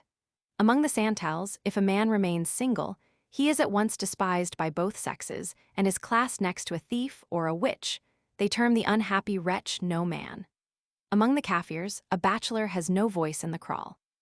The Tipperas, as we are told by Mr. J. F.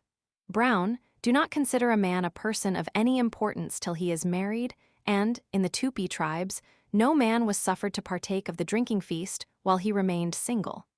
The Fijians even believed that he who died wifeless was stopped by the god Nangananga on the road to paradise and smashed to atoms. It may also be said that savages, as a rule, marry earlier in life than civilized men.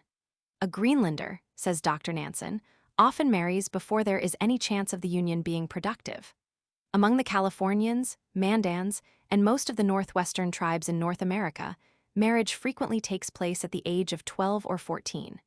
In the wild tribes of central Mexico, girls are seldom unmarried after the age of 14 or 15. Among the Talamanca Indians, a bride is generally from 10 to 14 years old, whilst a man seldom becomes a husband before 14. In certain other Central American tribes, the parents try to get a wife for their son when he is 9 or 10 years old. Among the natives of Brazil, the man generally marries at the age of from 15 to 18, the woman from 10 to 12. According to Azara, the like was the case with the Guaranis of the Plata, whilst among the Guanas, celle qui se marie le plus tard, se marie à Newfans. In Tierra del Fuego, as we are informed by Lieutenant Bove, a girl looks about for a husband when 12 or 13 years old, and a youth marries at the age of from 14 to 16. Many African peoples, e.g., the Abyssinians, the Beni Amer, the Jur tribes on the White Nile, the Arabs of the Sahara, the Wakamba, and the Bakwile, are likewise said to marry very young. Marriage usually takes place among the Bongos when they are from 15 to 17 years old, but in many other tribes at an earlier age. Among the Sinhalese, when a young man has reached the age of 18 or 20, it is the duty of his father to provide him with a proper wife. Among the Bodo and Damals, marriage takes place at maturity, the male being usually from 20 to 25 years of age, and the female from 15 to 20. A Santal lad marries, as a rule, about the age of 16 or 17, and a girl at that of 15. Whilst a Kan boy marries when he reaches his 10th or 12th year, his wife being usually about 4 years older. The Kayuntha, Mundakals, Red Karens, Siamese, Burmese, Mongols, and other Asiatic peoples are also known to marry early. Among the Ainos, the young women are considered marriageable at the age of 16 or 17, and the men marry when about 19 or 20. Again, among the lake dwellers of Lobnor, girls enter into matrimony at the age of 14 or 15, men at the same age, or a little later. Whilst, among the Malays, according to Mr. Bykemore, the boys usually marry for the first time when about 16, and the girls at the age of 13 or 14, and occasionally still earlier. Passing to the Australian continent, among the natives of New South Wales, the parties are in most cases betrothed very early in life, the young man claiming his wife later on, as soon as he arrives at the proper age. According to Mr. Kerr, girls become wives at from 8 to 14 years of age. At Port Moresby, New Guinea, few men over 20 years of age remain single, and the Maoris in New Zealand are stated to marry very young. Moreover, celibacy is comparatively rare not only among savage and barbarous, but among several civilized races. Among the Aztecs, no young man lived single till his 22nd year, unless he intended to become a priest, and for girls the customary marrying age was from 11 to 18. In Tlaxcala, according to Clavigero, the unmarried state was, indeed, so despised that a full-grown man who would not marry had his hair cut off for shame. Again, among the ancient Peruvians, every year or every 2 years, each governor in his district had to arrange for the marriage of all the young men at the age of 24 and upwards, and all the girls from 18 to 20. In Japan, as I am told by a Japanese friend, old maids and old bachelors are almost entirely unknown, and the same is the case in China. Almost all Chinese, says Dr. Gray, robust or infirm, well-formed or deformed, are called upon by their parents to marry so soon as they have attained the age of puberty. Were a grown-up son or daughter to die unmarried, the parents would regard it as most deplorable. Hence a young man of marriageable age, whom consumption or any other lingering disease had marked for its own, would be called upon by his parents or guardians to marry at once. Nay, so indispensable is marriage considered among this people, that even the dead are married. Thus the spirits of all males who die in infancy, or in boyhood, are in due time married to the spirits of females who have been cut off at a like early age. Marco Polo states the prevalence of the same practice among the Tartars. In Korea, says the Reverend John Ross, the male human being who is unmarried is never called a man, whatever his age, but goes by the name of Yado, a name given by the Chinese to unmarriageable young girls. And the man of 13 or 14 has a perfect right to strike, abuse, order about the Yado of 30, who dares not as much as open his lips to complain. Mohammedan peoples generally consider marriage a duty both for men and women. Nothing, says Karsten Niebuhr, is more rarely to be met with in the East than a woman unmarried after a certain time of life. She will rather marry a poor man or become second wife to a man already married than remain in a state of celibacy. Among the Persians, for instance, almost every girl of good repute is married before her 21st year, and old bachelors are unknown. In Egypt, according to Mr. Lane, it is improper and even disreputable to abstain from marrying when a man has attained a sufficient age, and when there is no just impediment. Among the Hebrews, celibacy was nearly unheard of, as it is among the Jews of our day. They have a proverb that he who has no wife is no man. To an ancient Israelite, Michaelis remarks, it would indeed have appeared very strange to have seen, though but in a vision, a period in the future history of the world, when it would be counted sanctity and religion to live unmarried. Marriage was by the Hebrews looked upon as a religious duty. According to the Talmud, the authorities can compel a man to marry, and he who lives single at the age of 20 is accursed by God almost as if he were a murderer. The ancient nations of the Aryan stock, as M. Fustel de Coulanges and others have pointed out, regarded celibacy as an impiety and a misfortune. An impiety, because one who did not marry put the happiness of the manes of the family in peril. A misfortune, because he himself would receive no worship after his death. A man's happiness in the next world depended upon his having a continuous line of male descendants, whose duty it would be to make the periodical offerings for the repose of his soul. Thus, according to the laws of Manu, marriage is the 12th sanskara, and hence a religious duty incumbent upon all. Until he finds a wife, a man is only half of a whole, we read in the Brahmadharma, and among the Hindus of the present day, a man who is not married is considered to be almost a useless member of society, and is, indeed, looked upon as beyond the pale of nature. It is also an established national rule that women are designed for no other end than to be subservient to the wants and pleasures of men. Consequently, all women without exception are obliged to marry, when husbands can be found for them, and those who cannot find a husband commonly fall into the state of concubinage. Among the ancient Iranians, too, it was considered a matter of course that a girl should be married on reaching the years of puberty. The ancient Greeks regarded marriage as a matter not merely of private, but also of public interest.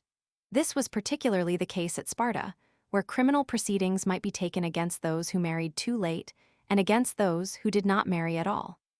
In Solon's legislation, marriage was also placed under the inspection of the state, and at Athens, persons who did not marry might be prosecuted, although the law seems to have grown obsolete in later times.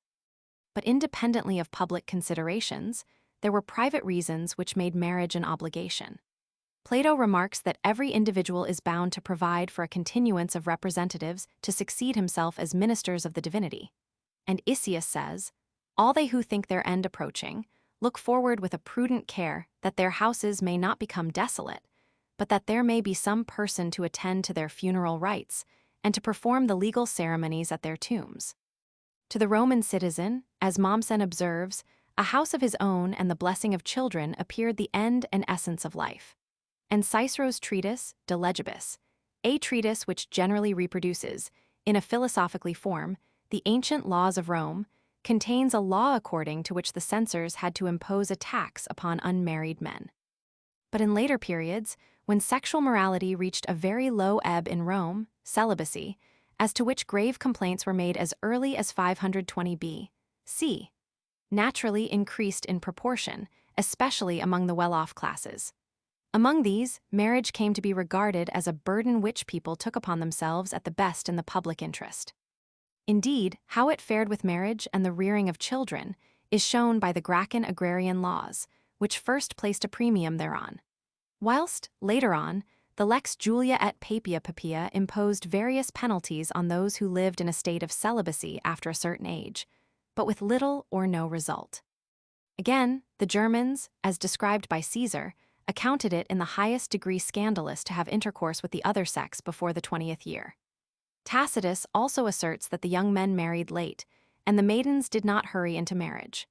But it seems probable that at a later age celibacy was almost unknown among the Germans, except in the case of women who had once lost their reputation, for whom neither beauty, youth, nor riches could procure a husband.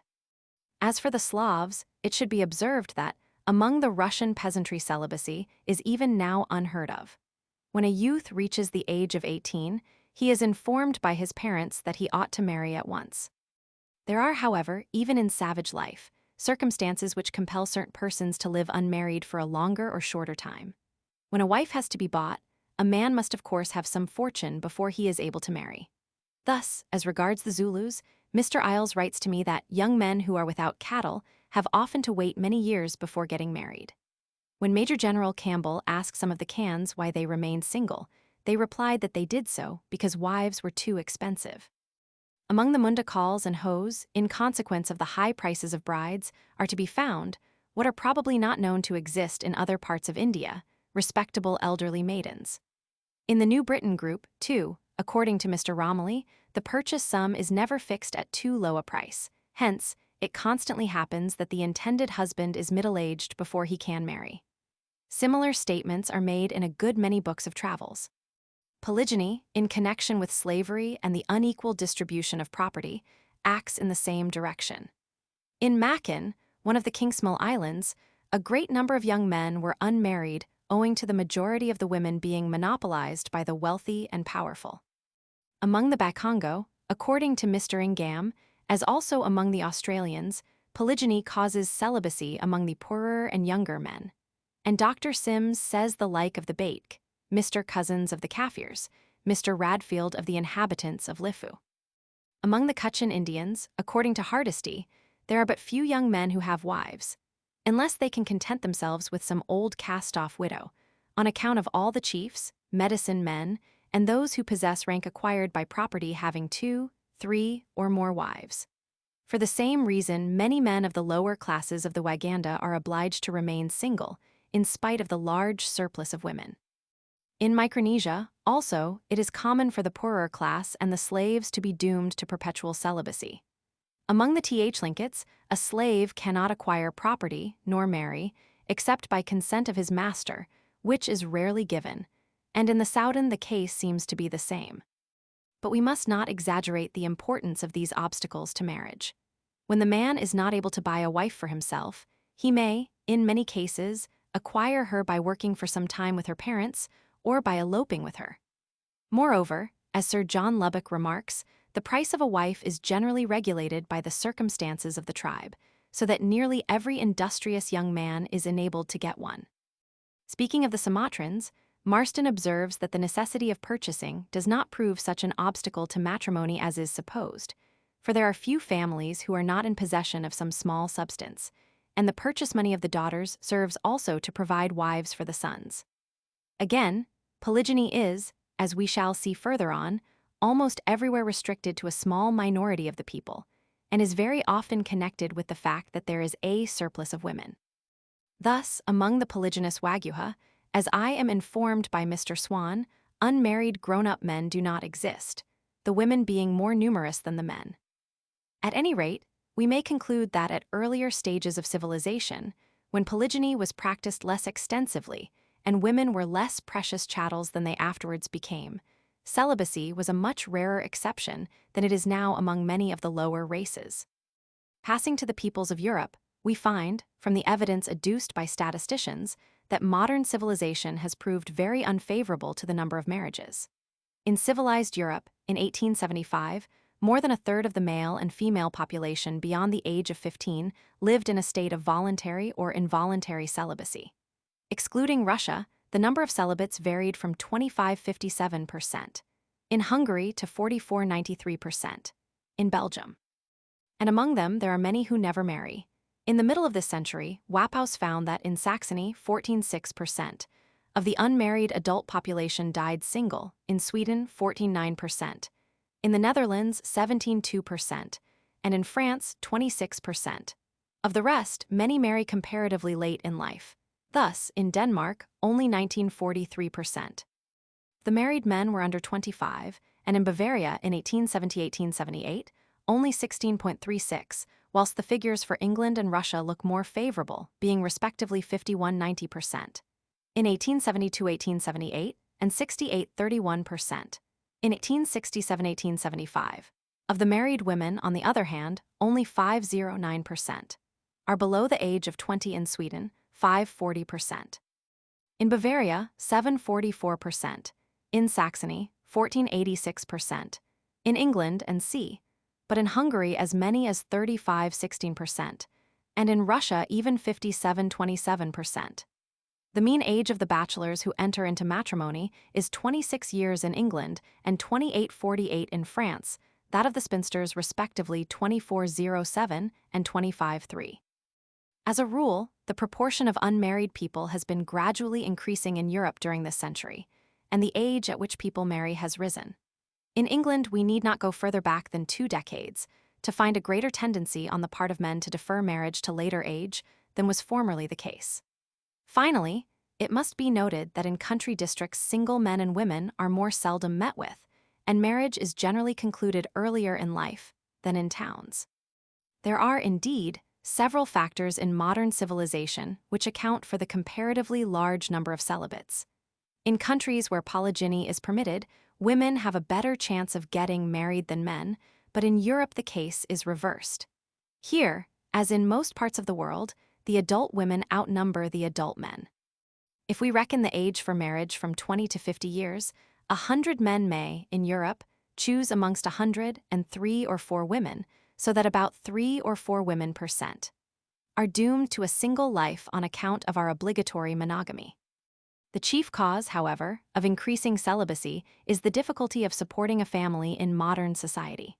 The importance of this factor is distinctly proved by statistics.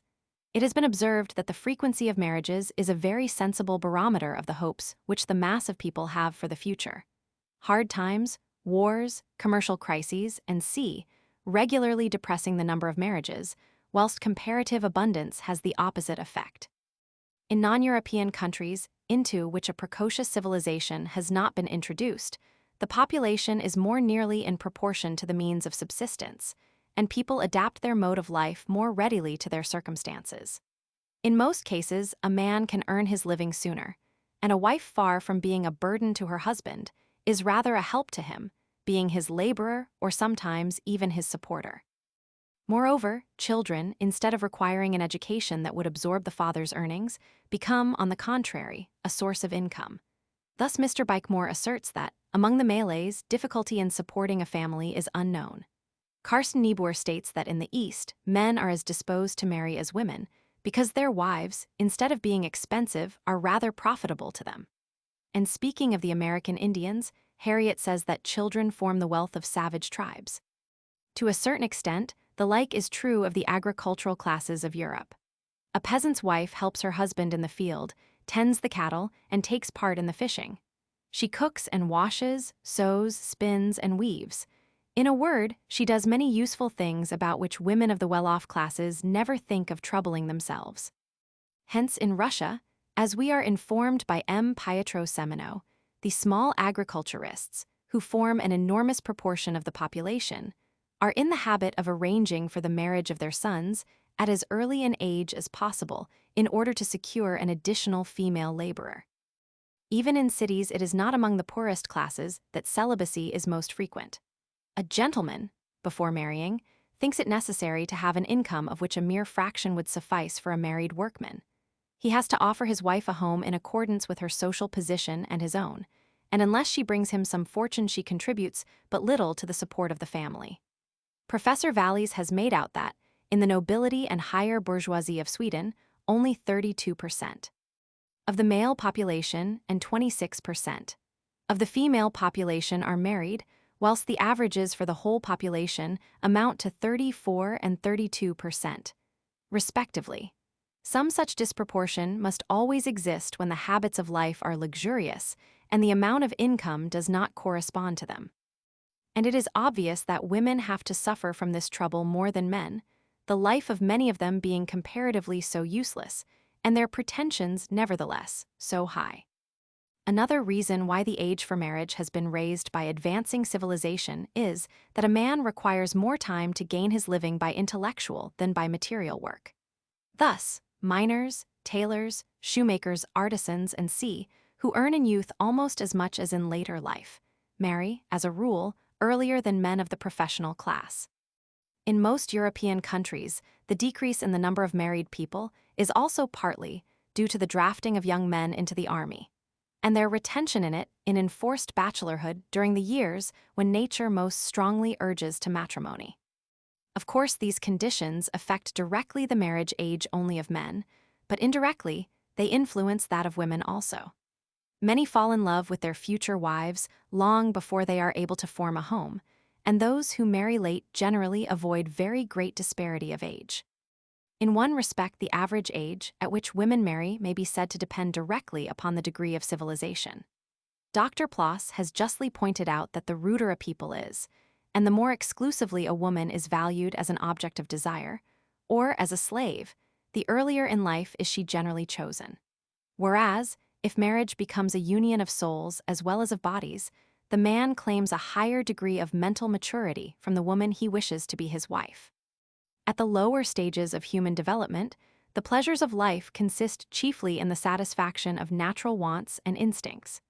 Hence, savages and barbarians scarcely ever dream of voluntarily denying themselves domestic bliss. But as a writer in The Nation says, by the general diffusion of education and culture, by the new inventions and discoveries of the age, by the increase of commerce and intercourse and wealth, the tastes of men and women have become widened, their desires multiplied, new gratifications and pleasures have been supplied to them. By this increase of the gratifications of existence, the relative share of them which married life affords has become just so much less. The domestic circle does not fill so large a place in life as formerly. It is really less important to either man or woman. Married life has lost in some measure its advantage over a single life. There are so many more pleasures, now, that can be enjoyed as well or even better in celibacy. It has further been suggested that the development of the mental faculties has made the sexual impulse less powerful. That instinct is said to be most excessive in animals which least excel in intelligence, the beasts which are the most lascivious, as the ass, the boar, and sea, being also the most stupid. And M. Forel even believes that, among the ants, increase of mind power may have led to the sterility of the workers. Idiots, too, are known to display very gross sensuality. Yet the suggestion that decrease of sexual desire is a necessary attendant upon mental evolution cannot, so far as I know, by any means be considered scientifically proved, though we may safely say that if, among primitive men, pairing was restricted to one season of the year, the sexual instinct became gradually less intense as it became less periodical. A higher degree of forethought and self-control has, moreover, to a certain extent put the drag on human passions. Finally, there can be no doubt that the higher development of feeling has helped to increase the number of those who remain single. By the diffusion of a finer culture throughout the community, says the above-mentioned writer in The Nation, men and women can less easily find anyone whom they are willing to take as a partner for life. Their requirements are more exacting, their standards of excellence higher. They are less able to find any who can satisfy their own ideal, and less able to satisfy anybody else's ideal. Men and women have, too, a livelier sense of the serious and sacred character of the marriage union, and of the high motives from which alone it should be formed. They are less willing to contract it from any lower motives. In what direction is the civilized world tending with regard to these matters? Will the number of celibates increase as hitherto, or will there be some backward movement in that respect? A definite answer cannot yet be given, since much will depend on economical conditions which it is impossible at present to foresee. Before this chapter is closed, it may be worthwhile to glance at the curious notion that there is something impure and sinful in marriage, as in sexual relations generally. The missionary Jellinghouse found this idea prevalent among the Mundakals in Chota Nagpur. Once when he asked them, "May a dog sin?" the answer was, "If the dog did not sin, how could he breed?" In F8 of the New Hebrides, according to Mr. MacDonald, sexual intercourse is regarded as something unclean, and the Tahitians believed that, if a man refrained from all connection with women some months before death, he passed immediately into his eternal mansion without any purification. It is perhaps for a similar reason that the Shawanese have a great respect for certain persons who observe celibacy, and that, among the Californian Karok, a man who touches a woman within 3 days before going out hunting is believed to miss the quarry. Among several peoples, as the Brazilian Aborigines, the Papuans of New Guinea, certain tribes in Australia, the Kayuntha of the Chittagong Hills, and the Kevsers of the Caucasus, continence is required from newly married people for some time after marriage. The same is the case with several peoples of Aryan origin, and Dr. V. Schroeder even believes that this custom can be traced back to the primitive times of the Indo-European race. In ancient Mexico, the Mazatec bridegroom kept apart from the bride during the first 15 days of his wedded life, both spending the time in fasting and penance. In Greenland, according to Edward, if married couples had children before a year was passed, or if they had large families, they were blamed and compared to dogs. In Fiji, husbands and wives do not usually spend the night together, except as it were by stealth. It is quite contrary to Fijian ideas of delicacy that they should sleep under the same roof. Thus a man spends the day with his family, but absents himself on the approach of night. Speaking of certain American Indians, Lafitau remarks, Ils n'osent aller dans les cabines particulières où habitent leurs épouses, que durant l'obscurité de la nuit. Si serait une action extraordinaire de s'y présenter de jour. Moreover, in spite of the great licentiousness of many savage races, a veil of modesty, however transparent, is generally drawn over the relations of the sexes.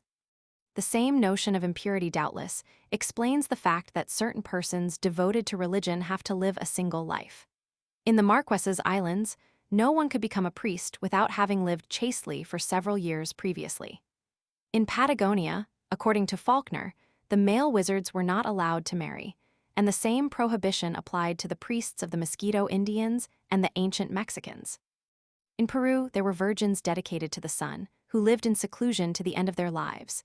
And besides the virgins who professed perpetual virginity in the monasteries, there were other women of the blood royal who led the same life in their own houses, having taken a vow of chastity.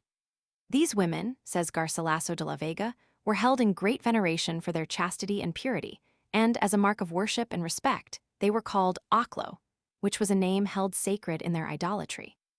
In Mexico, also, certain religious women were bound to chastity, although their profession was but for 1 year. Speaking of these nuns, the pious Father Acosta remarks, "The devil hath desired to be served by them that observe virginity, not that chastity is pleasing unto him, for he is an unclean spirit, but for the desire he hath to take from the great God, as much as in him lieth, this glory to be served with cleanness and integrity." Justinus tells us of Persian sun priestesses, who, like the Roman Vestals and certain Greek priestesses, were obliged to refrain from intercourse with men. And according to Pomponius Mela, the 9 priestesses of the oracle of a Gallic deity in Sina were devoted to perpetual virginity. The Buddhistic doctrine teaches that lust and ignorance are the 2 great causes of the misery of life, and that we should therefore suppress lust and remove ignorance. We read in the Dhammika Sutta that a wise man should avoid married life as if it were a burning pit of live coals. Sensuality is altogether incompatible with wisdom and holiness. According to the legend, Buddha's mother, who was the best and purest of the daughters of men, had no other sons, and her conception was due to supernatural causes. And one of the fundamental duties of monastic life, by an infringement of which the guilty person brings about his inevitable expulsion from Buddha's order, is that an ordained monk may not have sexual intercourse, not even with an animal. The monk who has sexual intercourse is no longer a monk. Mr. Wilson, indeed, states that, in Tibet, some sects of the lamas are allowed to marry, but those who do not are considered more holy. And in every sect the nuns must take a vow of absolute continence.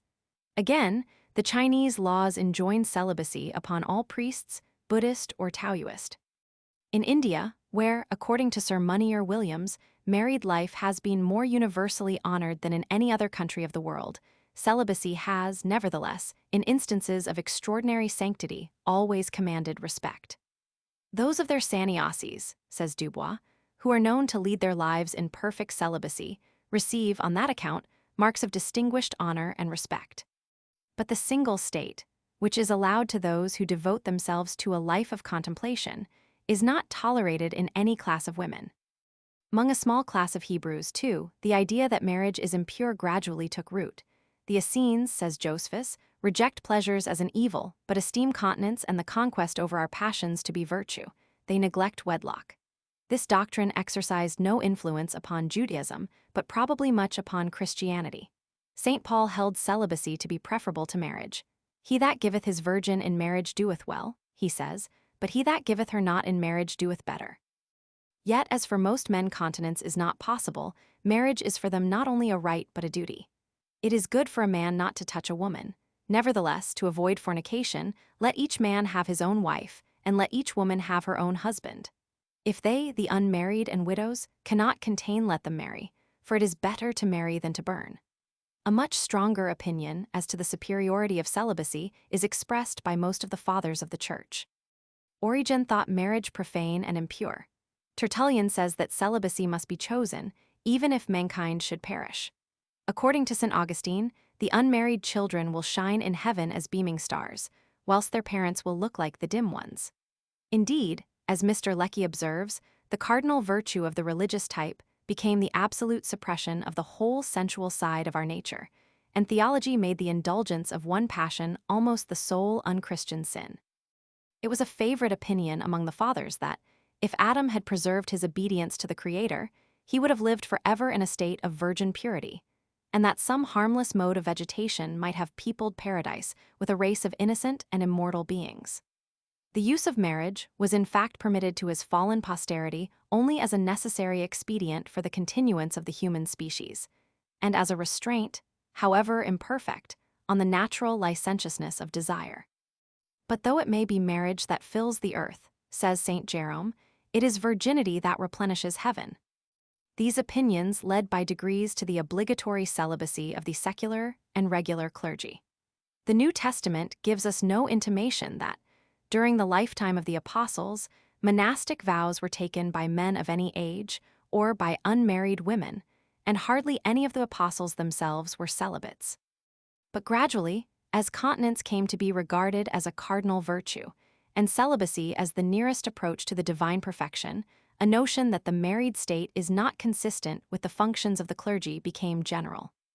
As early as the end of the 4th century, the continence of the higher grades of ecclesiastics was insisted on by a Roman synod, but no definite punishment was ordered for its violation.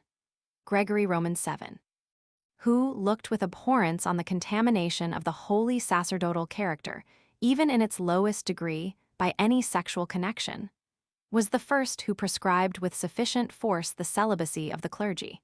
Yet, in many countries, it was so strenuously resisted that it could not be carried through till late in the 13th century. As for the origin of this notion of sexual uncleanness, it may perhaps be connected with the instinctive feeling, to be dealt with later on, against intercourse between members of the same family or household. Experience, I think, tends to prove that there exists a close association between these two feelings, which shows itself in many ways.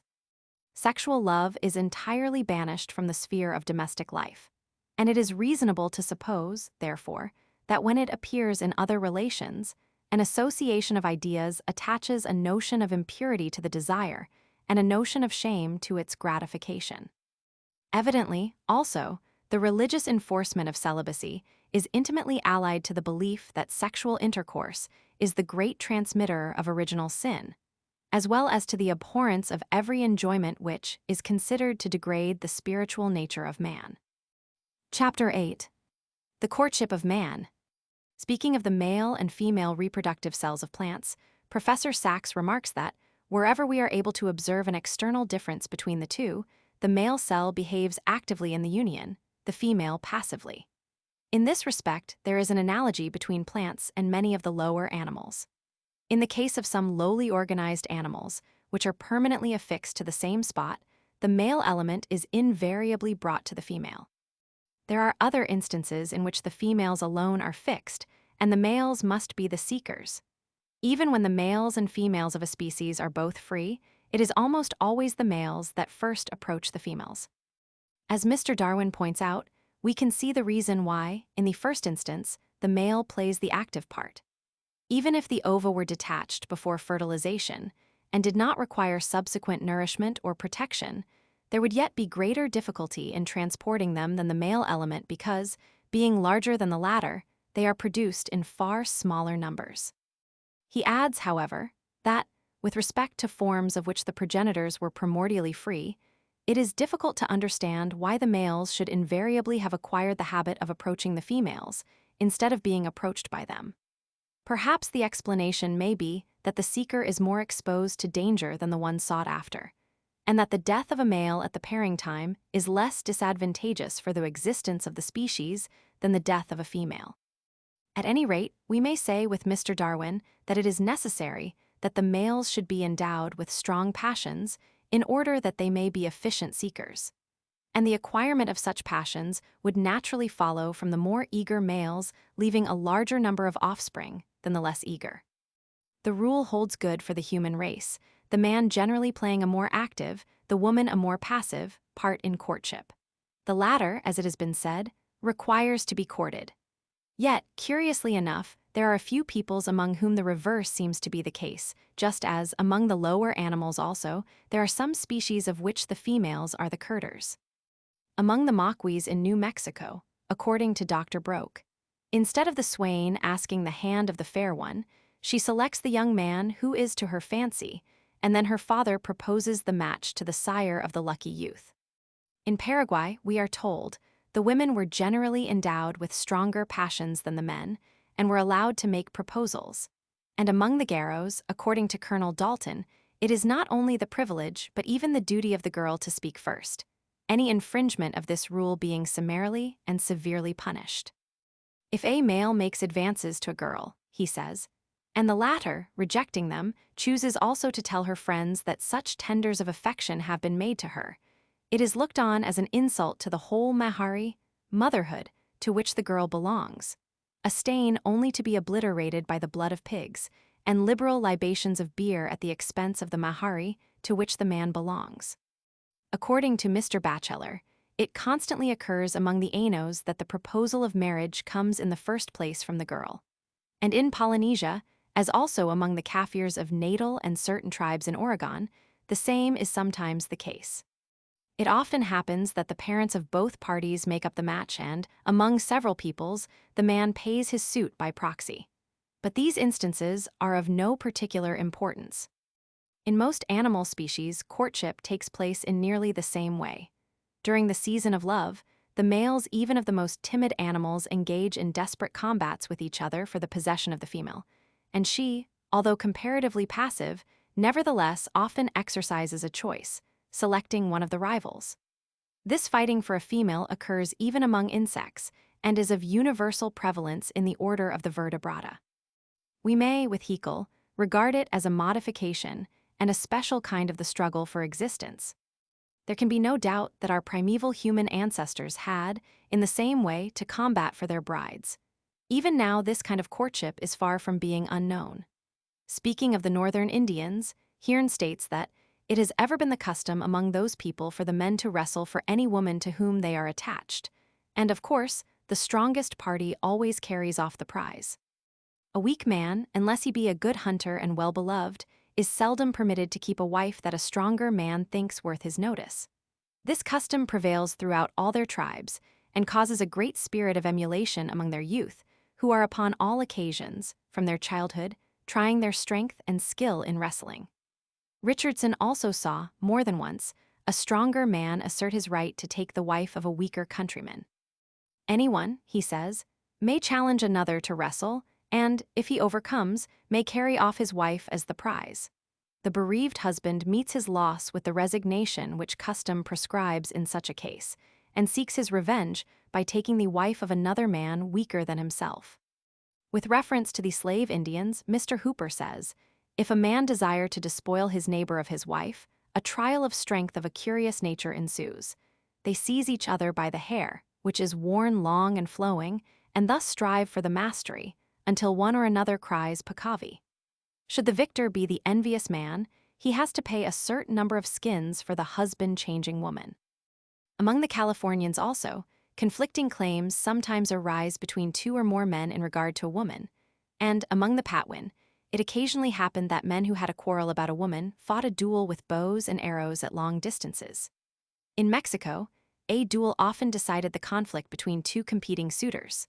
Among the Guanas, according to Azara, the men frequently do not marry till they are 20 years old or more, as before that age they cannot conquer their rivals. Among the Muras, the wives are most commonly gained in a combat with fists between all the lovers of the girl. And the same is the case with the passes. Among the Australian Aborigines, quarrels are perhaps for the most part occasioned by the fair sex.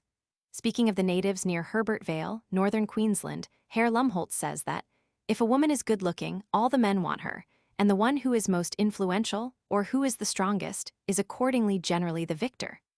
Hence, the majority of the young men must wait a long time before they get wives, as they have not the courage to fight the requisite duel for one with an older man. In the tribes of Western Victoria, described by Mr. Dawson, a young chief who cannot get a wife, and falls in love with one belonging to a chief who has more than two, can, with her consent, challenge the husband to single combat. And if the husband is defeated, the conqueror makes her his legal wife. Narcissus Peltier, who, during 17 years, was detained by a tribe of Queensland Australians, states that the men not unfrequently fight with spears for the possession of a woman. In New Zealand, if a girl had two suitors with equal pretensions, a kind of pulling match was arranged in which the girl's arms were dragged by each of the suitors in opposite directions, the stronger man being the victor. And, according to the Reverend R. Taylor, there is in the Maori language even a special term for denoting such a struggle. In Samoa, as also in the Fiji Islands, women have always been one of the chief causes of fighting. And of the natives of Makin, of the Kingsmill group, Mr. Wood assures us that they have no wars and very few arms, and seldom quarrel except about their women. Among the South African Bushmans, the stronger man will sometimes take away the wife of the weaker. The people of Wari are notorious for their desperate fights for women, and, among the young men of Baghiami, bloody feuds between rivals are far from being of rare occurrence. In the islands outside Kamchatka, there prevailed formerly a very curious custom, as reported by Steller. If a husband found that a rival had been with his wife, he would admit that the rival had at least an equal claim to her. "Let us try, then," he would say, "which of us has the greater right and shall have her." After that, they would take off their clothes and begin to beat each other's backs with sticks, and he who first fell to the ground, unable to bear any more blows, lost his right to the woman. Among the ancient Hindus, says Mr. Samuelson, it was a custom in royal circles, when a princess became marriageable, for a tournament to be held, and the victor was chosen by the princess as her husband. This custom was known as the Swayamvara, or Maiden's Choice, and it is often mentioned in the ancient legends. In Greek legends and myths, we meet with several instances of fighting or emulation for women. Pausanias tells us that Danaus established a race for his daughters, and that he that outran all the rest was to have the first choice, and take her whom he most approved. He that was next in order was to have the second choice, and so on to the last. And those who had no suitors were ordered to wait till new ones came to the course. According to Pindar, Antaeus, father of a fair-haired and greatly praised daughter, who had many suitors, stationed the whole company of them at the end of the race course, saying that he should have her for his bride, who should prove foremost in the race and first touch her garments. Icarus likewise proposed a race for the suitors of Penelope, and, as Mr. Hamilton remarks, the triumph of Odysseus over the suitors is the real end of the Odyssey. According to Dr. Cross, the South Slavonian youths on Palm Sunday, the day for presentiments of love, wrestle with each other, believing that he who proves the stronger will get the prettier wife. Arthur Young informs us of the following strange custom, which prevailed in the interior of Ireland in his time. "There is a very ancient custom here," he says, "for a number of country neighbors among the poor people to fix upon some young woman that ought, as they think, to be married. They also agree upon a young fellow as a proper husband for her. This determined, they send to the fair one's cabin to inform her that on the Sunday following she is to be horsed, that is, carried on men's backs. She must then provide whiskey and cider for a treat, as all will pay her a visit after Mass for a hurling match. As soon as she is horsed, the hurling begins, in which the young fellow appointed for her husband has the eyes of all the company fixed on him. If he comes off conqueror, he is certainly married to the girl, but if another is victorious, he as certainly loses her, for she is the prize of the victor. Sometimes one barony hurls against another, but a marriageable girl is always the prize. The sexual struggle in the animal kingdom is not always of a violent kind. As Mr. Darwin has pointed out, males often try by peaceful emulation to charm the female. In many species of birds, the male seems to endeavor to gain his bride by displaying his colors and ornaments before her, or exciting her by his love notes, songs, and antics. but among the lower mammals he wins her, apparently, much more through the law of battle than through the display of his charms. There can scarcely be any doubt that the same was the case with primitive men, but we need not mount many steps of human progress to find that courtship involves something more than a mere act of strength or courage on the part of the male.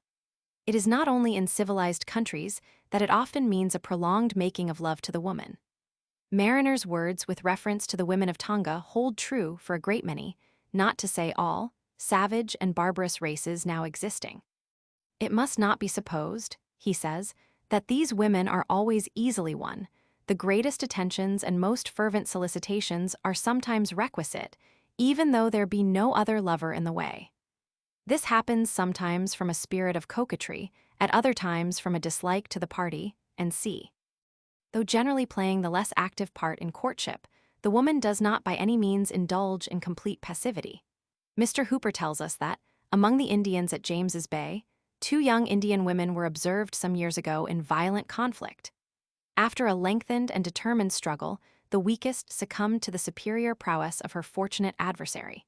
It appeared that these girls were in love with the same man and had self-instituted this mode of deciding their claims.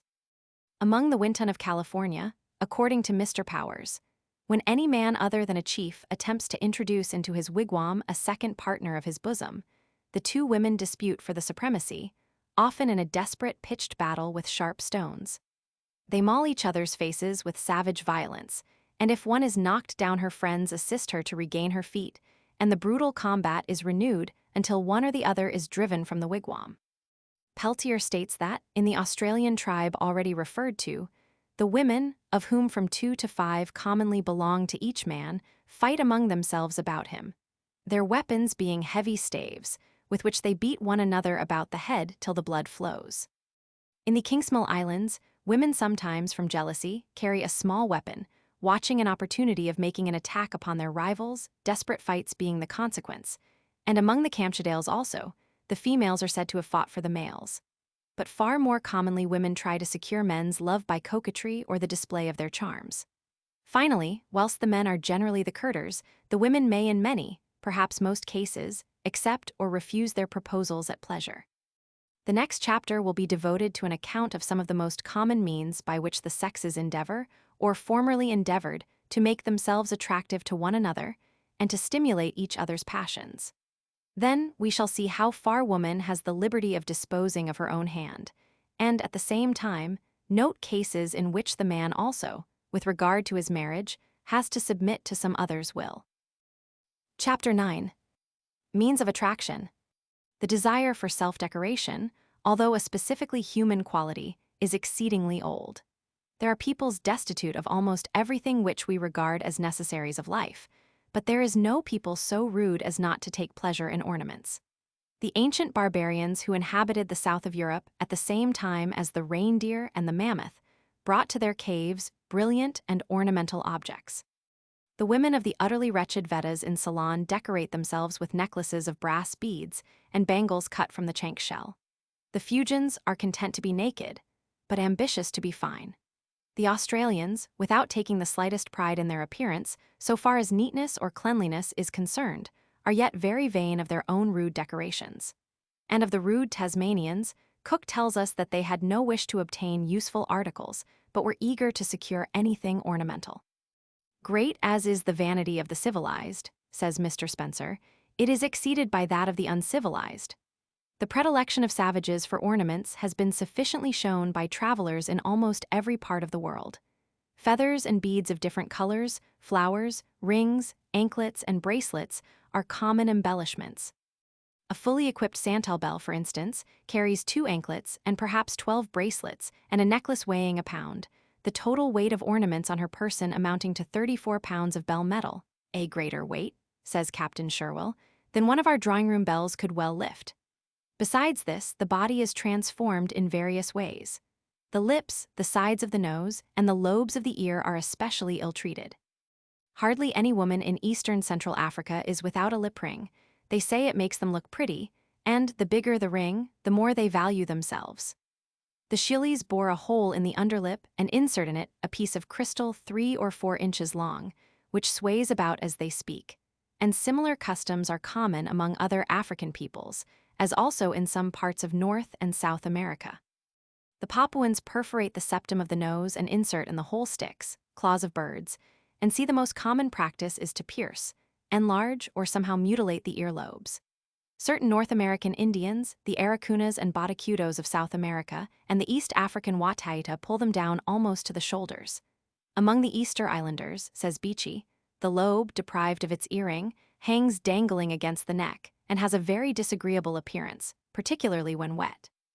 It is sometimes so long as to be greatly in the way, to obviate which, they pass the lobe over the upper part of the ear, or more rarely, fasten one lobe to the other at the back of the head. Scarcely less subject to mutilations are the teeth. In the Malay archipelago, the filing and blackening of the teeth are thought to produce a most beautiful result, white teeth being in great disesteem. The Australians often knock out 1 or 2 front teeth of the upper jaw, and several tribes in New Guinea file their teeth sharp. Again, the Damaras file the middle teeth in the upper jaw into the form of a swallow's tail and knock out 4 teeth in the lower jaw, whilst one of the Makalaka tribes, north of the Zambesi, and the Matangas on its bank, break out their top incisor teeth from the sheerest vanity. Their women say that it is only horses that eat with all their teeth, and that men ought not to eat like horses. Many savage men take most pride in the hair of the head. Now it is painted in a showy manner, now decorated with beads and tinsel, now combed and arranged with the most exquisite care. The Kans have their hair, which is worn very long, drawn forward and rolled up till it looks like a horn projecting from between the eyes.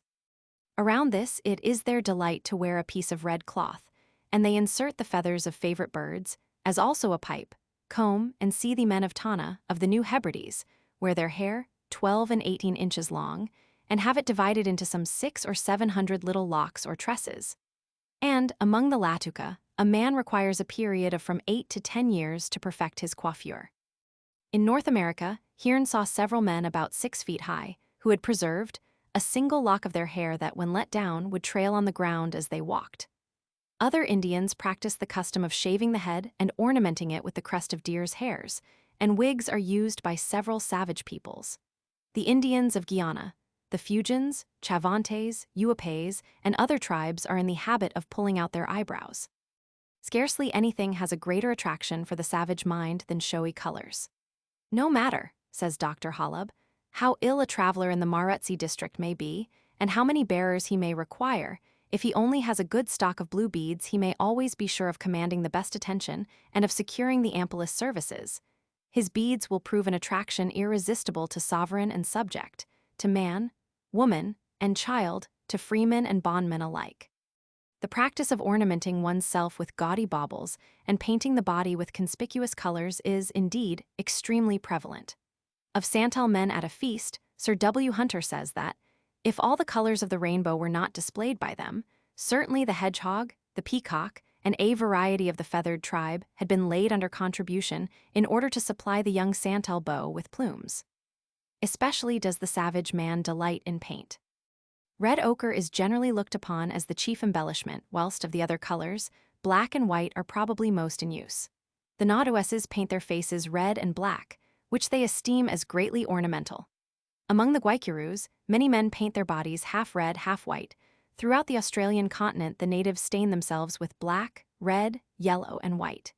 In Fiji, a small quantity of vermilion is esteemed as the greatest possible acquisition. In New Zealand, the lips of both sexes are generally dyed blue, and in Santa Cruz or Egmont Island, Labelardiere observed with surprise that there was very much diffused a fondness for white hair, which formed a striking contrast to the color of their skin. Not one great country can be named, Mr. Darwin says, from the polar regions in the north to New Zealand in the south, in which the Aborigines do not tattoo themselves. This practice was followed by the ancient Assyrians, Britons, and Thracians, as it is followed by most savages still. And it may be said without exaggeration that there is no visible part of the human body, except the eyeball, that has escaped from being disfigured in this way. Some of the Easter Islanders tattoo their foreheads in arched lines, as also the edges of their ears and the fleshy part of their lips. The Abyssinian women occasionally prick their gums entirely blue. The Mundrukus tattooed even their eyelids. And speaking of the tattooing of the Sandwich Islanders, Freycinet remarks, Aucune partie de leur corps n'en est exempt. Le nez, les oreilles, les paupières, le sommet de la tête, le bout de la langue même dans quelques circonstances, en sont surchargés non moins que la poitrine, le dos, les jambes, les bras et la paume des mains. Often cicatrices are made in the skin, without any coloring matter being used.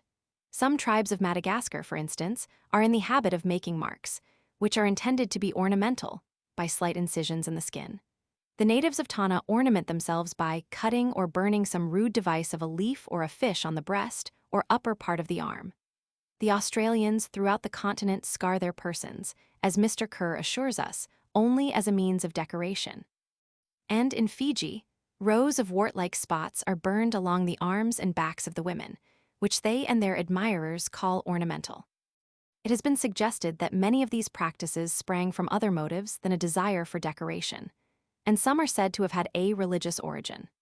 The Australian diary, on being asked why he knocks out 2 front teeth of the upper jaw of his children, can answer only that, when they were created, the Mura Mura, a good spirit, thus disfigured the first child, and, pleased at the sight, commanded that the like should be done to every male or female child forever after.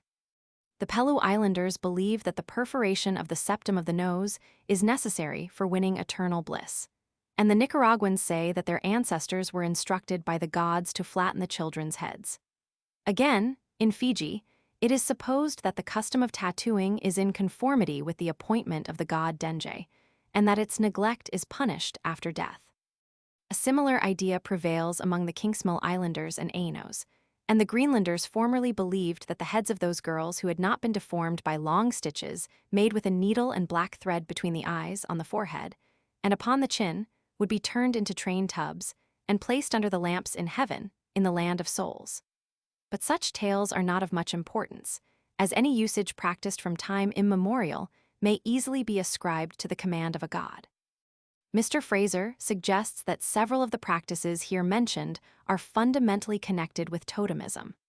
In order to put himself more fully under the protection of the totem, the clansman, according to Mr. Fraser, is in the habit of assimilating himself to it by the arrangement of his hair and the mutilation of his body, and of representing the totem on his body by cicatrices, tattooing, or paint. Thus the Buffalo clans of the Iowa and Omahas wear 2 locks of hair in imitation of horns, whilst the small bird clan of the Omahas leave a little hair in front, over the forehead, for a bill, and some at the back of the head, for the bird's tail, with much over each ear for the wings. And the turtle subclan cut off all the hair from a boy's head, except 6 locks which are arranged so as to imitate the legs, head, and tail of a turtle. The practice of knocking out the upper front teeth at puberty, Mr. Fraser continues, is or was once probably an imitation of the totem, and so also the bone, reed, or stick which some Australian tribes thrust through the nose. The Haidas of Queen Charlotte Islands have always, and the Iroquois commonly, their totems tattooed on their persons, and certain other tribes have on their bodies tattooed figures of animals, which Mr. Fraser thinks likely to be totem marks.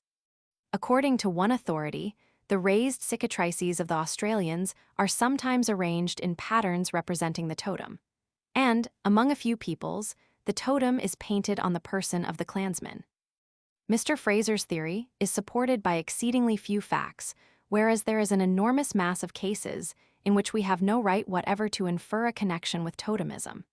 It is, indeed, impossible to see how most of the practices considered in this chapter could have originated in this way.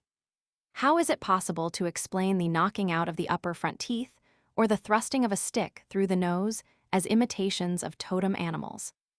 And how are we to connect the mutilations of the ears and other parts of the body, and the various modes of self-decoration, with totemism? Since all such practices are universally considered to improve the appearance, and, as will be shown presently, take place at the same period of life, we may justly infer that the cause to which they owe their origin is fundamentally one and the same.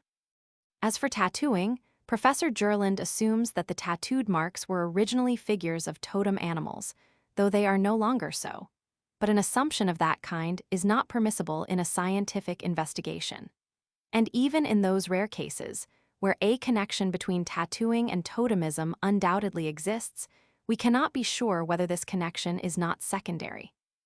At present, tattooing is everywhere regarded exclusively, or almost exclusively, as a means of decoration, and Cook states expressly that, in the South Sea Islands, at the time of their discovery, it was in no way connected with religion. Nor can I agree with Mr. Spencer that tattooing and other kinds of mutilation were practiced originally as a means of expressing subordination to a dead ruler or a god. Equally without evidence is Mr. Colquhoun's opinion that the custom originated in the wish either to make a man more fearful in battle, or to render the body invulnerable by the tattooing of charms on it. It is true, no doubt, that this practice subserves various ends. Mr. Kieser speaks of a chief in New Guinea who had 63 blue tattoo lines on his chest, which represented the number of enemies he had slain. Moreover, the tattooed marks make it possible for savages to distinguish their own clansmen from their enemies, though I cannot think with Chenier that this was their original object. Again, many ornaments are really nothing but trophy badges, and many things used for ornaments were at first substitutes for trophies, having some resemblance to them, whilst others are carried as signs of opulence. I do not deny, either, that men may sometimes paint their bodies in order to inspire their enemies with fear in battle, or that the use of red ochre and fat is good as a defense against changes of weather, flies, and mosquitoes. Nevertheless, it seems to be beyond doubt that men and women began to ornament, mutilate, paint, and tattoo themselves chiefly in order to make themselves attractive to the opposite sex, that they might court successfully or be courted. It is noteworthy that in all parts of the world the desire for self-decoration is strongest at the beginning of the age of puberty, all the above-named customs being practiced most zealously at that period of life. Concerning the Dakotas, Mr. Prescott states that both sexes adorn themselves at their courtships to make themselves more attractive, and that the young only are addicted to dress. The Oregon, according to Colonel Dalton, is likewise particular about his personal appearance, only so long as he is unmarried. Among the Letachtas in Indochina, it is the unmarried youths that are profusely bedecked with red and white bead necklaces, wild boars, tusks, brass armlets, and a broad band of black braid below the knee. Speaking of the Encounter Bay tribe of South Australia, the Reverend A. Mayer says that the plucking out of the beard and anointing with grease and ochre, which belong to the initiatory ceremony, the men may continue if they please till about 40 years of age, for they consider it ornamental, and fancy that it makes them look younger, and gives them an importance in the eyes of the women. In Fiji, says Mr. Anderson, the men, who like to attract the attention of the opposite sex, don their best plumage. And when Mr. Bulmer once asked an Australian native why he wore his adornments, the native answered that he wore them in order to look well and to make himself agreeable to the women. It is when boys or girls approach puberty that, in the northwest part of North America, they have their lower lip perforated for the labret. That, among the American Eskimo, the African Massawas, and certain Australian natives, the cartilage between the nostrils is pierced for the reception of a piece of bone, wood, or shell. At the same age, among the Chibchas and the Aborigines of the Californian Peninsula, holes were made in the ears. It is at this period of life, also, that the Chaymas of New Andalusia, the Pelu Islanders, and the natives of New Britain have their teeth blackened, as black teeth, both for men and women, are considered an indispensable condition of beauty, and that, in several parts of Africa and Australia, they knock out some teeth, knowing that otherwise they would run the risk of being refused on account of ugliness. Among the Nicobaris, among whom the men blacken their teeth from the period of puberty, this disfigurement is indeed so favorably regarded by the fair sex that a woman would scorn to accept the addresses of one possessing white teeth, like a dog or pig. Mr. Crawford tells us that, in the Malay archipelago, the practice of filing and blackening the teeth, already referred to, is a necessary prelude to marriage, the common way of expressing the fact that a girl has arrived at puberty being that she has had her teeth filed. And with reference to some of the natives of the Congo countries, Tuckey states that the two upper front teeth are filed by the men, so as to make a large opening, and scars are raised on the skin, both being intended by the men as ornamental, and principally done with the idea of rendering themselves agreeable to the women. The important part played by the hair of the head, as a stimulant of sexual passion, appears in a curious way from Mr. Sibrey's account of King Radama's attempt to introduce European customs among the Hovas of Madagascar. As soon as he had adopted the military tactics of the English, he ordered that all his officers and soldiers should have their hair cut. But this command produced so great a disturbance among the women of the capital that they assembled in great numbers to protest against the king's order, and could not be quieted till they were surrounded by troops and their leaders cruelly speared. Everywhere it is the young and unmarried people who are most anxious to dress their hair. Thus, among the Bunjogis, a Chittagong hill tribe, the young men stuff a large ball of black cotton into their topknot to make it look bigger. In the Tenenber group, the lads decorate their long locks with leaves, flowers, and feathers, as Riedel says, only in order to please the women. Among the Takalis, the elderly people neglect to ornament their heads in the same manner as they do the rest of their persons, and generally wear their hair short. But the younger people of both sexes, who feel more solicitous to make themselves agreeable to each other, wash and paint their faces and let their hair grow long. And in the Admiralty Islands, according to Professor Mosley, only the young men of apparently from 18 to 30 or so wear the hair long and combed out into a mop or bush, whilst the boys or older men wear the hair short. Passing to the practice of painting the body, Dr. Spamman tells us that the two Hottentots whom he had in his service, when they expected to meet some girls of their own nation, painted their noses, cheeks, and the middle of the forehead with soot.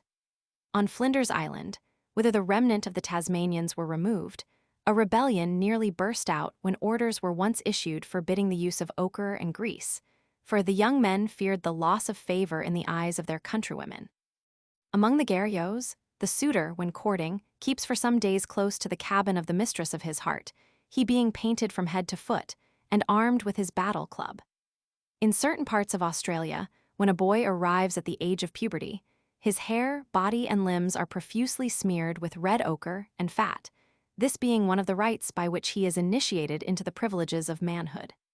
Again, with reference to the Ots, Mr. Sproat remarks that some of the young men streak their faces with red, but grown-up men seldom now use paint, unless on particular occasions.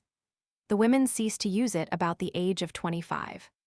The girls are generally painted when they arrive at the epoch of the first menstruation. Thus, among certain equatorial Africans, they are rubbed with black, red, and white paints in the course of a ceremony which, according to Mr. Reed, is essentially of a phallic nature. If a young maiden of the tapirs of Brazil be marriageable, and yet not courted by any, the mother paints her with some red color about the eyes.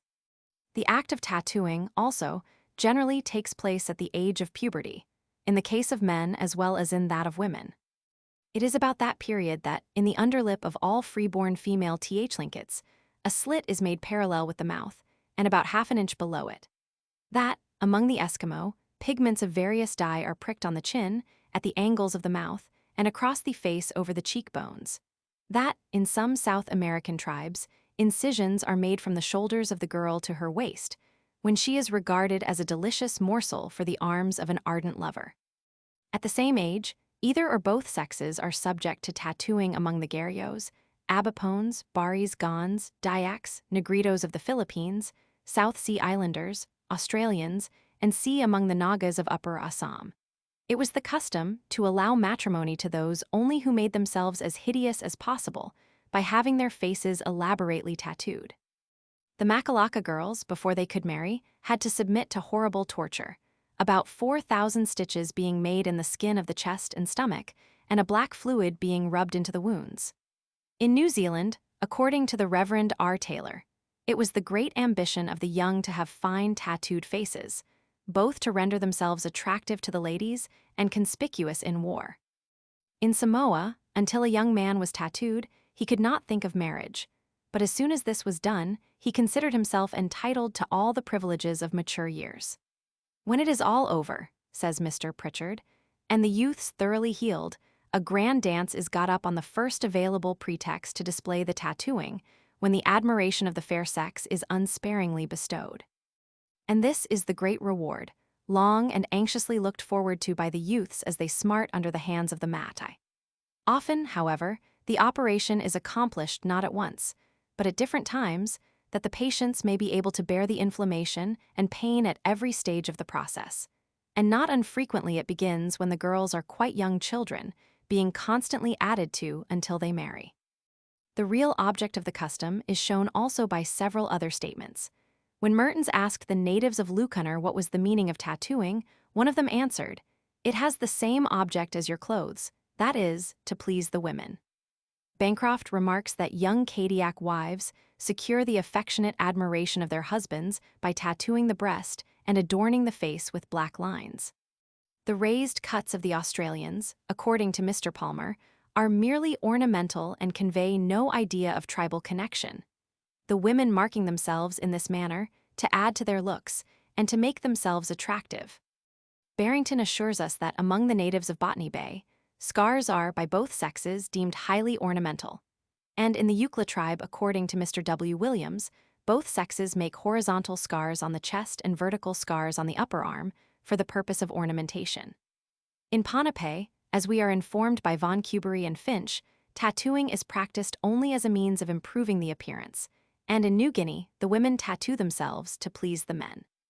Bach remarks, "As the Dayak women are tattooed to please their lovers, so the Laos men undergo the ordeal for the sake of the women." In Samoa, great licentiousness was connected with the custom of tattooing, and in Tahiti, the chiefs prohibited it altogether on account of the obscene practices by which it was invariably accompanied in that island. The Tahitians have also a very characteristic tale of its origin. Taroa, their god, and Apuvaru had a daughter, who was called Hinariramane. As she grew up, in order to preserve her chastity, she was made paio, or kept in a kind of enclosure, and constantly attended by her mother.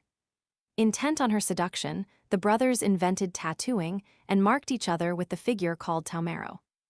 Thus ornamented, they appeared before their sister, who admired the figures, and in order to be tattooed herself, eluding the care of her mother, broke the enclosure that had been erected for her preservation, was tattooed, and became also the victim to the designs of her brothers.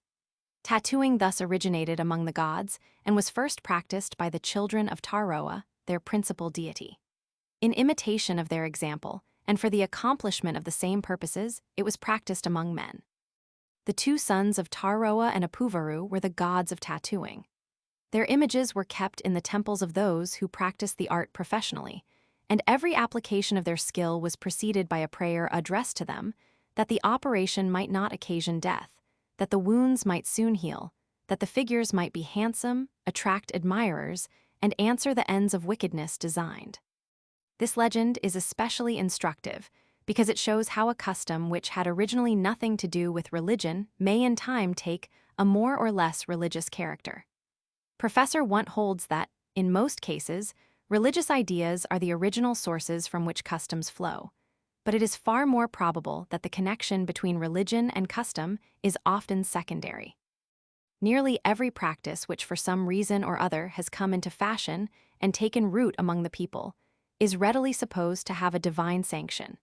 And this is one of the reasons why conservatism, as to religion, is so often accompanied by conservatism in other matters. This must especially be the case among savage men who identify their ancestors with their gods and consequently look upon ancient customs as divine institutions. It is, indeed, difficult to believe that the motives which gave rise to tattooing can have been different from those which led to the painting of the body. The chief distinction between the two is that the tattooed marks are indelible, being neither extinguished nor rendered fainter by lapse of time. Hence, the prevalence of tattooing may be explained by a general desire among savages to make the decorations of the body permanent. Sometimes, too, the custom seems to be kept up as a test of courage. Even to European tastes, the incised lines and figures have in many cases a certain beauty. Thus, speaking of the Gambier Islanders, Beechey assures us that the tattooing undoubtedly improves their appearance, and Yates remarks that nothing can exceed the beautiful regularity with which the faces and thighs of the New Zealanders are tattooed, the volutes being perfect specimens, and the regularity mechanically correct. Forster observed that among the natives of Waidahu Marquesas Islands, the punctures were disposed with the utmost care, so that the marks on each leg, arm, and cheek, and on the corresponding muscles were exactly similar. Among the Tahitians, according to Darwin, the ornaments follow the curvature of the body so gracefully that they have a very pleasing and elegant effect. And among the Easter Islanders, all the lines were drawn with much taste and carried in the direction of the muscle. The fact that the tattooed lines follow closely the natural forms of the body in order to render them more conspicuous has been observed in the case of other peoples also, and it would be ridiculous to regard such marks as transformed images of gods. The facts stated seem to show that the object of tattooing, as well as of other kinds of self-decoration or mutilation, was to stimulate the sexual desire of the opposite sex. To us, it appears strange that such repugnant practices as that of perforating the septum of the nose or removing teeth should owe their origin to coquetry, but we must not judge of the taste of savages by our own. In this case, the desire for self-decoration is to a great extent identical with the wish to attract attention, to excite by means of the charm of novelty. At all stages of civilization, people like a slight variety, but deviations from what they are accustomed to see must not be too great, nor of such a kind as to provoke a disagreeable association of ideas. In Cochin China, where the women blacken their teeth, a man said of the wife of the English ambassador contemptuously that she had white teeth like a dog. And the Abipones in South America, who carefully plucked out all the hairs with which our eyes are naturally protected, despised the Europeans for their thick eyebrows, and called them brothers to the ostriches, who have very thick brows. We, on the other hand, would dislike to see a woman with a crystal or a piece of wood in her lip. It is a common notion that women are by nature vainer and more addicted to dressing and decorating themselves than men. This certainly does not hold good for savage and barbarous peoples in general. It is true that, among many of them, tattooing is exclusively or predominantly limited to the women, and that the men sometimes wear fewer ornaments. But several travelers, as for instance Dr. Schwainfurth and Dr. Barth, who have a vast experience of African races, agree that the reverse is usually the case.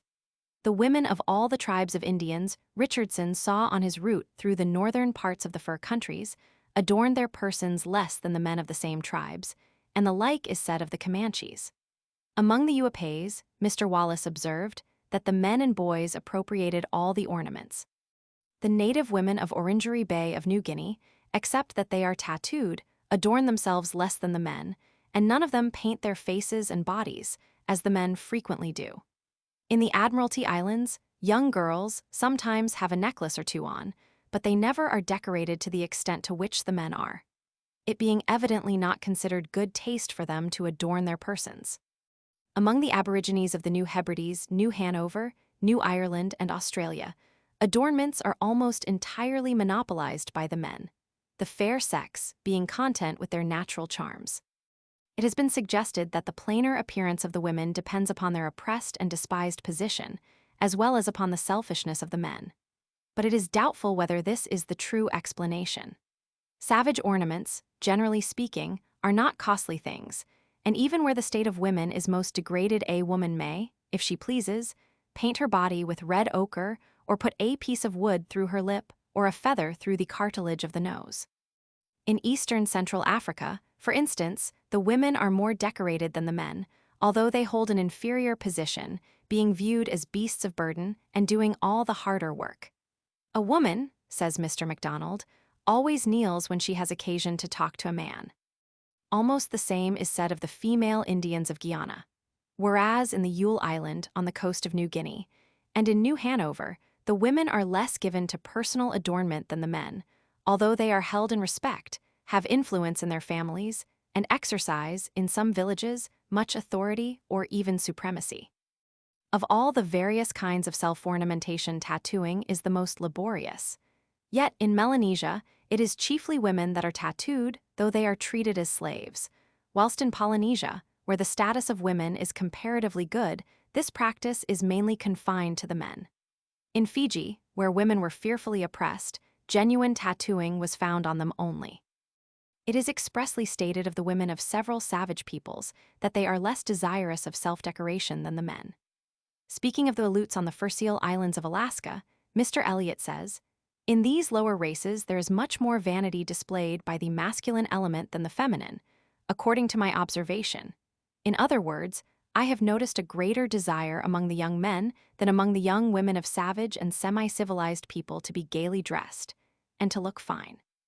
Among the Gambier Islanders, according to Beechey, the women have no ornaments of any kind and appeared quite indifferent to the beads and trinkets which were offered them.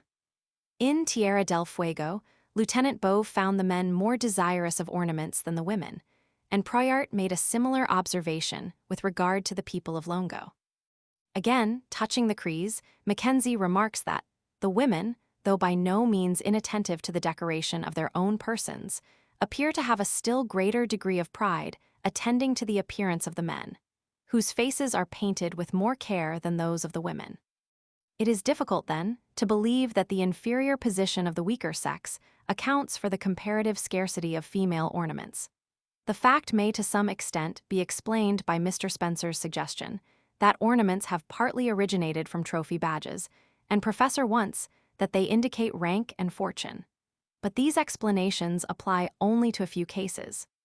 If it be true that man began to decorate himself chiefly in order to stimulate the passions of the opposite sex, we may conclude that the vanity of the men is, in the first place, due to the likings of the women, and that the plainer appearance of the women is a consequence of the men's greater indifference to their ornaments.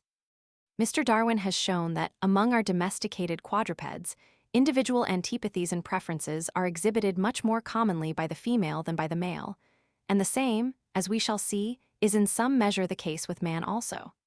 It is the women rather than the men that have to be courted. Thus, with reference to the natives of Gippsland, Mr. Brasmythe, on the authority of Mr. Bulmer, states, "The ornaments worn by the females were not much regarded by the men. The woman did little to improve her appearance. If her physical aspect was such as to attract admirers, she was content."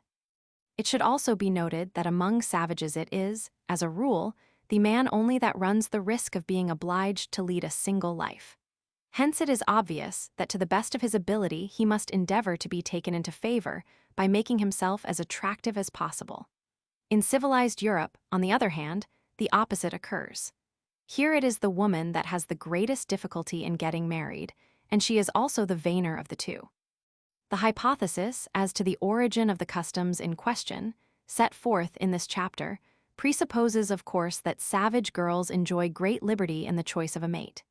It will be seen subsequently that there can be no doubt as to the accuracy of that presumption.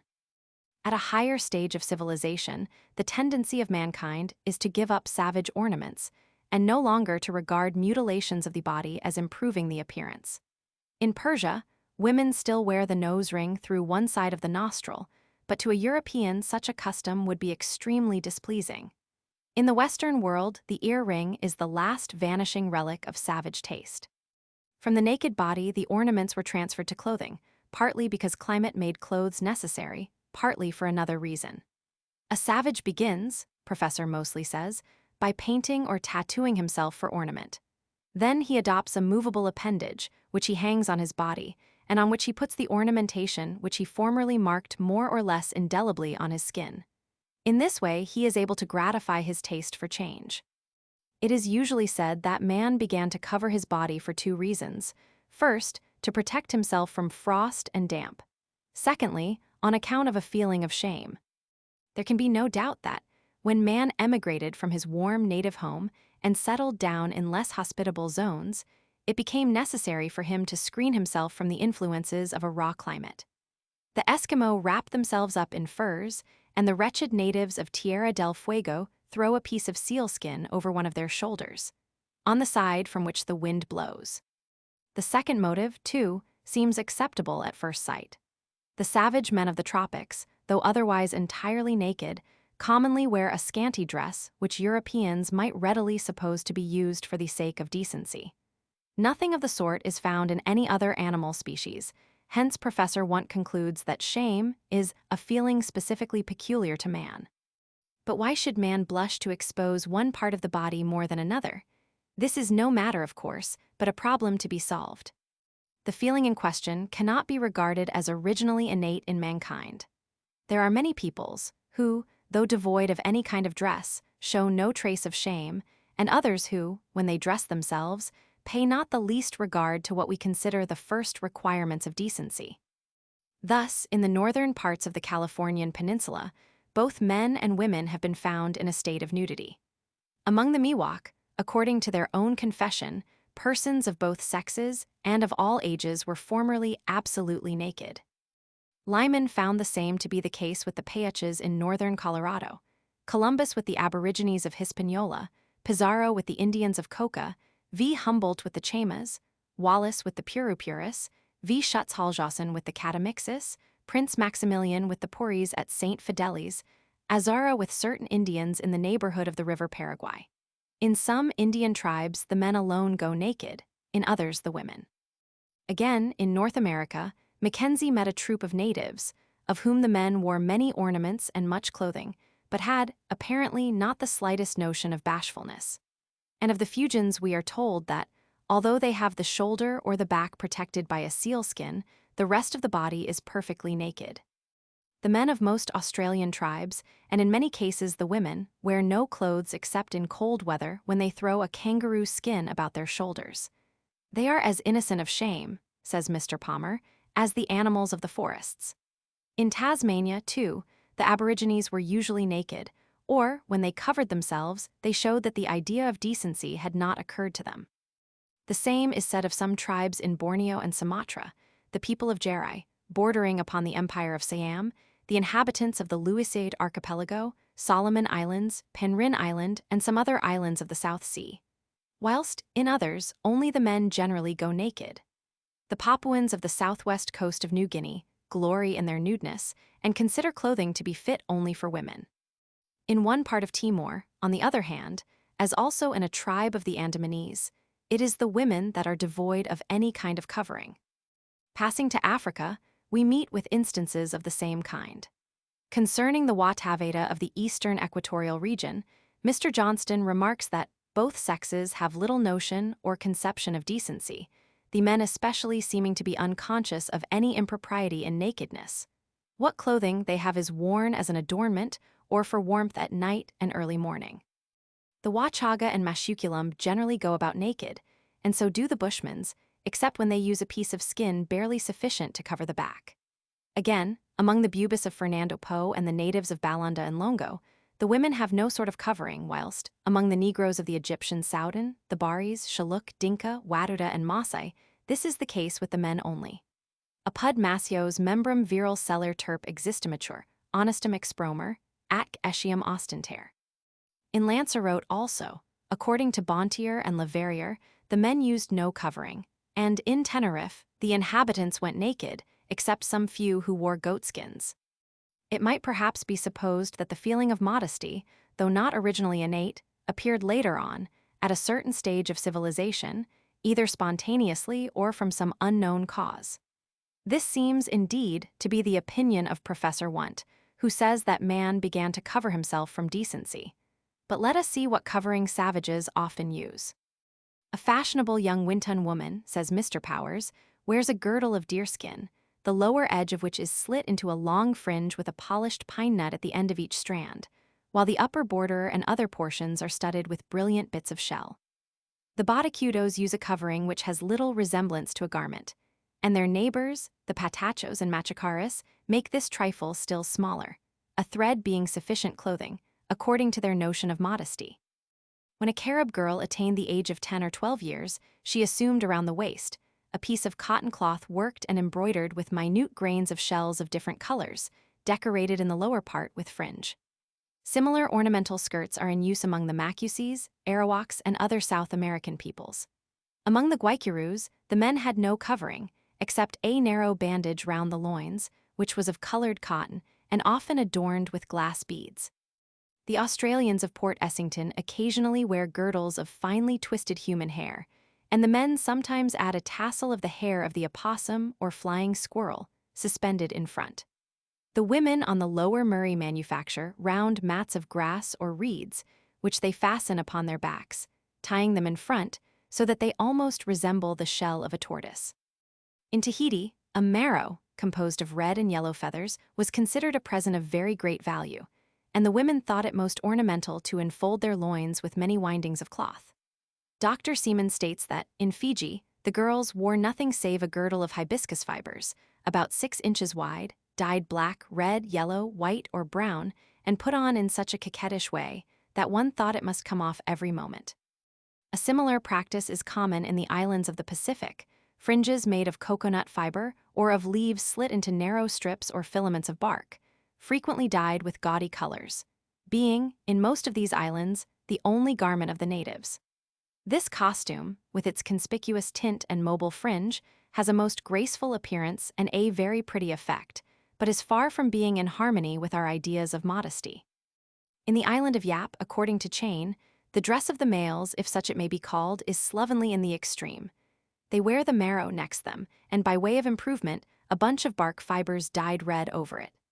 In New Caledonia, in Forster's time, the natives only tied a string round the middle and another round the neck, whilst in some other groups, the costume of the men consisted of nothing but a leaf, a mussel, or a shell. In Sumatra, according to Marston, young women, before they are of an age to be clothed, have a plate of silver in the shape of a heart hung in front by a chain of the same metal. Among the Garos of Bengal, the women wear merely a very short piece of striped blue cotton round the waist. The men have a very narrow waistcloth tied behind and then brought up between the legs. The portion hanging over in front is sometimes adorned with brass boss-like ornaments and white long-shaped beads. In Lukungu, the entire covering of most of the women consists of a narrow string with some white china beads threaded on it. The Hottentot women, according to Barrow, bestowed their largest and most splendid ornaments upon the little apron, about 7 or 8 inches wide, that hung from the waist.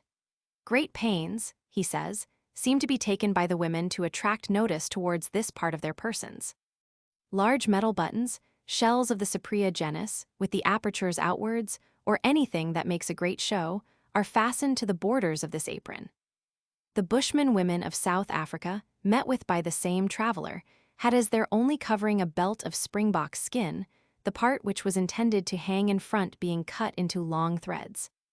But the filaments, he says, were so small and thin that they answered no sort of use as a covering, nor, indeed, did the females, either old or young, seem to feel any sense of shame in appearing before us naked. And among the Negroes of Benin, according to Bosman, the girls had no other garment than some strings of coral twisted about the middle. It seems utterly improbable that such garments owe their origin to the feeling of shame. Their ornamental character being obvious, there can be but little doubt that men and women originally, at least in many cases, covered themselves not from modesty, but on the contrary, in order to make themselves more attractive, the men to women and the women to men. In a state where all go perfectly nude, nakedness must appear quite natural, for what we see day after day makes no special impression upon us. But when one or another, whether man or woman, began to put on a bright-colored fringe, some gaudy feathers, a string with beads, a bundle of leaves, a piece of cloth, or a dazzling shell, this could not of course escape the attention of the others, and the scanty covering was found to act as the most powerful attainable sexual stimulus. Hence the popularity of such garments in the savage world. Several travelers have noticed that there is nothing indecent in absolute nakedness when the eyes have got accustomed to it. Where all men go naked, as for instance in New Holland, says Forster, custom familiarizes them to each other's eyes, as much as if they went wholly muffled up in garments. Speaking of a Port Jackson woman who is entirely uncovered, Captain Hunter remarks, "There is such an air of innocence about her that clothing scarcely appears necessary." With reference to the Upes, Mr. Wallace records his opinion that there is far more immodesty in the transparent and flesh-colored garments of our stage dancers than in the perfect nudity of these daughters of the forest. In his Africa Unveiled, Mr. Rowley remarks, "When the sight becomes accustomed to the absence of raiment, your sense of propriety is far less offended than in England, where ample clothing is made the vehicle for asserting defiance, if not of actual law, yet of the wishes and feelings of the more virtuous part of the community." And speaking of the Fuegians, Captain Snow says, "More harm, I think, is done by false modesty, by covering and partly clothing, than by the truth in nature always appearing as it is. Intermingling with savages of wild lands who do not clothe, gives one, I believe, less impure and sensual feelings than the merely mixing with society of a higher kind."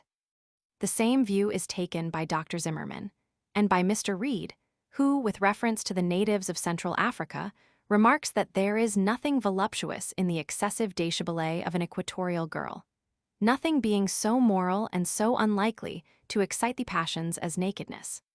Speaking of the Wachaga, Mr. Johnston observes, we should be apt to call, from our point of view, their nakedness and almost unconsciousness of shame indelicate, but it is rather, when one gets used to it, a pleasing survival of the old innocent days when prurient thoughts were absent from the mind of man.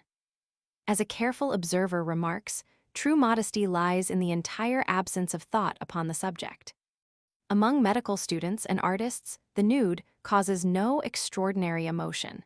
Indeed, Flaxman asserted that the students in entering the academy seemed to hang up their passions along with their hats. On the other hand, Forster says of the natives of Malakalo that it is uncertain whether the scanty dress of their women owes its origin to a sense of shame or to an artful endeavor to please. And of the men of Tana, that round their middle they tie a string, and below that they employ the leaves of a plant like ginger, for the same purpose and in the same manner as the natives of Malakalo. Boys, as soon as they attain the age of 6 years, are provided with these leaves, which seems to confirm what I have observed in regard to the Malakalis, viz., that they do not employ this covering from motives of decency. Indeed, it had so much the contrary appearance, that in the person of every native of Tana or Malakalo, we thought we beheld a living representation of that terrible divinity who protected the orchard and gardens of the ancients. Speaking of the very simple dress worn by the male Hottentot, Barrow says, if the real intent of it was the promotion of decency, it should seem that he has widely missed his aim, as it is certainly one of the most immodest objects, in such a situation as he places it, that could have been contrived. Among the Kayuntha, there is a native tradition worth mentioning in this connection. A certain queen, Captain Lewin tells us, noticed with regret that the men of the nation were losing their love for the society of the women, and were resorting to vile and abominable practices, from which the worst possible results might be expected. She therefore prevailed upon her husband to promulgate a rigorous order, prescribing the form of petticoat to be worn by all women in future, and directing that the male should be tattooed in order that, by thus disfiguring the males and adding piquancy to the beauty of the women, the former might once more return to the feet of their wives. Moreover, we know that some tribes who go perfectly naked are ashamed to cover themselves, looking upon a garment as something indecent. The pious Father Gumilla was greatly astonished to find that the Indians on the Orinoco did not blush at their nakedness. Si les missionaires, he says, qui ignorant leurs caudums et savissent de distribuer des mauquers, surtout aux femmes, pour quelles puissent s'y couvrir, elles les jettent dans la rivière, ou elles vont les cacher, pour n'y point erder obligés de s'en servir. Et lors quan leur dit de s'y couvrir, elles répondent, nous n'y couvrons point, parce que cela nous cause de la honte.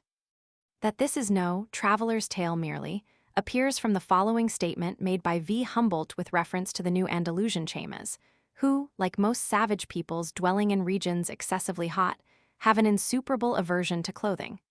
Under the torrid zone, he asserts, the natives are ashamed, as they say, to be clothed, and flee to the woods when they are too soon compelled to give up their nakedness. Again, in an Indian hut at Mucura in Brazil, Mr. Wallace found the women entirely without covering and apparently quite unconscious of the fact. One of them, however, possessed a saya, or petticoat, which she sometimes put on, and seemed then, as Mr. Wallace says, almost as much ashamed of herself as civilized people would be if they took theirs off. There are several instances of peoples who, although they generally go perfectly naked, sometimes use a covering.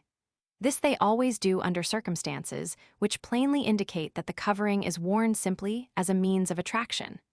Thus Lohman tells us that, among the Saliras, only harlots clothe themselves, and they do so in order to excite through the unknown.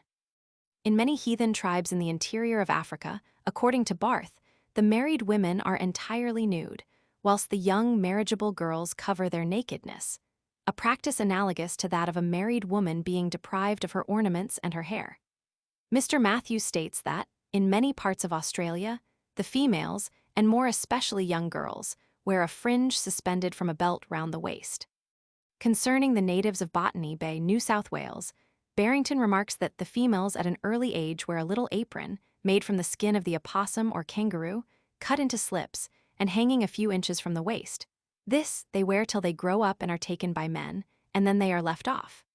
Collins says the same of the girls at Port Jackson, Mr. Palmer of some other Australians, and Captain Snow of all those tribes among whom he had been for several weeks. Again, on Morton Island, according to MacGillivray, both men and women went about altogether unclothed, but the female children wore a small fringe in front.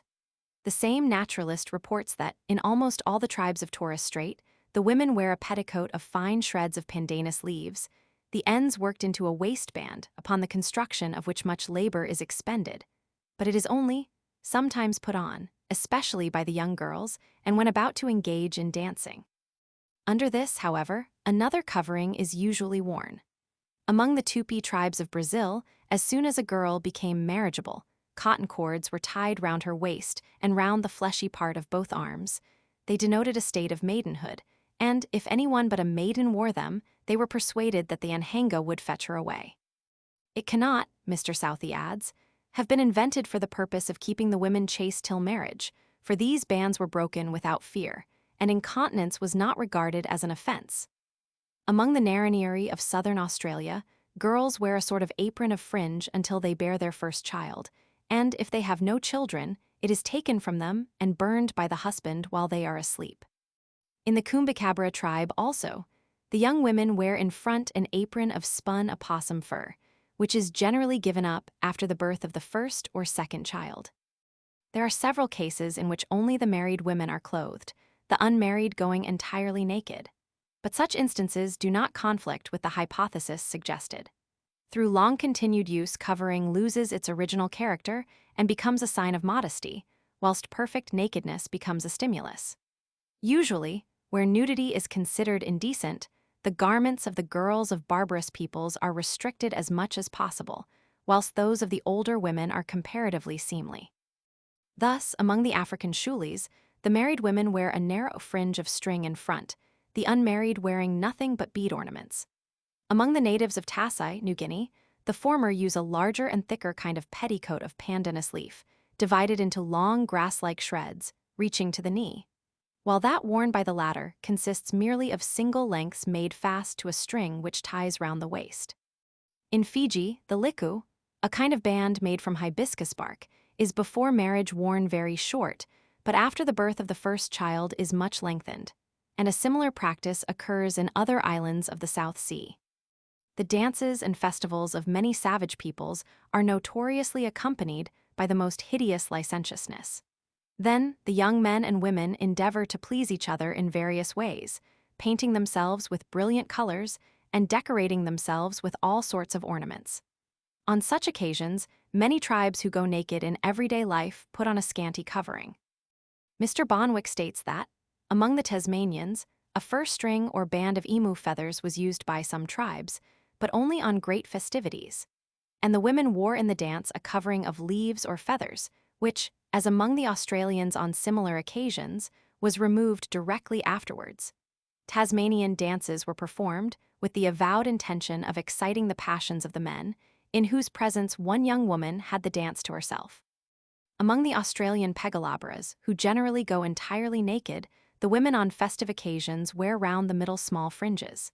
Speaking of the Brazilian Uapés, Mr. Wallace asserts that, while dancing in their festivals, the women wear a small tanga or apron made of beads prettily arranged. It is only about 6 inches square, but is never worn at any other time, and immediately the dance is over, it is taken off. Besides, their bodies are painted. The same was the case with the Tahitian Ariwa, a sort of privileged libertines, leading a most licentious life and practicing lewd dances and pantomimes, who also sometimes, on public occasions, put on a girdle of the yellow tea leaves which, in appearance, resembled the feather girdles of the Peruvians or other South American tribes. As to the South African Basutos, Mr. Kazali states that marriageable girls frequently indulge in grotesque dances, and at those times wear, as a sort of petticoat, long bands composed of a series of rushes artistically strung together. Very generally in the savage world, where climate does not put obstacles in the way, both sexes go naked till they reach manhood, covering being resorted to at the same period of life as other ornaments. A South Australian boy, for instance, when 14 or 16 years old, has to undergo the initiatory rites of manhood as follows. He is smeared all over with red ochre and grease, the hair is plucked from his body, and all his friends gather green gum bushes, which they place under his armpits and over the os pubis, after which the boy is entitled to marry. In conformity with other ornaments, what we consider decent covering is said to be more common with savage men than with women.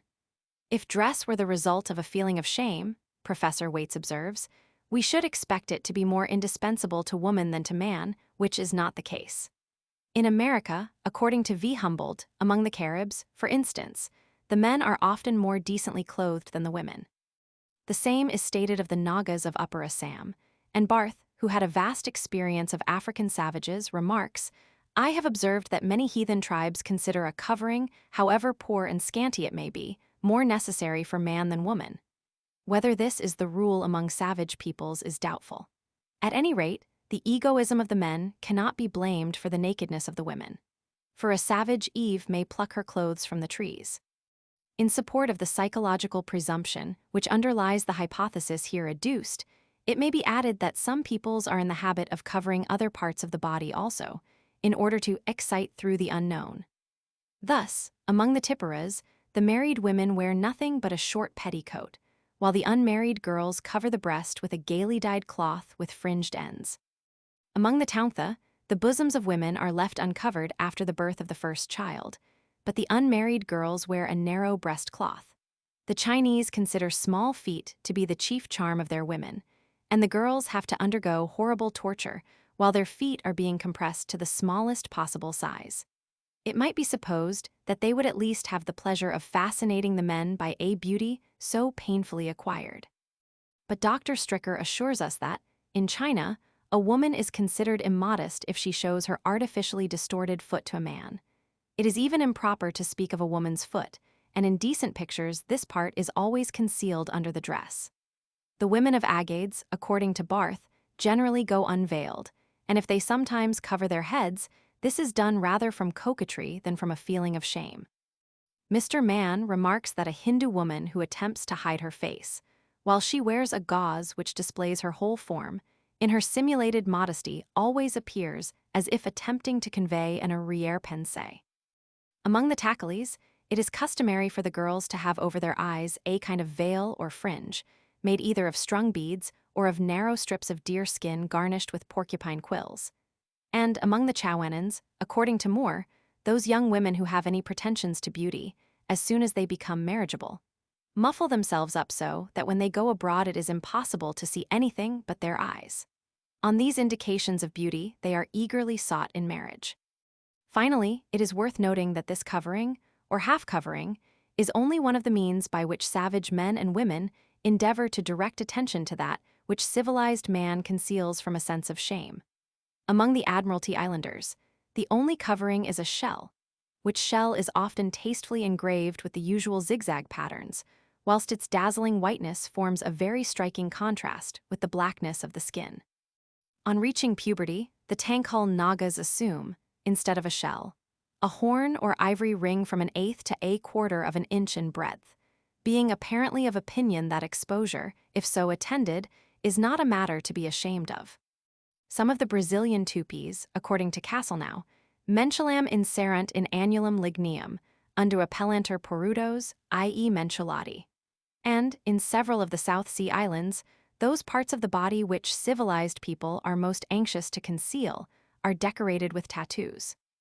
Do indigenes Tainbaris et Timorleanis dum loquitur reidal, adolescents et pulis dicit seep consulto, abradir pylos pubis nulla alia ment. Nici ut illi parts alteri sexui, magis conspicui fiant. Above all, the practice of circumcision should be noticed in this connection, since, as I believe, it owes its origin to the same cause. It is by no means a specifically Jewish custom, but is widely spread over the earth. It is in use among all the Mohammedan peoples, among most of the tribes inhabiting the African west coast, among the Kafirs, among nearly all the peoples of eastern Africa, among the Christian Abyssinians, Bogos, and Copts, throughout all the various tribes inhabiting Madagascar, and in the heart of the Black Continent among the Monbatu and Aka.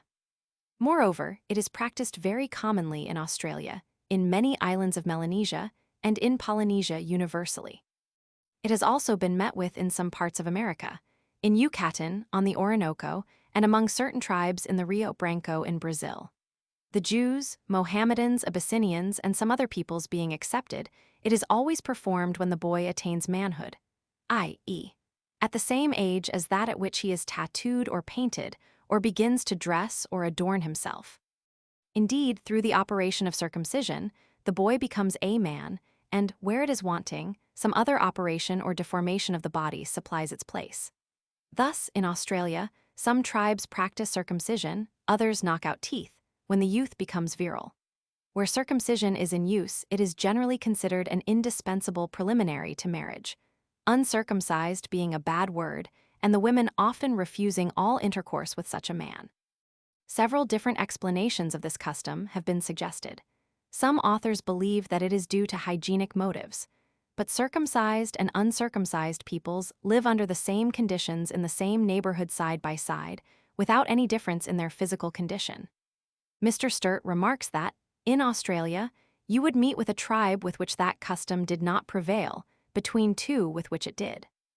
Moreover, as Mr. Spencer observes, while the usage does not exist among the most cleanly races in the world, it is common among the most uncleanly. Among the Damaras and Bechuanas, the boys are circumcised, though these peoples are described as exceedingly filthy in their habits, and so also among the people of Madagascar and the Malays, who are far from being so cleanly as might be desired. Again, according to Mr. Spencer, circumcision involves an offering to the gods. He suggests that in the first instance, vanquished enemies were mutilated in order that a specially valuable trophy after a battle might be presented to the king then, in a highly militant society governed by a divinely descended despot. We may expect that the presentation to the king of these trophies taken from enslaved enemies will develop into the offering to the god of like trophies taken from each generation of male citizens in acknowledgement of their slavery to him. This conclusion Mr. Spencer draws from the single fact that, among the Abyssinians, the trophy taken by circumcision from an enemy's dead body is presented by each warrior to his chief. But there is no evidence whatever that this curious custom is of common occurrence. Circumcision is spread over a very large part of the earth, and prevails even in societies which are not governed by a divinely descended despot, who could require all his subjects to bear this badge of servitude. With regard to the Australian Aborigines, many tribes of whom practice circumcision, Mr. Kerr says, on the subject of government, by which I mean the habitual exercise of authority by one or a few individuals over a community or a body of persons, I have made many inquiries and received written replies from the observers of about 100 tribes to the effect that none exists. Indeed, no fact connected with our tribes seems better established. Since there is nothing to indicate that there ever was a different state of things in Australia, how are we to reconcile these facts with the interpretation offered by Mr. Spencer? In the book of Genesis, the practice of circumcision is presented as a religious rite, deriving its origin from a command of God. But among most peoples, it appears to have little, if any, religious significance. Sometimes, indeed, it is performed by a priest of the community, but, as Herr Andre justly remarks, this has no necessary relation to the question, the priests generally being the physicians of savage tribes. Moreover, as has already been pointed out, almost every ancestral custom may by degrees take a religious character. Thus, the ancient Peruvians' habit of enlarging the lobe of the ear, so as to enable it to carry ear tubes of great size, is supposed to have been connected with sun worship. For Spanish historians mention that elaborate religious ceremonies were held at the Temple of the Sun at Cusco, on the occasion of the boring of the ears of young Peruvian nobles. But we should not be warranted in inferring that this custom had originally anything to do with religion.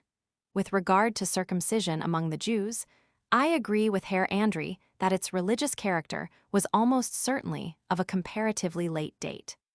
The peoples among whom this practice prevails are themselves unable to give any adequate account of its origin. With reference to the circumcision of the Southern Africans, the Reverend H. Dugmore says that they do not know how it began and that they have no traditionary remembrances about it, except that it has prevailed as a national custom from generation to generation. Our forefathers did so, and therefore we do the same, is all that the present generation can say about the matter. That the practice of circumcision arose from the same desire as that which led to other kinds of mutilation is rendered more probable by the fact that disfiguration is sometimes effected in quite a different way. Novi Zelandii incolas cuc nerat non solum si non circumcidir, sed contra tam necessarium haber prepudium, ut anteriorum ius partum redimere solent ligamento, quo glandum penis tegent. The same curious usage is met with in some other islands of the South Sea, and in Brazil, according to Dr. Carl von den Steinen, among the Trumai. Indigeni portus Lincoln puros pubertatum ingressos murum in modum secant. Quasi fragmento penum ex or secundum inferiorum partum usque ad scrotum incident idac totum longitudinis spatium detegunt. In defense of this practice, says Mr. Sherman, the natives had nothing to suggest except that it was observed by their forefathers and must therefore be upheld by themselves.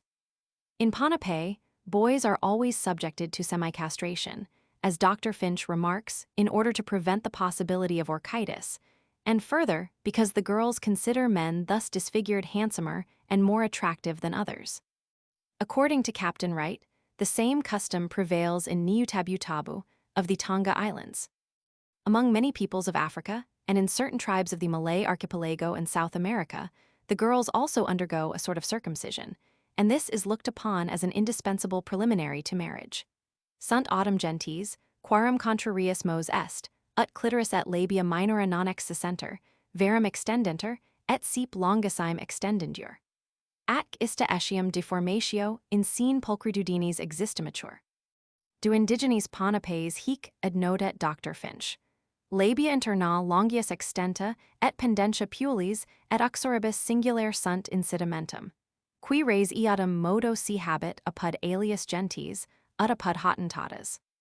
It certainly seems strange that such deformities should have been originally intended to improve the appearance, but we must remember the rough taste of savages and the wish for variety so deeply rooted in human nature. These practices evidently began at a time when man went in a state of perfect nudity. The mutilations, as the eyes became accustomed to them, gradually ceased to be interesting and continued to be inflicted merely through the force of habit or from a religious motive. A new stimulus was then invented, parts of the body which had formerly been exposed being hidden by a scanty covering. As the Chinese women at first had their feet pressed in order to excite admiration, but afterwards began to conceal them from coquetry, or as the Tassai beauties, though entirely naked otherwise, wear 2 or 3 petticoats one over another. How, then, are we to explain the connection which undoubtedly exists between nakedness and the feeling of shame? The hypothesis here set forth cannot be regarded as fully established until this question is answered.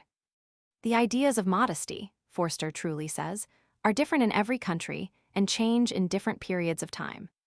As V. Humboldt remarks, a woman in some parts of Asia is not permitted to show the ends of her fingers, while an Indian of the Caribbean race is far from considering herself naked when she wears a guajuco 2 inches broad. Even this band is regarded as a less essential part of dress than the pigment which covers the skin. To go out of the hut without being painted with arnada is to transgress all the rules of Caribbean decency. In Tahiti, a person not properly tattooed would be as much reproached and shunned as if with us he should go about the streets naked. And, in Tonga also, the men would think it very indecent not to be tattooed. M. Letourneau reports that, at Basra on the Euphrates, it was the duty of a woman, if surprised when taking her bath, to turn her face. No further concealment was considered necessary. The same habit prevailed among the fellow women in Egypt, while, in Arabia according to Ebers, a woman acts even more indecorously in uncovering the back of the head than in uncovering the face, though this also is carefully hidden. The Tubori women in Central Africa wear only a narrow strap, to which is attached a twig hanging down behind, but they feel greatly ashamed if the twig happens to fall off. A Chinese woman, as previously stated, is not permitted by the law of modesty to show her feet, and the Samoans considered it most disgraceful to expose the navel. The savage tribes of Sumatra and Celebes have a like feeling about the exposure of the knee, which is always carefully covered. Speaking of the horrible mouth adornment worn by the women of Port des Franchises, Alaska, which makes the lower part of the mouth jut out 2 or 3 inches, La Perouse remarks, we sometimes prevailed on them to pull off this ornament, to which they with difficulty agreed. They then testified the same embarrassment, and made the same gestures, as a woman in Europe who discovers her bosom. Et Polynesios, quanquam eum tenet morm, nullum ut alium corporis partum nisi glandum penis tegent, hanc tamen nuder vehementer pudit. Ida Lysiansky animadvertit indigenas nucahivi, qui perputium penny abductum habent et extremum ius partum lino constrictum, linum alud magni eastimer manifesto apparer.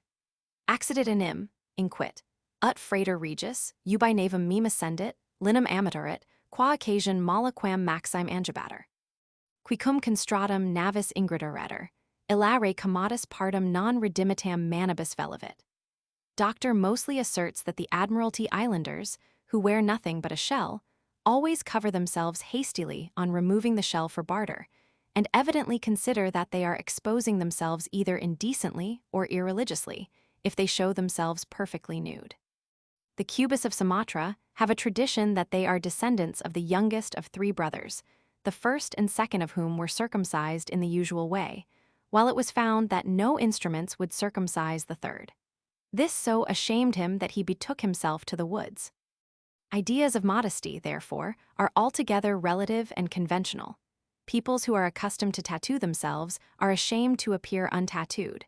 Peoples whose women are in the habit of covering their faces consider such a covering indispensable for every respectable woman.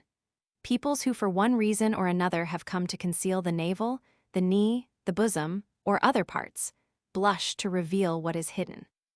It is not the feeling of shame that has provoked the covering, but the covering that has provoked the feeling of shame. This feeling, Dr. Bain remarks, is resolved by a reference to the dread of being condemned or ill thought of by others. Such dread is undoubtedly one of the most powerful motives of human action. Speaking of the Greenlanders, Krantz says that the mainspring of all that they do is their fear of being blamed or mocked by other men. Among savages, custom is a tyrant as potent as law has ever been in civilized societies, every deviation from a usage which has taken root among the people being laughed to scorn or regarded with disdain. The young ladies of Balanda, wholly unconscious of their own deficiency, could not maintain their gravity at the sight of the naked backs of Livingstone's men. Much to the annoyance of my companions, he says, the young girls laughed outright whenever their backs were turned to them, for the Balanda men wear a dress consisting of skins of small animals, hanging before and behind from a girdle round the loins. By degrees, a custom is associated with religion, and then becomes even more powerful than before. Mr. Williams tells us of a Fijian priest, who, like all his countrymen, was satisfied with a massy or scanty hipcloth, but on hearing a description of the naked inhabitants of New Caledonia and of their idols, exclaimed contemptuously, "Not have a massy, and yet pretend to have gods." And as Peschel remarks, were a pious Mussulman of Fergana to be present at our balls, and see the bare shoulders of our wives and daughters, and the semi-embraces of our round dances, he would silently wonder at the long-suffering of Allah, who had not long ago poured fire and brimstone on this sinful and shameless generation. Covering the nakedness has, for the reason already pointed out, become a very common practice among savage peoples. Among those of the tropics, no other sort of clothing is generally in use.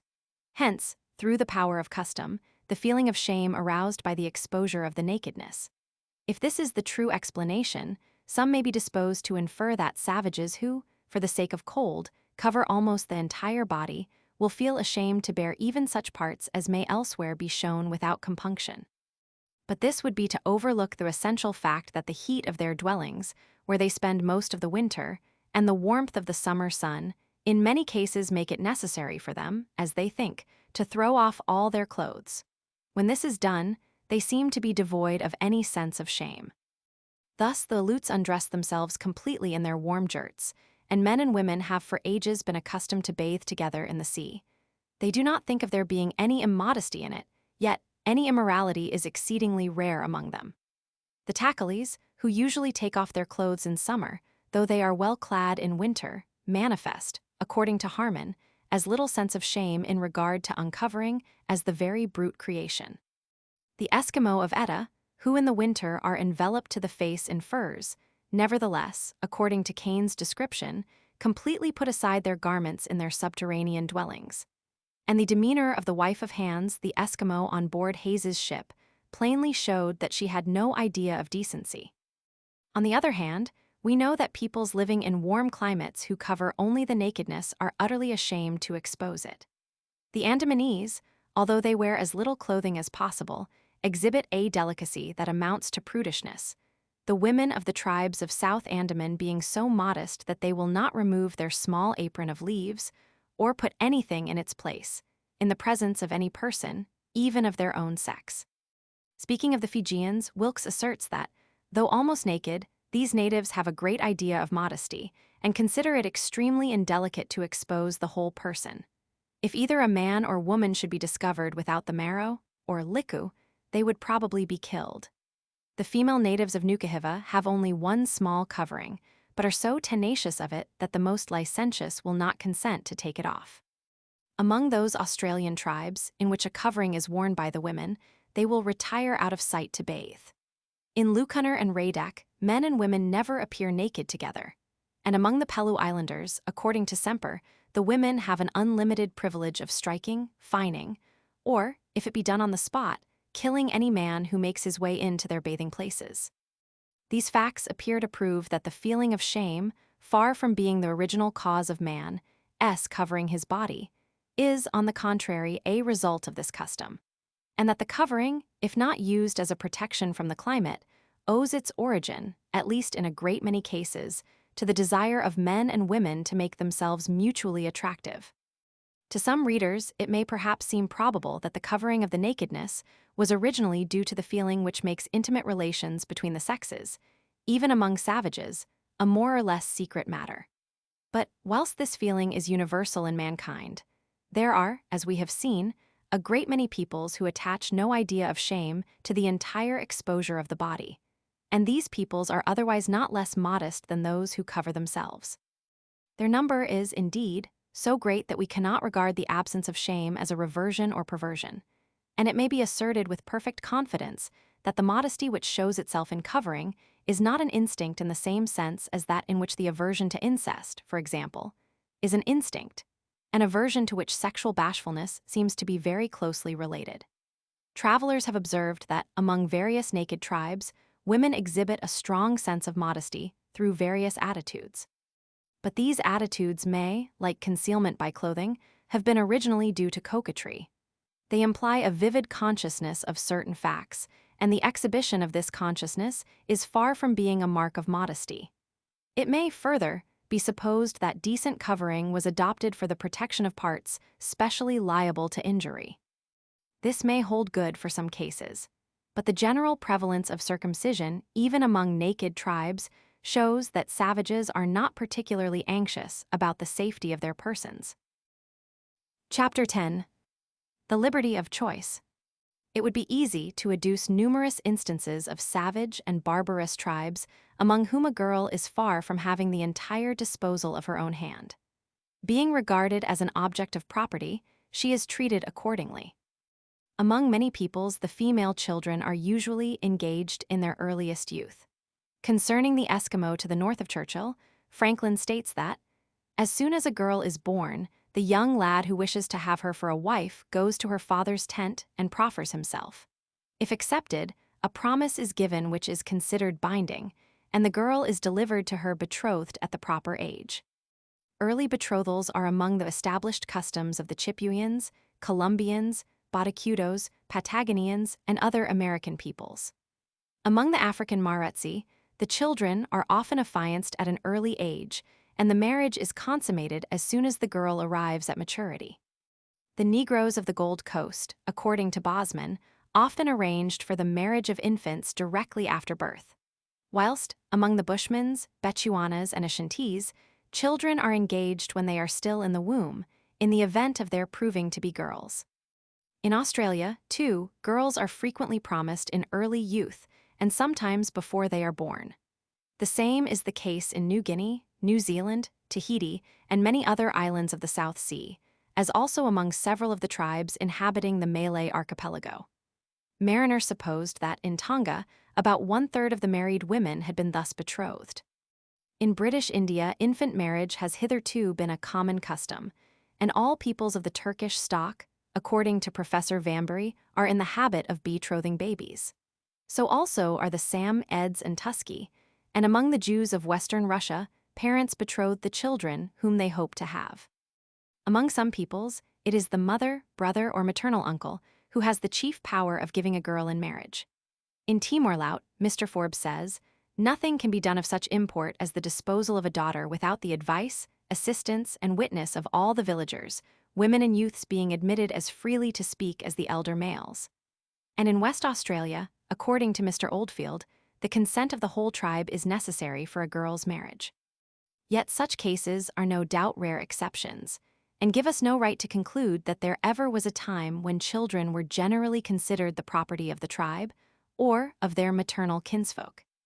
It would, however, be a mistake to suppose that, among the lower races, women are, as a rule, married without having any voice of their own in the matter. Their liberty of selection, on the contrary, is very considerable, and, however downtrodden, they well know how to make their influence felt. Thus, among the Indians of North America, numberless instances are given of woman's liberty to choose her husband.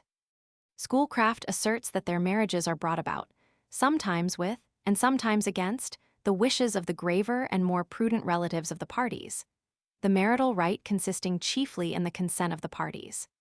Heckwelder quotes instances of Indians who committed suicide because they had been disappointed in love, the girls on whom they had fixed their choice, and to whom they were engaged, having changed their minds and married other lovers. Among the Kaniagmuts, Th. Linkets, and Nutkas, the suitor has to consult the wishes of the young lady. Among the Chippewas, according to Mr. Keating, the mothers generally settle the preliminaries to marriage without consulting the children, but the parties are not considered husband and wife till they have given their consent. The Atka Aleuts occasionally betrothed their children to each other, but the marriage was held to be binding only after the birth of a child. Among the Creeks, if a man desires to make a woman his wife, conformably to the more ancient and serious custom of the country, he endeavors to gain her own consent by regular courtship. Among the Pueblos and Sea, no girl is forced to marry against her will, however eligible her parents may consider the match. As to the South American Guanas, Azara states, aucune femme ni consent à se marier, sans avoir fait ses stipulations préliminaires tres de délais avec son prétendu, et avec son père ses parents, à l'égard de leur genre de vie réciproque. In Tierra del Fuego, according to Lieutenant Bove, the eagerness with which the women seek for young husbands is surprising, but even more surprising is the fact that they nearly always attain their ends. Speaking of the same people, Mr. Bridges says, it frequently happens that there is insuperable aversion on the girl's part to her husband, and she leaves him, and if she persists in hating him, she is then given to one she likes. It is, indeed, common in America for a girl to run away from a bridegroom forced upon her by the parents, whilst, if they refuse to give their daughter to a suitor whom she loves, the couple elope. Thus, among the Dakotas, as we are told by Mr. Prescott, there are many matches made by elopement, much to the chagrin of the parents. In Australia, it is the rule that a father alone can give away his daughter, and according to Mr. Kerr, the woman herself has no voice in the selection of her husband. But with reference to the Narranieri, Mr. Taplin states that, although the consent of a female is not considered a matter of the first importance, as indeed is the case in many uncivilized nations, yet it is always regarded as desirable. Among the Kern, according to Mr. Howitt, she decidedly enjoys the freedom of choice. Should the parents refuse their consent, she goes away with her lover, and if they can remain away till the girl is with child she may, it is said, expect to be forgiven. Otherwise it may become necessary for them to elope 2 or 3 times before they are pardoned, the family at length becoming tired of objecting. Mr. Matthew asserts that, with varying details, marriage by mutual consent will be found among other tribes also, though it is not completed except by means of a runaway match. Elopement undertaken with the consent of the woman is, indeed, and has been, a recognized institution among at least some of the Aboriginal tribes in Australia. Among the Kurna, it is the rule. The Maoris have a proverb, as a kahawai, a fish which is very particular in selecting the hook that most resembles its food, selects the hook which pleases it best out of a great number, so also a woman chooses one man out of many. Mariner supposed that, in Tonga, perhaps 2/3 of the girls had married with their own free consent. Concerning the natives of Arori, Mr. Turner says, in choosing a husband the lady sat in the lower room of the house, and over her head were let down through the chinks of the floor of the upper room 2 or 3 coconut leaflets, the ends of which were held by her lovers. She pulled at one and asked whose it was. If the reply was not in the voice of the young man she wished to have, she left it and pulled at another leaf, and another, until she found him, and then pulled it right down. The happy man whose leaf she pulled down sat still, while the others slunk away.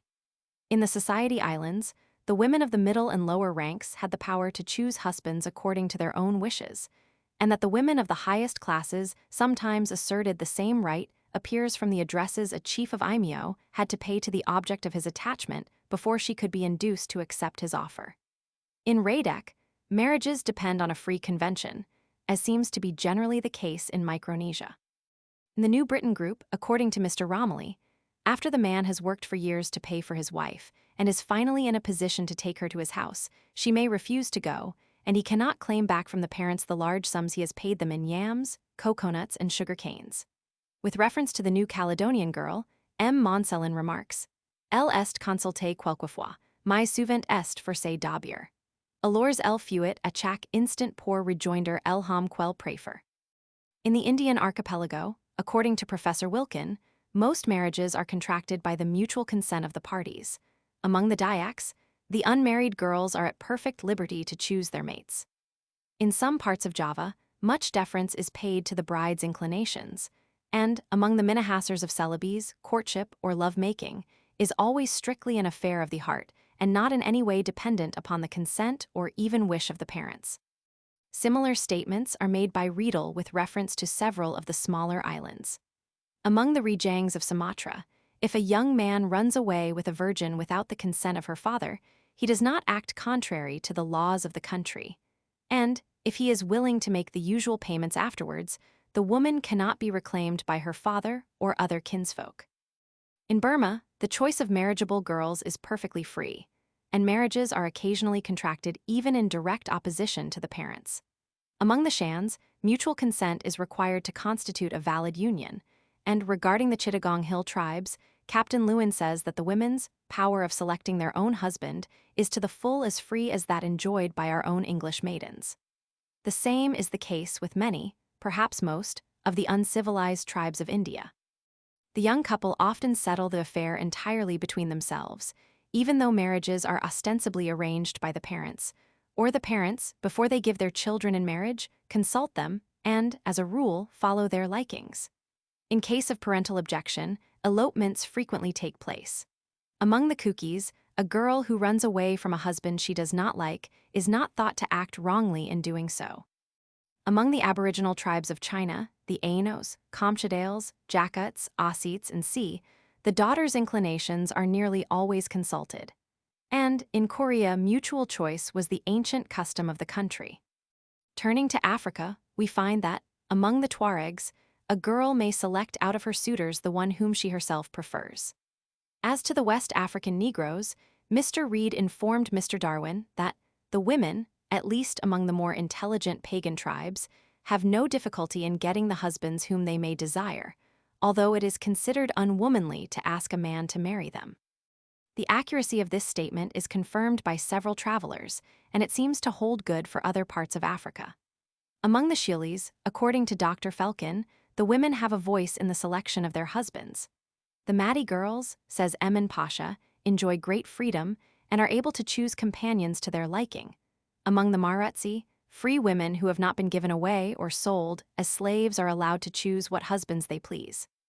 The young Kafirs endeavor generally at first to gain the consent of the girls, for it is, as Mr. Leslie remarks, a mistake to imagine that a girl is sold by her father in the same manner, and with the same authority with which he would dispose of a cow. And, among the Hottentots and Bushmans, When a girl has grown up to womanhood without having previously been betrothed, her lover must gain her approbation, as well as that of the parents. In works by ancient writers, we find statements of the same kind. Among the Cathi, according to Strabo, the girls chose their husbands and the young men their wives, and the same is said by Herodotus of the women of Lydia. In Indian and old Scandinavian tales, virgins are represented as having the power to dispose of themselves freely. Thus it was agreed that Skade should choose for herself a husband among the Asas, but she was to make her choice by the feet, the only part of their persons she was allowed to see. In view of such facts, it is impossible to agree with M. Letourneau that, during a very long period, woman was married without her wishes being at all consulted. There can be no doubt that, under more primitive conditions, she was even more free in that respect than she is now among most of the lower races. At present, a daughter is very commonly an object of trade, and the more exclusively she is regarded from this point of view, the less, of course, are her own likings taken into account. Among the Bedouins of Mount Sinai, who have marriage by purpose, no father thinks it necessary to consult his daughter before selling her, whereas, among the Arabs of the Eastern Plain, the Inezes, and C, according to Burckhardt, the father never receives the price of the girl, and therefore some regard is paid to her inclinations. But it will be shown that marriage by purchase forms a comparatively late stage in the history of the family relations of mankind, owing its origin to the fact that daughters are valuable as laborers, and therefore not given away for nothing. Speaking of the Gippsland natives, Mr. Fisson says, "The assertion that women eat and do not hunt cannot apply to the lower savages. On the contrary, whether among the ruder agricultural tribes or those who are dependent on supplies gathered from the forest and the flood, the women are food providers, who supply to the full as much as they consume and render valuable service into the bargain. In times of peace, as a general rule, they are the hardest workers and the most useful members of the community." Now, the Australians, although a very rude race, have advanced far beyond the original state of man. There is no reason to doubt that, among our earliest human ancestors, the possession of a woman was desired only for the gratification of the man's passions. It may be said generally that in a state of nature every grown-up individual earns his own living. Hence there is no slavery, as there is, properly speaking, no labor. A man in the earliest times had no reason, then, to retain his full-grown daughter. She might go away and marry at her pleasure. That she was not necessarily gained by the very first male, we may conclude from what we know about the lower animals. As Mr. Darwin remarks, the female generally, or at least often, exerts some choice. She can in most cases escape, if wooed by a male who does not please her, and when pursued, as commonly occurs, by several males, she seems often to have the opportunity, whilst they are fighting with one another, of going away with, or at least of temporarily pairing with, some one male. It might be supposed that at a later stage, when family ties grew stronger, and bride-stealing became a common way of concluding a marriage, the consent of the woman in the event of capture would be quite out of the question.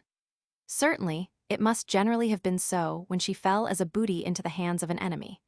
But women thus captured may in many cases have been able to escape from the husbands forced on them, and to return to their own, or some friendly neighboring, tribe. Very frequently, however, bride-stealing seems to have taken place with the approval of the girl, there being no other way in which the match could be concluded if her parents were not willing to agree to it. It is a common mistake, as Mr. Howitt remarks, to confound marriage by capture and marriage by elopement. They are essentially different, the one being effected without, the other with, the woman's consent. Thus, among the Australians, many, perhaps most, cases of so-called bride-stealing come under the head of elopements. Something remains to be said as to the position of sons among uncivilized peoples. When young, they are everywhere as much dependent on the parents, or at least on the father, as are their sisters. A boy may be sold, bartered away, or even killed if his father thinks proper.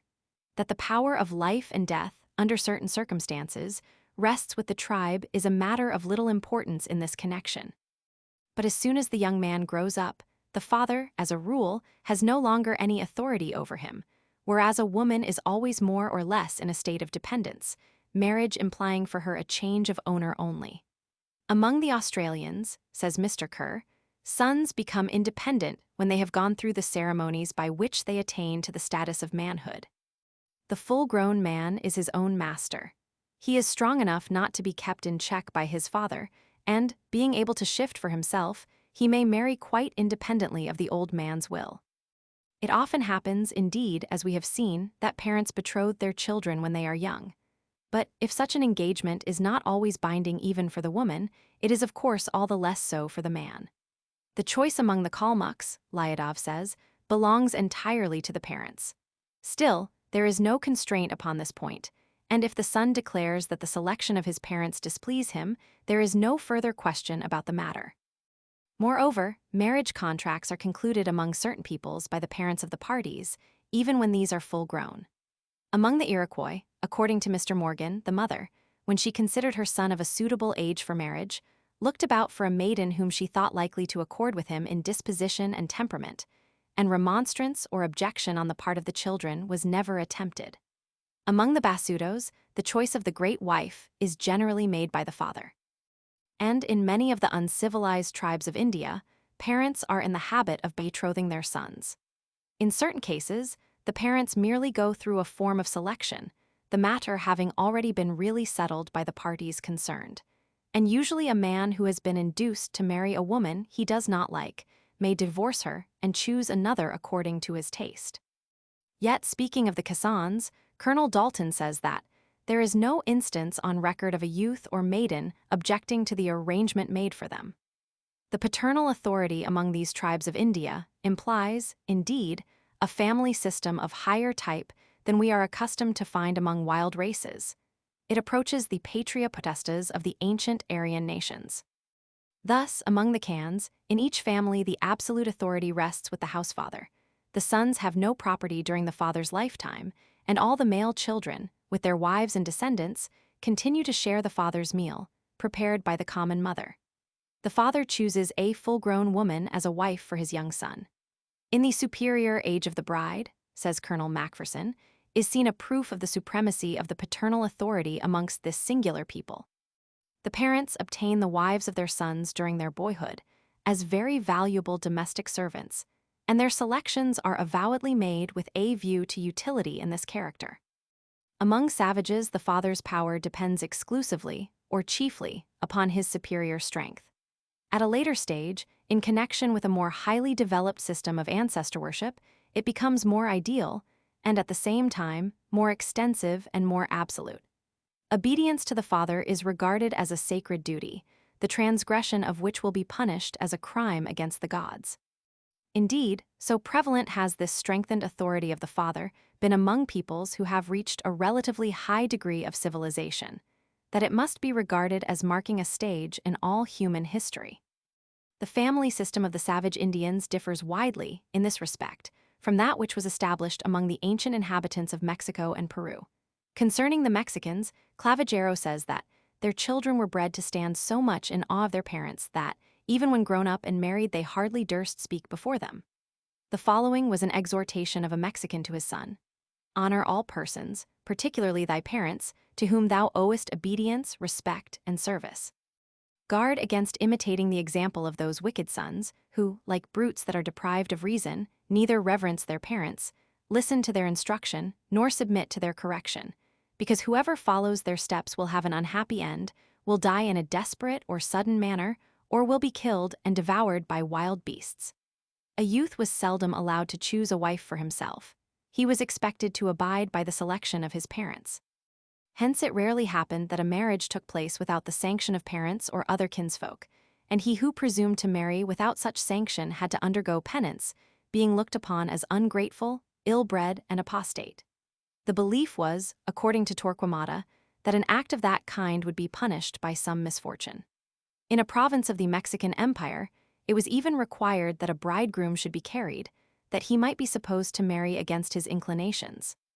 Touching the Guatemalans, Mr. Bancroft says, "It seems incredible that the young men should have quietly submitted to having their wives picked out for them, without being allowed any voice or choice in the matter. Yet we are told that so great was their obedience and submission to their parents that there never was any scandal in these things." In the greater part of Nicaragua, matches were arranged by the parents, though there were certain independent towns in which the girls chose their husbands from among the young men, while the latter sat at a feast. Again, in Peru, Inca Pachacutec confirmed the law that sons should obey and serve their fathers until they reach the age of 25, and that none should marry without the consent of the parents, and of the parents of the girl, a marriage without this consent being invalid and the children illegitimate. Similar ideas formerly prevailed, and to some extent are still found, among the civilized nations of the Old World. The Chinese have a maxim that, as the emperor should have a father's love for his people, so a father should have a sovereign's power over his family. From earliest youth, the Chinese lad is imbued with such respect for his parents that it becomes at last a religious sentiment, and forms, as he gets older, the basis of his only creed, the worship of ancestors. Disobedience to parents is looked upon as a sin to be punished with death, whether the offender be an infant or a full-grown son or daughter. And in everything referring to the marriage of the children, parents are omnipotent. From all antiquity in China, Navarrete says, no son ever did, or hereafter will, marry without the consent of his parents. Indeed, according to Mr. Medhurst, it is a universally acknowledged principle in China that no person, of whatever age, can act for himself in matrimonial matters during the lifetime, or in the neighborhood of his parents, or near senior kinsfolk. The power of these guardians is so great that they may contract a marriage for a junior who is absent from home, and he is bound to abide by such engagement even though already affianced elsewhere, without their privity or consent.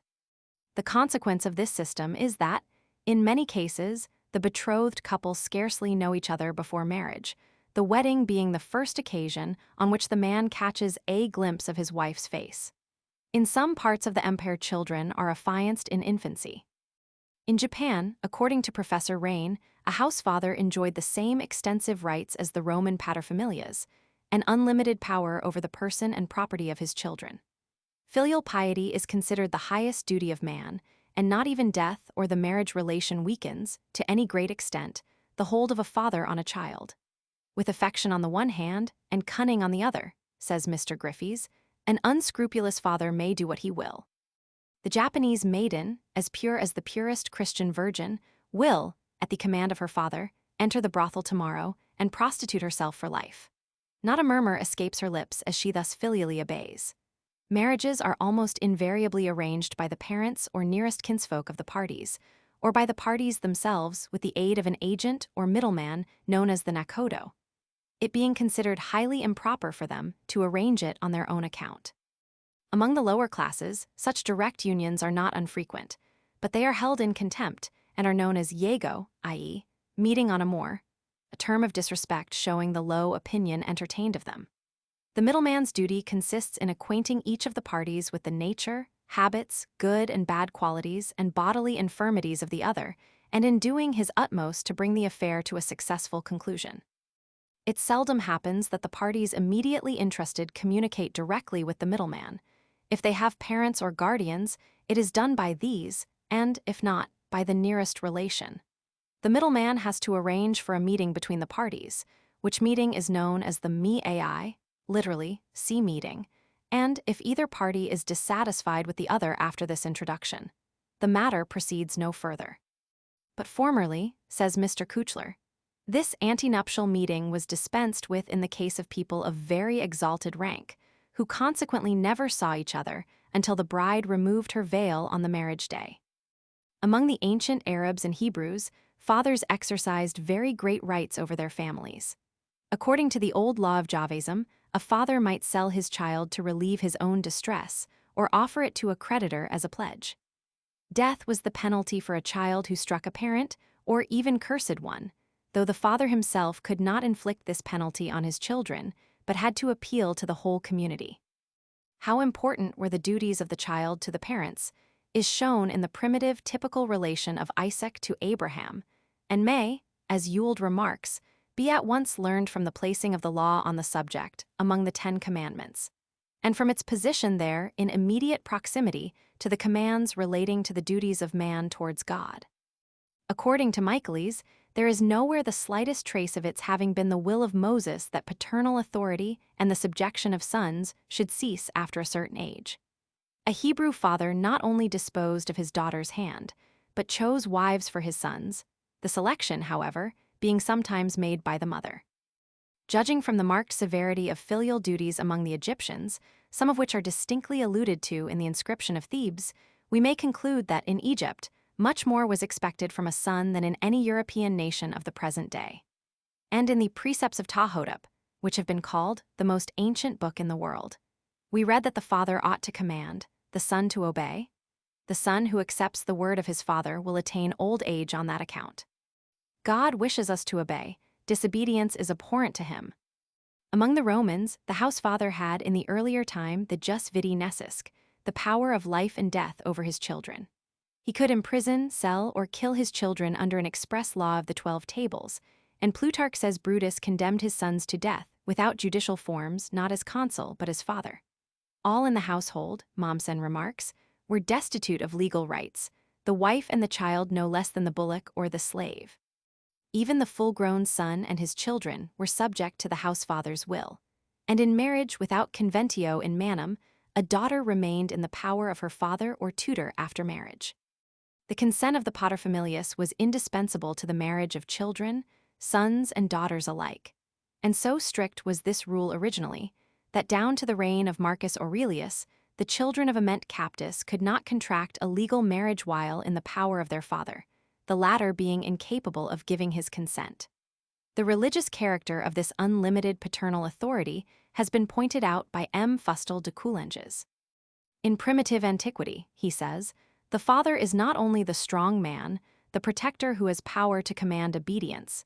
He is the priest, he is heir to the hearth, the continuator of the ancestors, the parent stock of the descendants, the depositary of the mysterious rites of worship, and of the sacred formulas of prayer. The whole religion resides in him. It has been suggested by Sir Henry Maine and others that the patria potestas of the Romans was a survival of the paternal authority which existed among the primitive Aryans. But no clear evidence of the general prevalence of such unlimited authority among other Indo-European peoples has been adduced. Justinian justly observed, "The power which we have over our children is peculiar to Roman citizens, for there are no other men possessing such a power over their children as we have."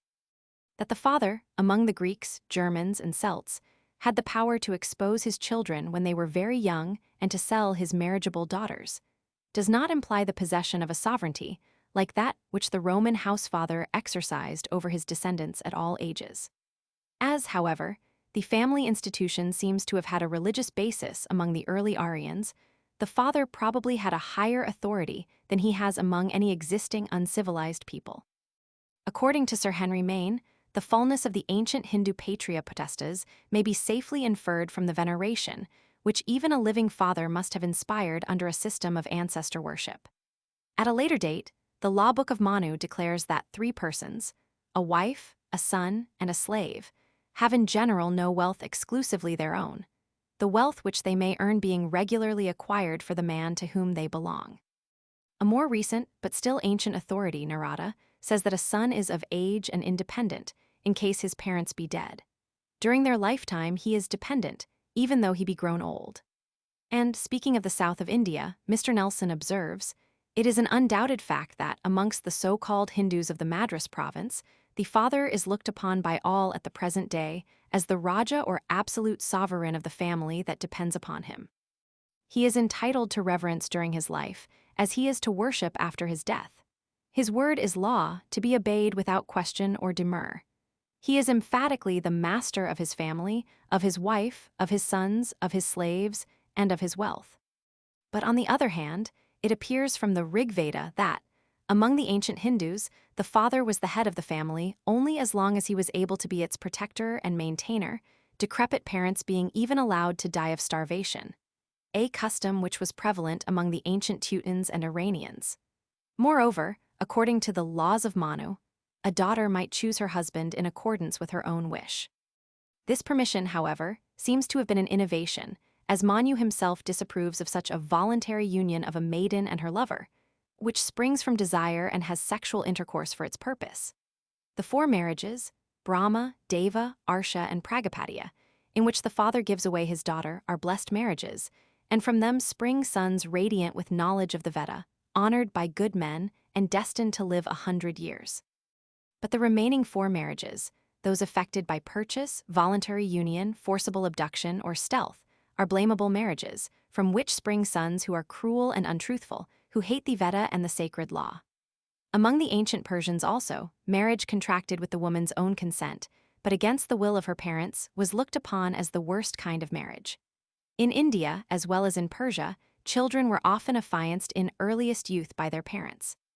According to M. Fustel de Coulanges, the unlimited subjection of the son to the father existed amongst the ancient Greeks, but disappeared at an early period at Athens and somewhat later at Sparta. It seems very doubtful, however, whether this subjection ever was so unlimited as among the Romans. The relations of Ulysses and Laertes in the Odyssey indicate that, at least under certain circumstances, a father in the decrepitude of age could be deposed from the headship of the family. In the mature Greek jurisprudence, as Sir Henry Maine points out, the direct authority of the parent is restricted, as in European codes, to the nonage or minority of the children. At Athens, a son was in his father's power till 20 years of age, then he could marry without paternal sanction. Women, on the other hand, were in a state of nonage throughout life. A woman could not be a party to any act of importance without the consent of her guardians, whose rights, after her marriage, passed to the husband. As a rule, it was the lot of a Greek woman to be given in marriage to a man whom she did not know. Les femmes, à Athens, says M. Covet, ni devaient jamais choisir elles mères leur époux, taugers il leur était par le tuteur qu'elle leur donnait. At Sparta, as well as at Athens, the betrothal of the bride by her father or guardian was requisite as an introduction to marriage.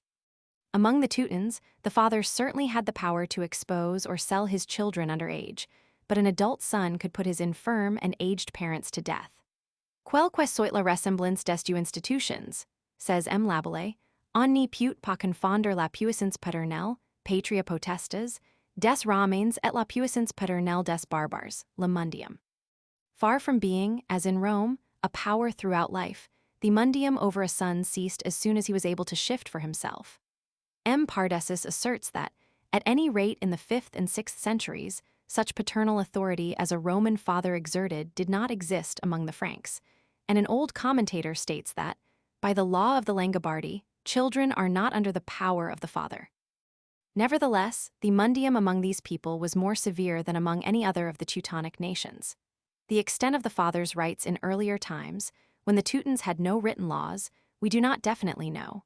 But, according to Tacitus, a housefather had not unlimited power even over his slaves, so it is impossible to believe in the prevalence of a patria potestas of the Roman type among them. In choosing a wife, however, the men had apparently in early days to take counsel with their kinsfolk. The parents and relations of the parties, says Tacitus, are consulted in cases of marriage and determine the nature of the bridal gifts. Women always remained in a state of dependence. Girls, wives, or widows, they were under the guardianship of the father, husband, or nearest male relative. The father could freely dispose of his daughter's hand, and her own inclinations seem to have been very little taken into consideration. According to ancient Russian laws, fathers had great power over the children, but Maciejowski thinks it improbable that a son could be sold as a slave. Baron von Haxthausen, who wrote before the Emancipation in 1861, says, "The patriarchal government, feelings, and organization are in full activity in the life, manners, and customs of the great Russians. The same unlimited authority which the father exercises over all his children is possessed by the mother over her daughters. The Russian addresses the same word to his real father, to the starosta, a communal authority, to his proprietor, to the emperor, and finally to God, viz., Father, Batushka." According to Sir Mackenzie Wallace, however, the head of the household was rather the administrator of a labor association than a housefather in the proper sense of the term. The house and nearly everything it contained were the joint property of the family, and not even the head of it could sell or buy anything without the express or tacit consent of all the other grown-up men. In Poland, according to Nestor, a father used to select a bride for his son, and in Russia, previous to the Emancipation, it was a common custom for fathers to marry their young sons to full-grown women. According to Professor Bijishik, the power of the father is not so great among the South Slavonians as among the Russians. But Dr. Cross asserts that a son is not permitted to make a proposal of marriage to a girl against the will of his parents, and, among the Croatians and Servians, it is quite exceptional for the young man himself to look about for his future wife. A daughter, of course, enjoys still less freedom of disposing of her own hand. The paternal authority of the archaic type here considered formed only a transitional stage in the history of human institutions. It declined gradually, according as the religious basis on which it rested became more unstable. The introduction of a new religion with higher conceptions of human rights particularly contributed to its fall. Paying special attention to its influence on the laws of marriage, I shall endeavor to trace the main features of this highly important process, which released children from paternal despotism. Among the Hebrews, a modification of the patriarchal principle took place as early as the 7th century before the Christian era, and, according to the Talmudic law, a marriage, to be valid, must be contracted with the voluntary consent of both the parties concerned. In Arabia, Mohammed limited the paternal power. According to all the Mohammedan schools, a son is at liberty to contract a marriage without his father's consent after he has completed his 15th year. The Hanafis and Shias grant the same privilege to a daughter, whereas, according to other schools, a woman is emancipated from paternal control only through marriage. A Mohammedan father certainly has the right to impose the status of marriage on his children during their minority, sons and daughters alike, but the law takes particular care that this right shall never be exercised to the prejudice of the infant. Any act of the father which is likely to injure the interest of the minor is considered illegal, and entitles the judge to interfere in order to prevent the completion of such act, or, if complete, to annul it. In the mature Greek jurisprudence, the paternal power was more restricted than during the Homeric age, and the Roman patria potestas gradually became a shadow of what it had been. Under the Republic, the abuses of paternal authority were checked by the censors, and in later times, the emperors reduced the father's power within comparatively narrow limits. Alexander Severus ordained that severe punishments should be inflicted on members of a family only by the magistrate. Diocletian and Maximilian took away the power of selling freeborn children as slaves, and Constantine declared the father who killed his child guilty of murder. The father's privilege of dictating marriage for his sons declined into a conditional veto, and it seems as if daughters also, at length, gained a certain amount of freedom in the choice of a husband. At any rate, a daughter could protest if the father wished to give her in marriage to a man with a bad reputation. La philosophie station et le christianisme, says M. Koenigswarter, qui haderant le développement des principes d'égalité, furent surtout favorables aux fils de famille et aux femmes. The influence of Christianity shows itself in Teutonic legislation as well as in Roman. An edict of Clothaire I in 560 prohibited the forcing of women to marry against their will, although a council held at Paris 3 years earlier expressly required the consent of the parents also. According to the laws of Synod, no woman or girl could be forced to marry a man whom she disliked. The Swedish Westgotalag permitted a woman to dissolve a marriage which had been contracted without her consent, and similar privileges were granted to her in the Upplandslag and certain other Teutonic law books. Later on, the Schwabenspiegel, a faithful echo of canonical ideas, says, when a young man has completed his 14th year, he can take a wife without the consent of his father. At 12 years, a maiden is marriageable, and the marriage subsists even if contracted in spite of her father or other relatives. A similar privilege during the Middle Ages was granted to German women in general, but the feelings of the people seem to have been opposed to it and required the consent of the parents. Thus Ulrich von Liechtenstein says in his Frauenbuch, a girl who has no parents should follow the advice of her kinsfolk. If she gives herself to a man of her own accord, she may live with shame. Paternal authority has declined more rapidly in some countries than in others. The process has been especially slow in France. In the literature of the 11th century, says M. Bernard, the paternal character is everywhere honored and filial piety everywhere praised and rewarded. In the romances of chivalry, fathers are never ridiculous, nor sons insolent and mocking. Above the majesty of the feudal baron, that of the paternal power was held still more sacred and inviolable. However powerful the son might be, he would not have dared to outrage his father, whose authority was in his eyes always confounded with the sovereignty of command. This respect exercised a tyrannical dominion for centuries. Duvert remarks, News Devon's tenure nos peers comedestia enter. Bodin wrote, in the later part of the 16th century, that though the monarch commands his subjects, the master his disciples, the captain his soldiers, there is none to whom nature has given any command except the Father, who is the true image of the great sovereign God, universal Father of all things. In the Duke of Sully's memoirs, we read that, in his days in France, children were not permitted to sit in the presence of their parents without being commanded to do so. According to the edicts of Henry Roman III, 1566, Louis Roman XIII, 1639, and Louis Roman XIV, 1697, sons could not marry before the age of 30, nor daughters before that of 25, without the consent of the father and mother, on pain of being disinherited. Speaking of the women among the nobility and upper classes in France during the 18th century, Messrs. de Goncourt remark, généralement le mariage de la jeune fille s'y faisait presque immédiatement au sortir du couvent, avec un mari accepté et agréé par la famille.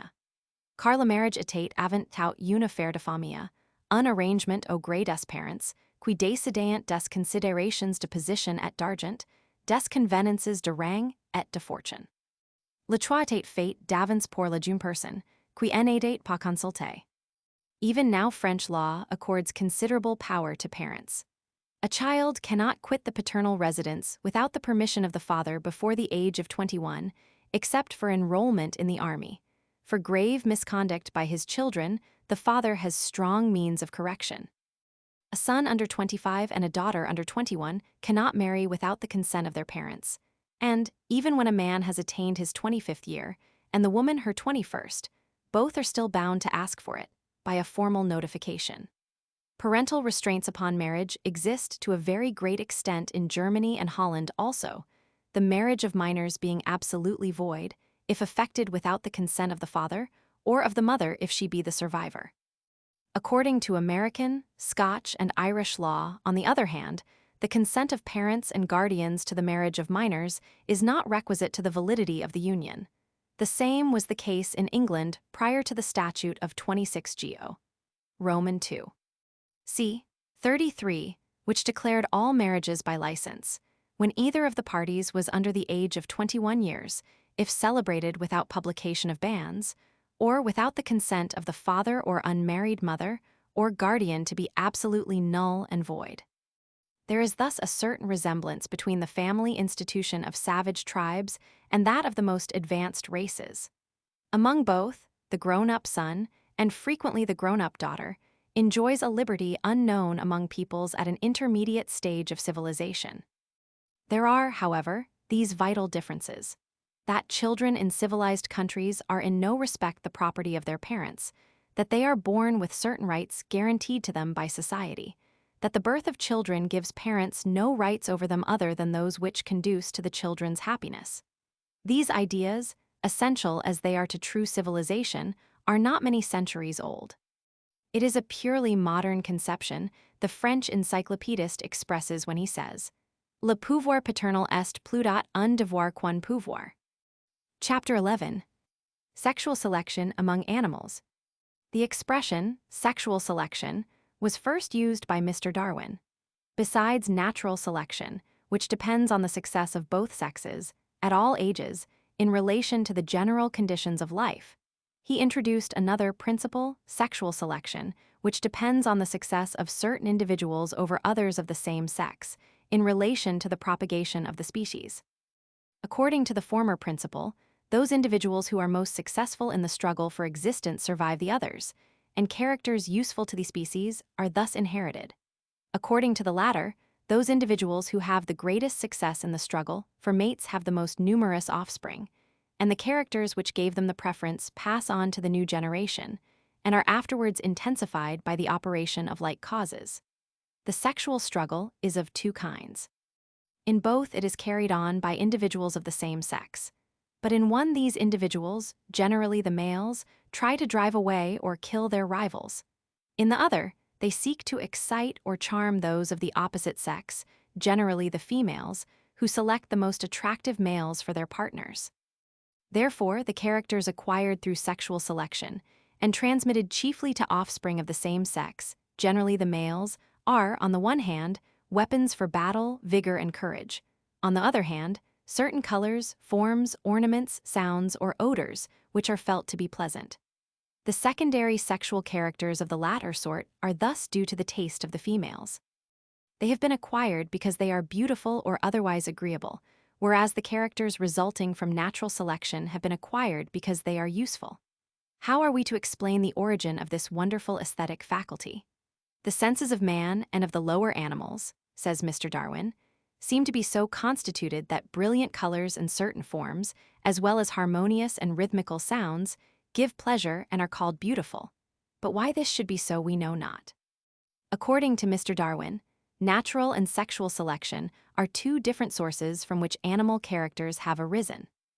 There is some truth in the statement of one of his critics. Mr. Darwin, in fact, has so far abandoned his former belief in the efficacy of natural selection as an agent in producing the differences which separate different species of animals, as to admit that some supplementary cause must, in some cases at any rate, be looked for. And this he thinks is to be found in the action, through long periods, of sexual selection. Far from cooperating with the process of natural selection, sexual selection, as described by Mr. Darwin, produces effects disadvantageous to the species. It is evident, he says, that the brilliant colors, top knots, fine plumes, and of many male birds cannot have been acquired as a protection. Indeed, they sometimes lead to danger. When we consider what an important part is played by colors, as means of protection, in the whole animal kingdom, it is certainly surprising that many male animals display brilliant hues, which cannot fail to make them conspicuous to their enemies.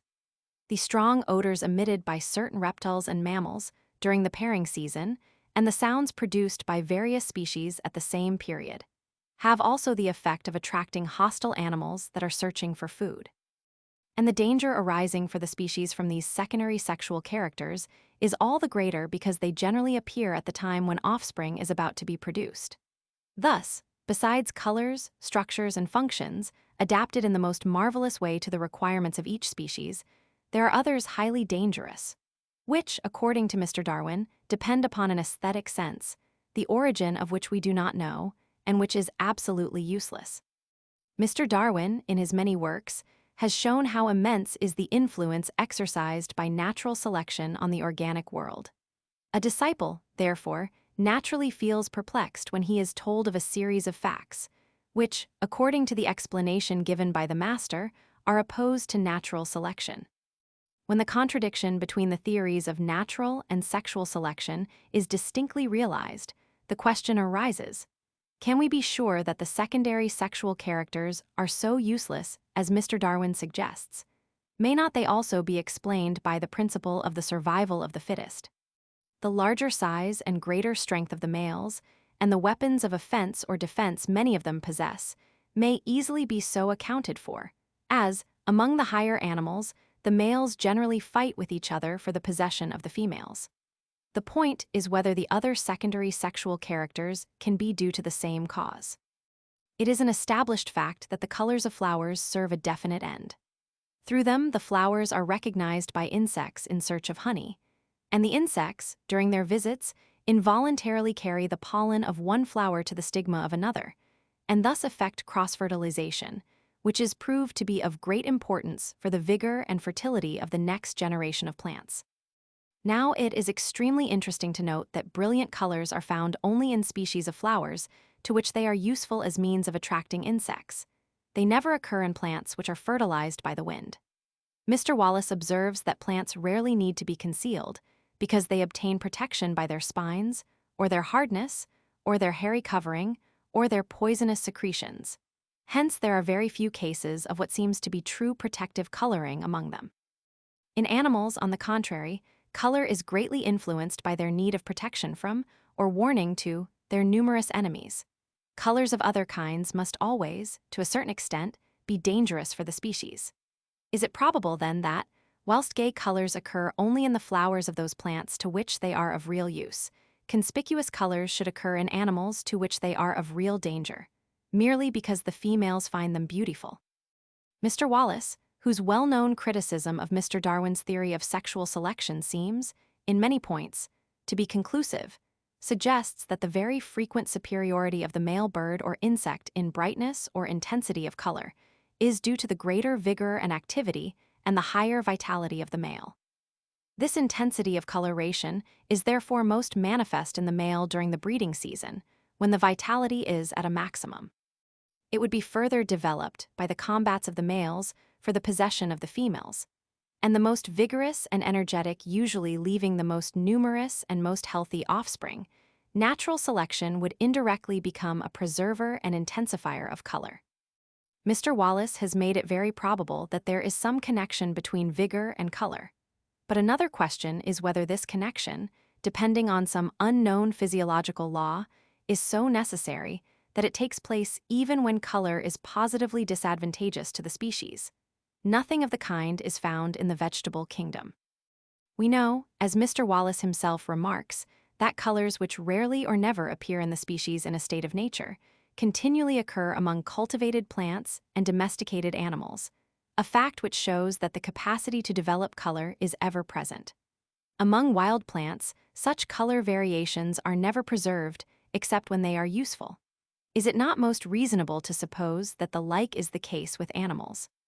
The truth seems to be that color subserves the same purpose in both of the great kingdoms of the organic world.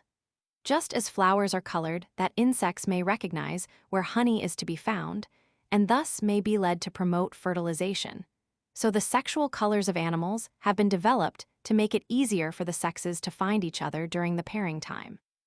Protective colors are useful so far as they conceal the animal from its enemies, but at the same time, they conceal it from individuals of its own species.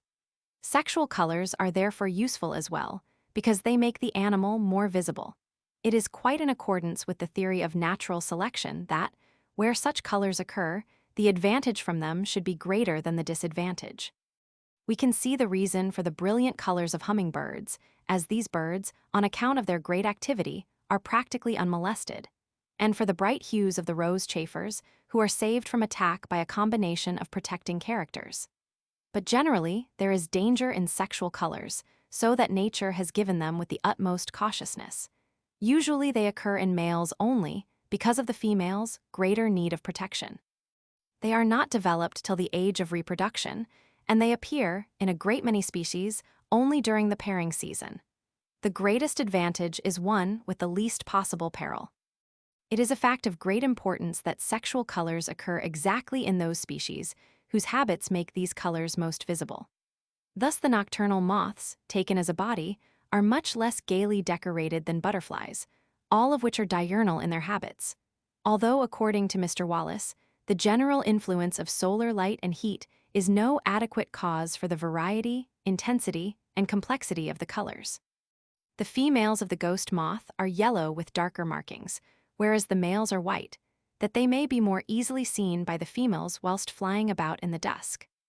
And it is remarkable that, in the Shetland Islands, the male of this moth, instead of differing widely from the female, frequently resembles her closely in color, as Mr. Fraser suggests, because, at the season of the year when the ghost moth appears in these northern latitudes, the whiteness of the males is not needed to render them visible to the females in the twilight night. Both Mr. Darwin and Mr. Wallace think that, in this case, color may be a means of recognition. Sexual colors occur chiefly in species which, because of their manner of living, are to be seen at a distance. They seldom occur in sedentary or slowly moving terrestrial animals.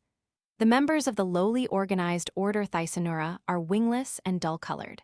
The Hemiptera, which usually lurk about plants and prey upon hapless insects, are not, as a rule, remarkable for conspicuous hues.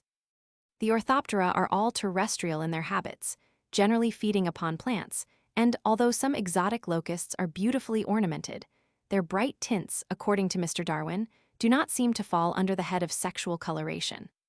On the other hand, the dragonflies, which live in the open air, possess splendid green, blue, yellow, and vermilion metallic tints, and the sexes often differ in their coloration.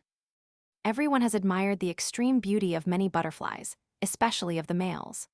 Amongst the fishes, living in a medium through which bright colors may be observed at a distance, we often find, besides protective colors, conspicuous hues which are especially intense and visible during the pairing time. Among the reptiles, The little lizards of the genus Draco especially deserve attention. They glide through the air on their rib-supported parachutes, and the beauty of their colors baffles description.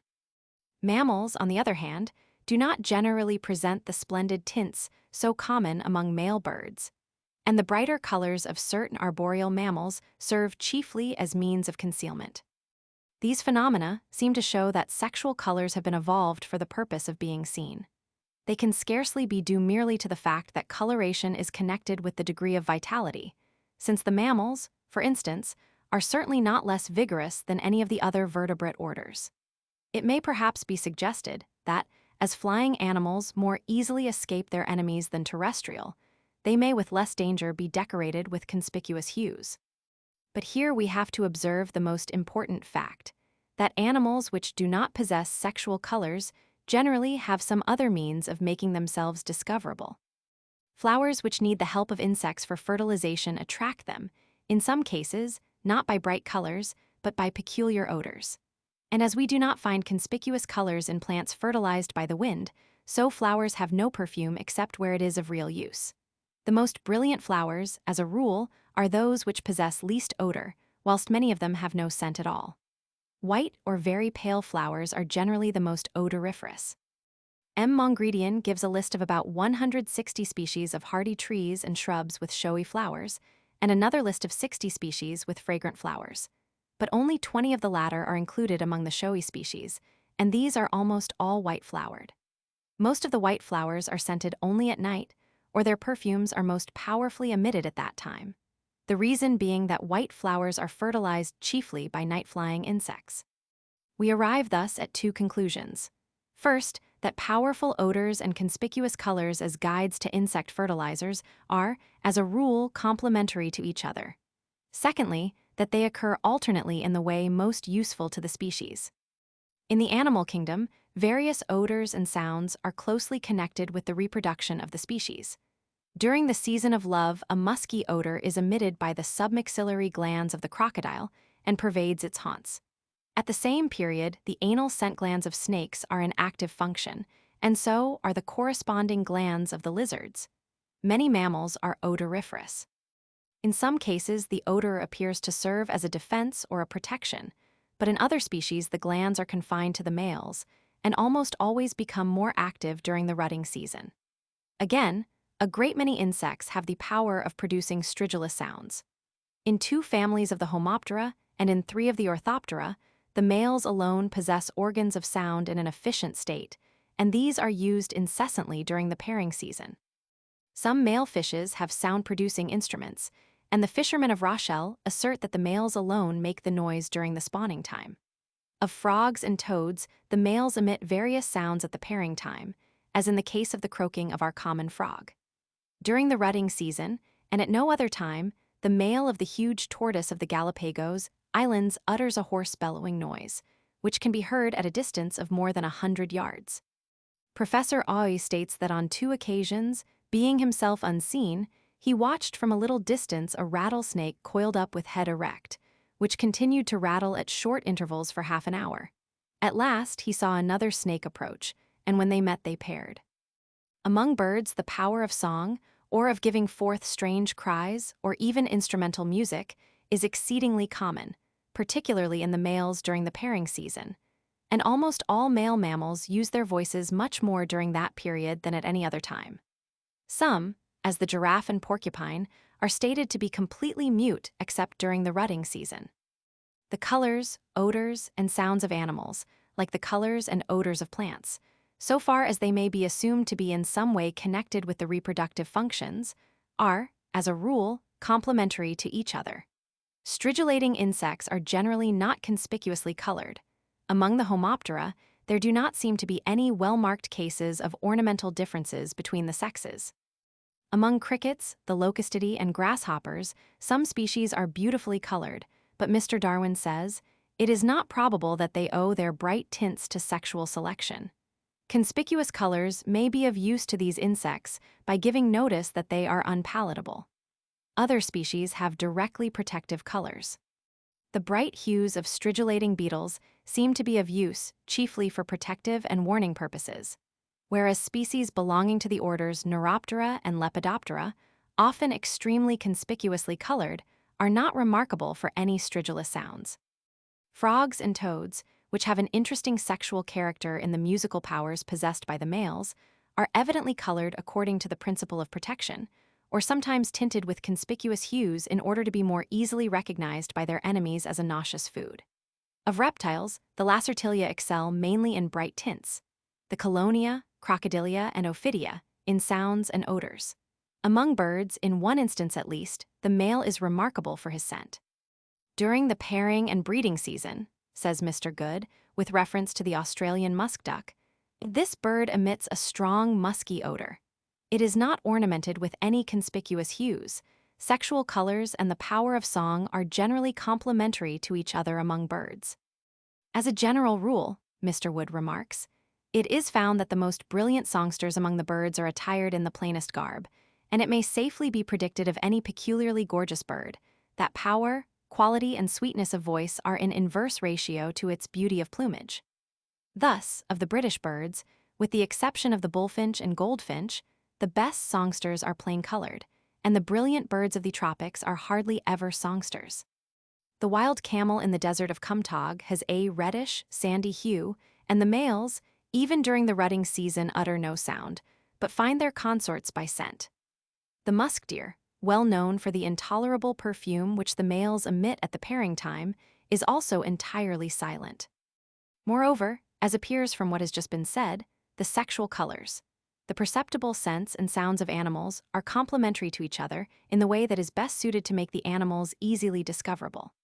As bright colors would be of no advantage to flowers fertilized by night-flying insects, so they would be of comparatively little advantage to animals living among grass and plants, in woods and bushes, whereas sounds and scents make the animal recognizable at a considerable distance. We have also seen that it is among flying and aquatic animals that sexual colors chiefly occur, whereas terrestrial animals excel in sound and sense. Thus, most of the stridulating insects are terrestrial. Whilst brightly colored lizards, living on trees or running from stone to stone, must attract attention by the brilliance of their covering, crocodiles inhabiting rivers and jungles, and frogs crawling among the grass, allure their mates, the former by emitting musky odors, the latter by producing loud sounds. The odor of the Australian musk duck, which depends for its food and for its preservation from danger upon its powers of diving rather than upon those of flying, is, as Mr. Good observes, often perceptible long before the animal can be seen. Mr. Darwin remarks, as regards birds, bright colors and the power of song seem to replace each other. We can perceive that, if the plumage did not vary in brightness, or if bright colors were dangerous to the species, other means would be employed to charm the females, and melody of voice offers one such means. But if we accept Mr. Darwin's theory of sexual selection, we are compelled to suppose that that inexplicable aesthetic sense of the females has been developed in the way most dangerous to the species. Conspicuous colors are admired by the females of those animals, which, by means of such colors, are most easily discovered by their enemies, and sounds and odors are appreciated exactly in those species to which they are most perilous. If, on the contrary, we accept the explanation that, although sexual colors, odors, and sounds are in some ways hurtful to the species, they are upon the whole advantageous, inasmuch as they make it easier for the sexes to find each other, we have a theory in accordance with all known facts, as well as with the great principle of natural selection. It may be objected that it is not the females but the males that are the seekers, whilst the secondary sexual characters generally occur in the males only. But we have no reason to think that the females are entirely passive during the pairing season, and several of the statements collected by Mr. Darwin directly indicate that females are attracted by the sounds of their future partners. If Burdetch is correct in saying that the male sex generally possesses more acute senses than the female, it is obvious that secondary sexual characters would be of less use to females than to males, as it certainly would be of greater danger. In his work on Darwinism, Mr. Wallace expresses the opinion that the various sounds and odors which are peculiar to the male serve as a call to the female, or as an indication of his presence, and, as he says, the production, intensification, and differentiation of these sounds and odors are clearly within the power of natural selection. Mr. Wallace has also shown the immense importance of color as a means of recognition. The theory here set forth thus, in fact, very nearly approaches his views. The only difference is that the sexual colors have been classified under the head of color for recognition, though the positive cause by which they have been produced may be a surplus of vital energy. We have still to consider certain secondary sexual characters, which according to Mr. Darwin, must be regarded as ornaments. With these he classes the great horns which rise from the head, thorax, and clypeus of many male beetles, the appendages with which some male fishes and reptiles are provided, the combs, plumes, crests, and protuberances of many male birds, and various crests, tufts, and mantles of hair which are found in certain mammals. But some of these characters may be of use to the males in their fights for females, or serve as means of recognition. Mr. Wallace suggests that crests and other erectile feathers may have been useful in making the bird more formidable in appearance, and in thus frightening away enemies, while long tail or wing feathers might serve to distract the aim of a bird of prey. Moreover, characters of which we cannot yet perceive the use may in the future be brought under the law of utility, as has been the case in so many other instances. According to Mr. Wallace, the ornamental appendages of birds and other animals are due to a surplus of vital energy, leading to abnormal growths in those parts of the integument where muscular and nervous action are greatest. And where these ornaments are of no positive disadvantage to the species, certainly no other explanation is needed. For other arguments which may be advanced against Mr. Darwin's theory of sexual selection, reference may be made to Mr. Wallace's criticisms in Tropical Nature and Darwinism. We have sufficient evidence that females are pleased or excited by the males' display of their sexual colors and are charmed by their songs. But Mr. Darwin's theory presupposes, amongst many other things, that almost all the females of a species, over a wide area and for many successive generations, prefer exactly the same modification of the color or ornament or sounds. Moreover, if the secondary sexual characters are due to female choice, how shall we explain the strange fact that the taste of the females varies so much that there are scarcely two species in which the standard of perfection is exactly the same? This difficulty did not escape Mr. Darwin. It is a curious fact, he says, that in the same class of animals sounds so different as the drumming of the snipe's tail, the tapping of the woodpecker's beak, the harsh trumpet-like cry of certain waterfowl, the cooing of the turtle-dove, and the song of the nightingale should all be pleasing to the females of the several species.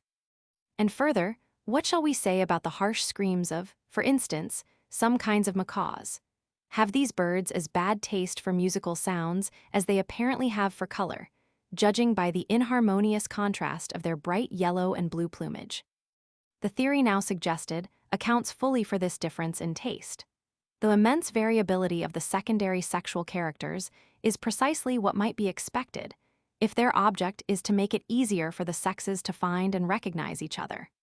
And it is natural that the females should be pleased by colors, odors, or sounds, which, by the association of ideas, are to them the symbols of the most exciting period of their lives.